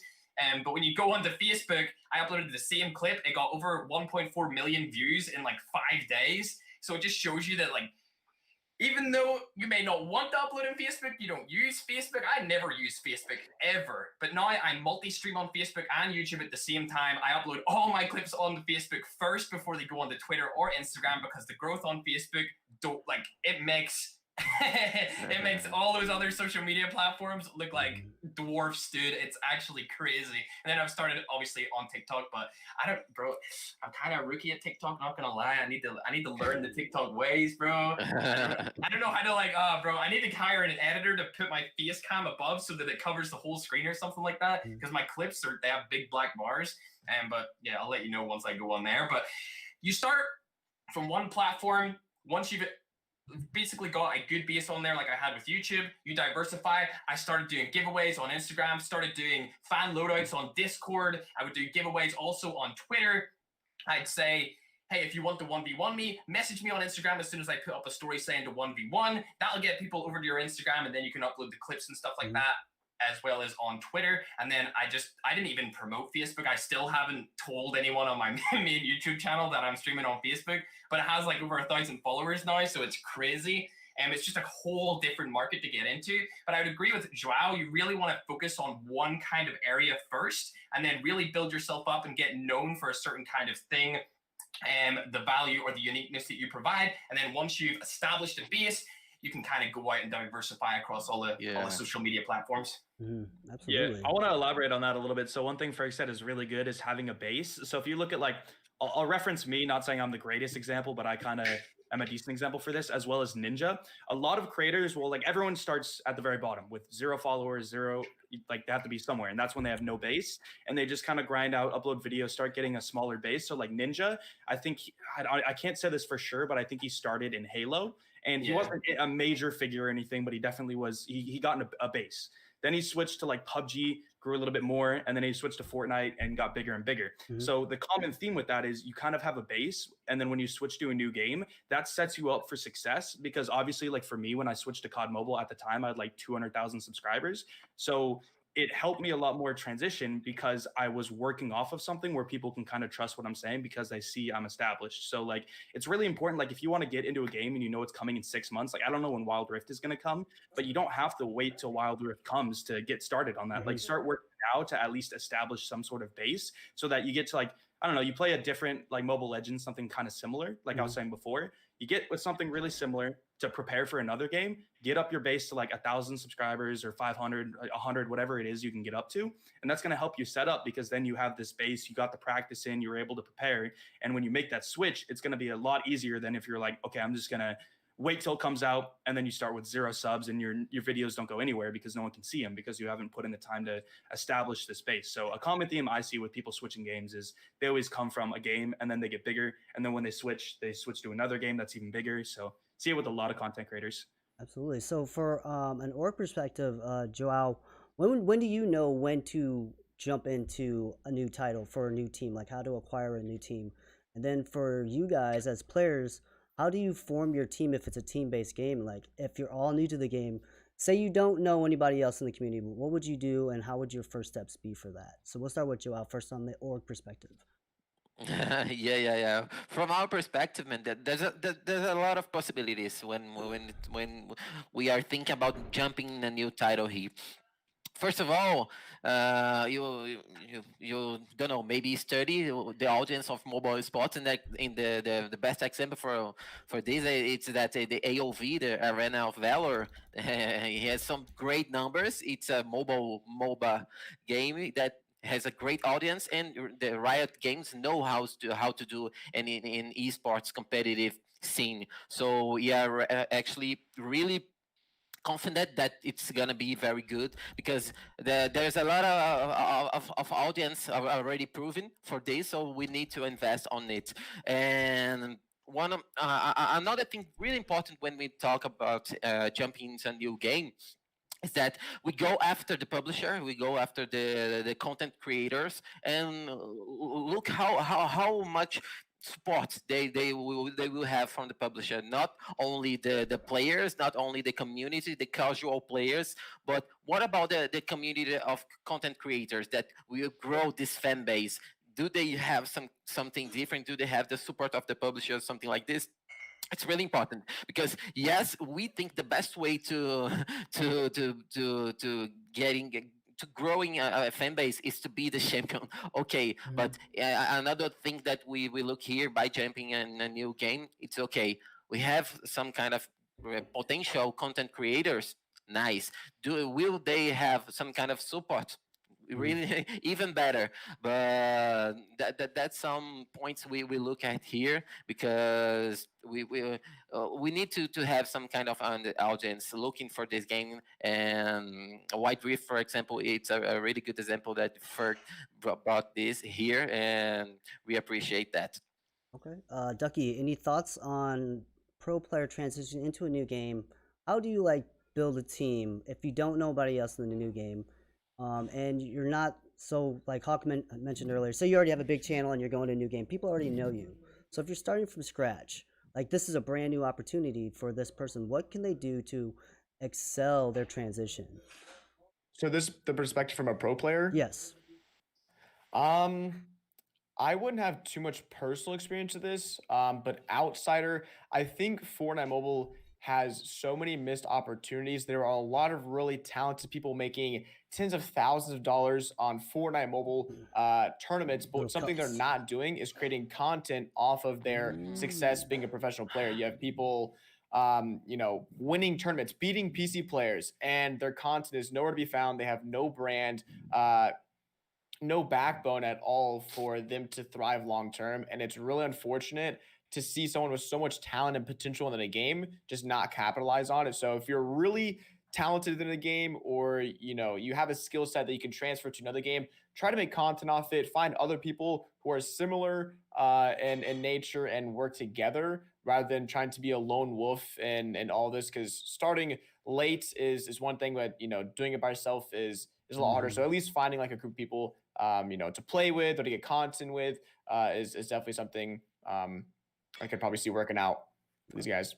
I think part of that is kind of networking, but also not just networking, but being involved in communities and getting to know people, getting people to know you. And you can do that really well by just helping other people, give them value, and don't expect value back, but oftentimes it will happen. You don't want to give someone your time and help them out and then be like, yo, like, you got to help me now. But obviously, if they're good people that you're associating with, then there can be a really big give and take. So I think it's important to get involved with communities, be on the social media, see what's happening, comment under posts, get your name out there. So people will start to know you, even if they don't really, know you. If you're not creative, if you're a pro player, there's a lot of value there for you pent up. Like, obviously, people want to see Fortnite mobile players that are making tens of thousands of dollars. So that is, like Ducky was saying, kind of a missed chance. But if you have value and want to start in content, definitely look to provide that kind of value and get involved. Okay. Agree. Ferg, any thoughts? Yeah, when it comes to you being a pro player and you're trying to find a team, I would say the best thing, like Hux was saying, was find a community. If you want to find a community, best place to go to find communities on mobile games is Discord. You join a Discord, whether it's the official Call of Duty mobile Discord, a content creators Discord that is centered around professional play, anything like that. You join it, you try and scrim with a bunch of different people. They would probably most likely be randoms, which would be the equivalent to being bad players at the start. But once you build up that reputation within the Discord, then people in that Discord will tend to know you as, he's that guy. He's that guy that's going to be on my team. I want to pick him first for EATs or for 10s, depending on what game you're playing. So get me on his team. Once you're, I guess, I wouldn't call it a brand just yet, but once your reputation, which would then lead to a brand, gets out there in different communities of Discord, you'll start to be known as, the guy to go to if you need a sub, you need a player.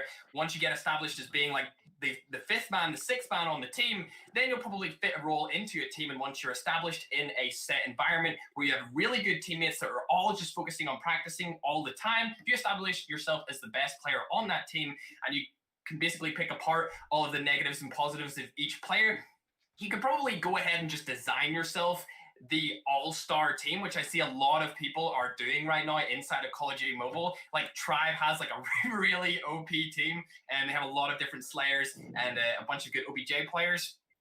But that's basically the go-to. Join a Discord, establish yourself as a good player inside of that Discord. Then once people kind of build up the rep, they'll go around to the other Scrim Discord servers, and they'll just kind of go around, completely smash all these players. Once you get known as being insanely good, people will start to talk about you. You'll be talked about in all these private group chats that you never even thought that anyone would even mention your name in, and then you'll end up getting picked up by either a team or an organization looking for a sub player. Then you'll go into a role player, and then by the end, if you're good enough, you'll just be the star of the team, and everyone will want you on their team so you can make your own team. And this might be obvious too, but like, don't be toxic, be clean. Like, I feel like Ferg and I have had so many people that we know are amazing players, but we just want to avoid them completely, like not promote them, not have them on our channel, anything like that, because we just know they're toxic a-holes. Like, just want to stay away from those people, keep them away from your brand. But if they had cleaned up their presence, they could potentially be superstars, Yeah. Give first, then give back, and please don't be toxic. I think having that professionalism across all of your platforms is super important, because once you post something out there, it's kind of there forever. So they can always look back on that stuff. So we're winding down here. So I want you guys to give me like something that you think is the most important tip that you wish you could have given yourself when transitioning from one game into the game that kind of made you big now, that you wish you would have done when you first started. And then even Joao, you can also still apply this to anything as well. And we'll start with Ferg on this one. Yeah. Okay. So I think it was around March. No, it wouldn't have been March. It would have been around April of 2018 when PUBG first released. And I actually wanted to go to PUBG, and I was pretty good because it was pretty much Rules of Survival is a clone of PUBG. As much as people don't like to say it, when it first was released, it was a clone of PUBG. They've differentiated themselves now, but when it first released, it was the clone. So I knew how to play Rules of Survival, that kind of stuff, and I wanted to move to PUBG Mobile, but the one thing I seen is that my views plummeted. I think it was around, I was getting a third of the views that I was basically initially getting on Rules of Survival, and it scared me too much to just pull out, or it scared me so much that I just pulled out and I didn't pursue PUBG Mobile. I obviously don't regret it now because Call of Duty has been the franchise that I grew up on. It's been the franchise I've been with for the past decade. So like I am in arguably the best position that I've ever been in my life thanks to Call of Duty Mobile. But if I never got this chance of Call of Duty Mobile, I probably would have regretted not switching to PUBG just because it was the main game and it has been the main mobile esport for the past 2 years other than Free Fire. Those guys have been contending for number 1 and number 2 for ever since they were released. So I would say it's hard to say this because all we do is look at it, but you need to just be able to sacrifice the views for a short amount of time to get the growth in the long run. Great example of that. He's not on the panel today, but he's a great guy. I really enjoy its content. It's Bobby Plays. Yeah. He moved to COD Mobile. If you go onto his Social Blade, his graph, but his graph now, when it comes to views and monthly subs, it's skyrocketing. It's going right back up to the top. He recently hired a thumbnail designer, so now his CTR is going better. He's improving his brand every single day.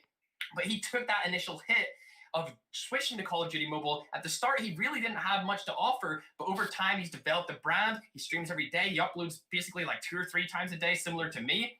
And he stayed in the wave, and now he's one of the biggest Call of Duty Mobile creators. So just don't look at the views. Don't make it discourage you, because if it does, then you won't believe in yourself. And if you're not the person that's believing in yourself, who's going to believe in yourself? Yeah. Nobody's going to believe in yourself. Ducky. Yeah, so. I think something along the same lines, but almost like the opposite. So when I was playing Madden Mobile, this was a game, love-hate relationship with the developers.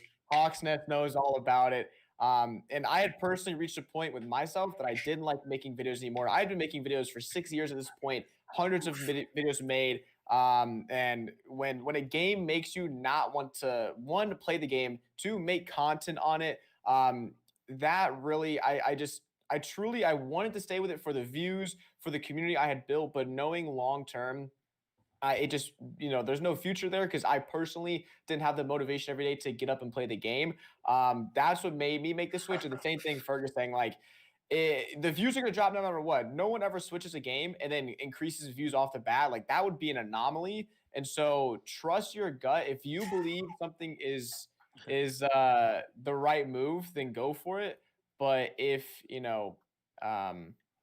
just trust your gut, because it's your channel, your videos, your content. If you're happy with it, views shouldn't matter too much. Obviously, views are nice to get, but yeah, don't focus on the views. Focus on yourself and your happiness and your content, and then the rest should follow suit. Right. Joao. Yeah, man. What I think about that here, each one of our games here in ITZ, it's kind of, we look at this as a project. So it needs to have a potential to give us an ROI, a return of the investment. So there's a lot of KPIs, and one of them, it's viewers when we look at our content creators. But a tip that I could give if you would like to go to another competitive game is to study a lot, understand about the viewership, understand about the base of casual players, because these casual players will be your future fans, will be the future people that will be supporting you. And for us, it's really important to understand if the publisher has a really good schedule for their mobile esports scene. Because if we have a plan to continue investing on it for the next year and continue hiring some new content creators, we would like to have a lot of championships and etc. It cannot be a blind shot. So from our point of view, we need to understand what is success for us. And there's a lot of KPIs. And when we look this schedule for competitive things, championships and etc., we're gonna look at this as a project and understand if we have this return of the investment, and so that would be good for us. But the main point here is to meet good people, be a network person, give your add value for this community, so you will understand if this has potential. And I love what these guys just said here.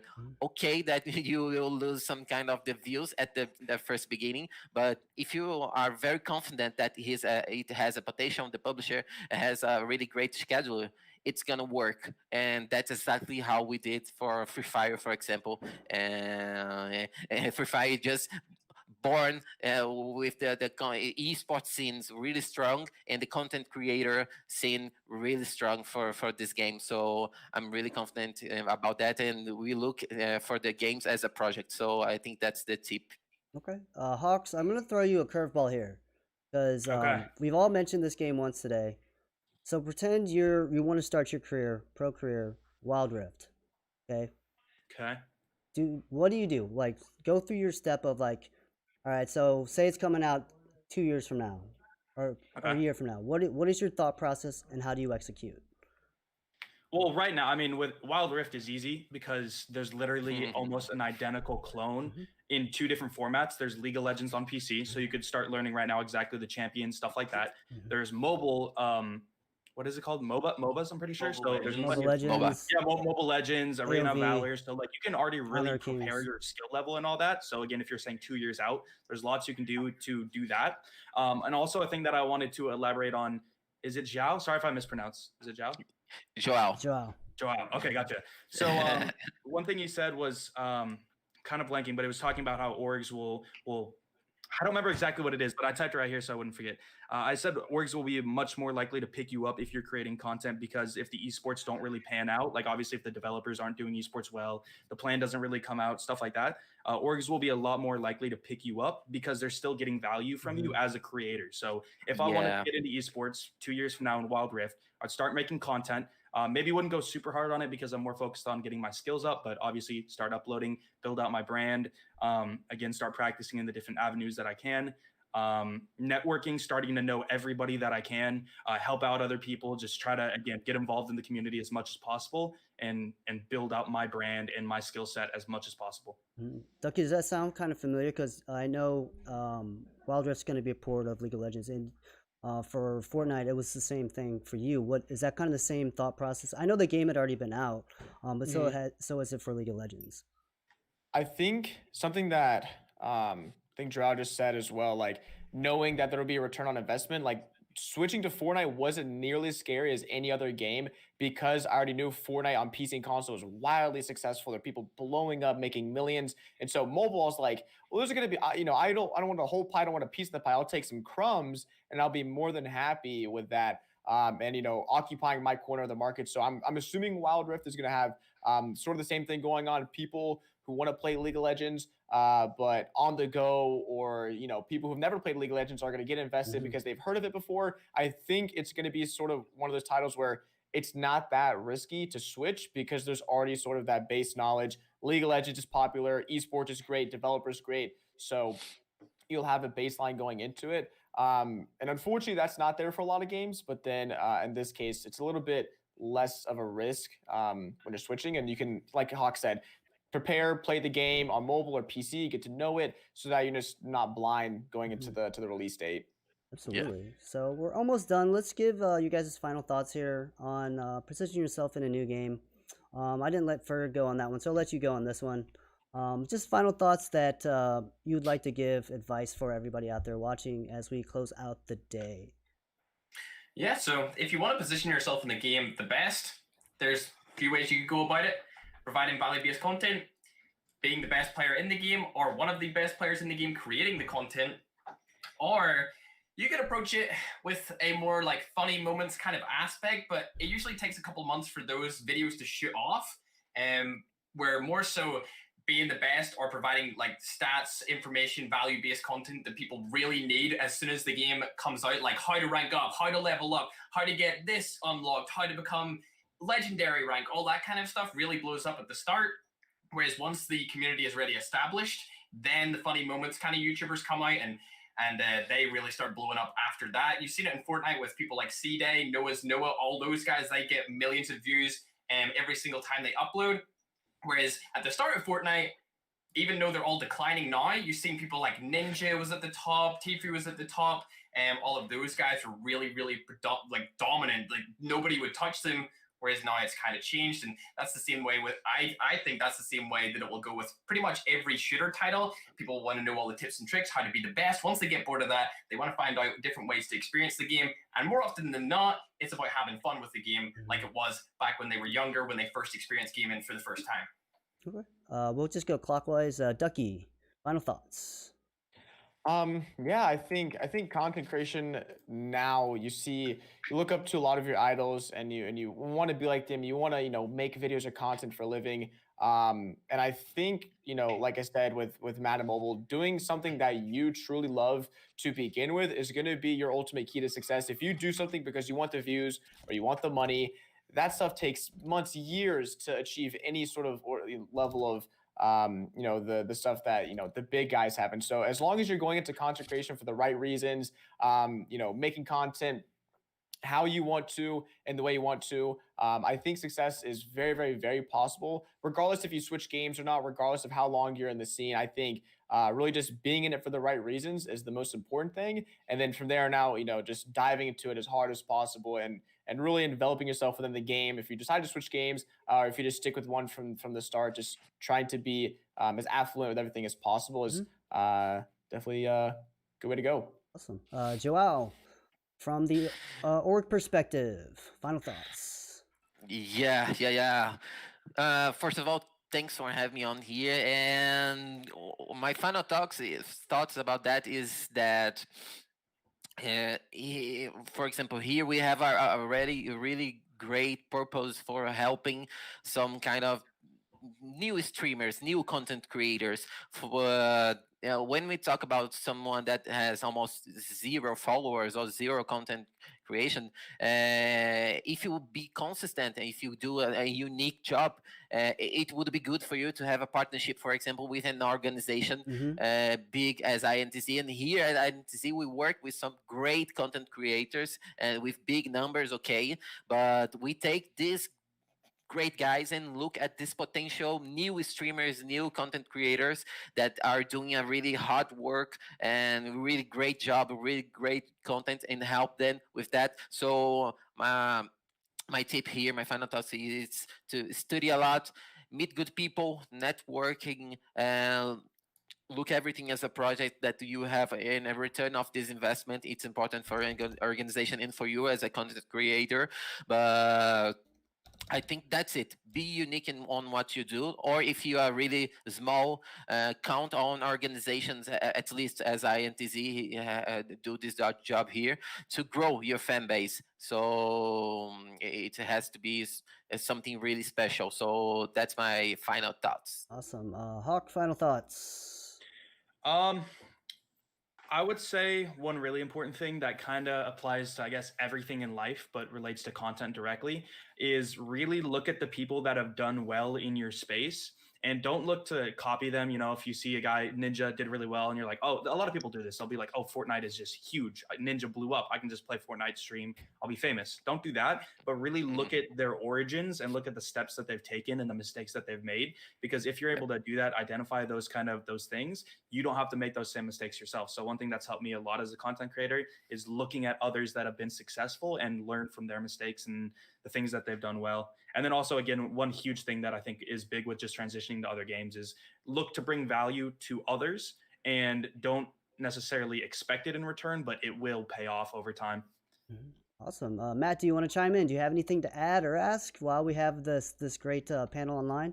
You got to unmute yourself. Yeah, first of all, I mean, listen, what incredible knowledge from everybody here on this panel. I mean, this has just been an amazing day. What a way for us to really end this stream, at least on a high note. And, as far as me personally, the closing thought, I guess, for this panel and how to position yourself in a new esport is that, the time's really right now.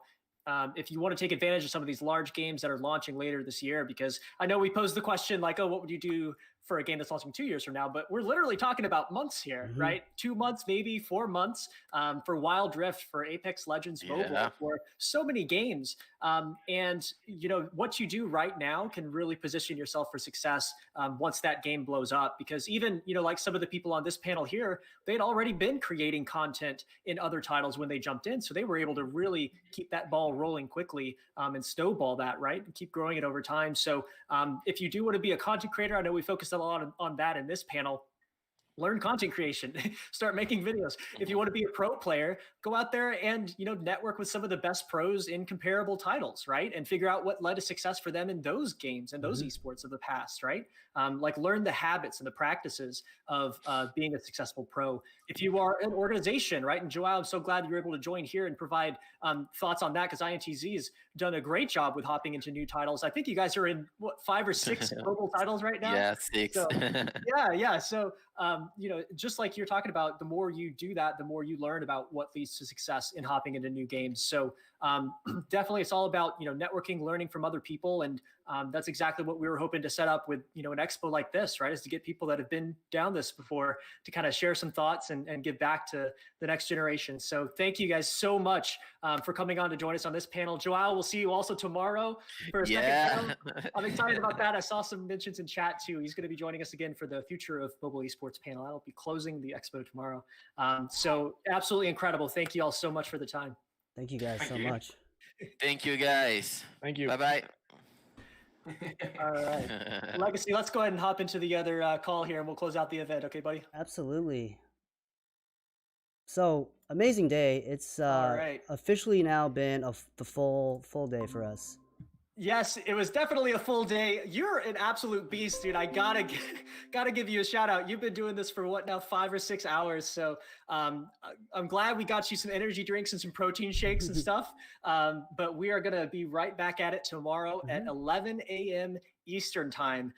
Should we go through the schedule for tomorrow maybe and give people a little preview for what's happening? We can. I don't have the actual graphic up, but if you... You know what? It's 3 panels. So I'd love to talk about it though. These are 3 that are really important. So we obviously started off today kind of building the stage, right? Or the foundation for what you need to know. We started out with career paths and identifying what jobs are even available to you in the esports industry from a mobile perspective too. And then we talked about getting hired. So how do you actually get your foot in the door? What type of messages should you be sending to people? How should your resume look? Stuff like that. And then started to get into some specific advice for common career paths, like being a pro or being on the staff of pro teams, how to be a content creator and how to especially position yourself in some of these new titles that are popping up. But so tomorrow we're going to talk about some more macro things, some really high impact things in the mobile esports industry. So I hope you'll join us. We've got the first panel, partnerships and sponsorships in mobile esports, which is again just kind of like the backbone of all of this industry. So really important for you to understand that at a high level and then be able to apply that to your own path individually as well. Got some stellar panelists. We have 2 representatives actually from AMG, who are obviously a phenomenal agency handling a lot of sponsorship activations and partnerships. We've got Buffaretti and Win both joining us from AMG. We also have Sam Cook from Esports Insider, which that's a huge pickup. So I'm so stoked to be able to have him. And then we also have Anthony or Kingdom from G Fuel, and who knows sponsorships like G Fuel. I mean, come on. So that's going to be great. We're moving next into the event production panel. So events in mobile esports.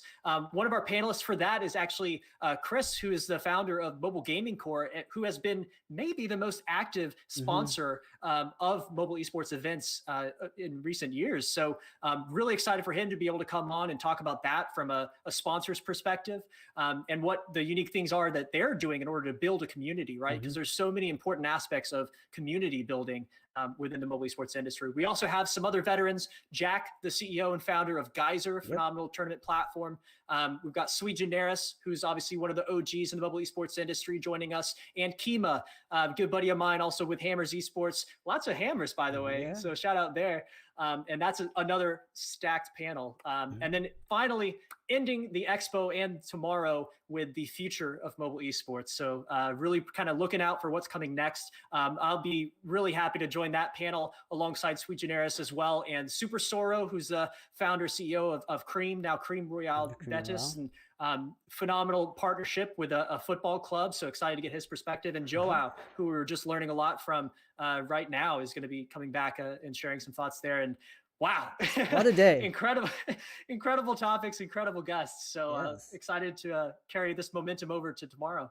Absolutely. So do we have what do we have going on now in the Discord? Do we have anything exciting for anyone, or is it do we are we done? Yeah, dude. So we're going to keep this party going. If you're watching us online on YouTube or on Theta, check out our Discord server. It should be in the description. If you're not able to find that, join us on Twitter at Mobile Esports CE for Mobile Esports Career Expo.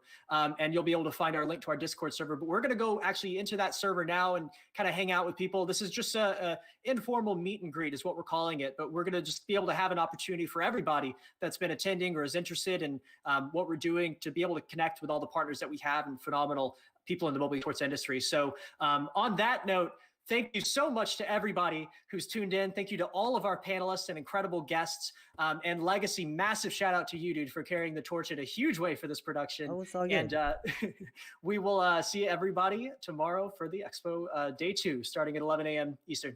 See you guys tomorrow.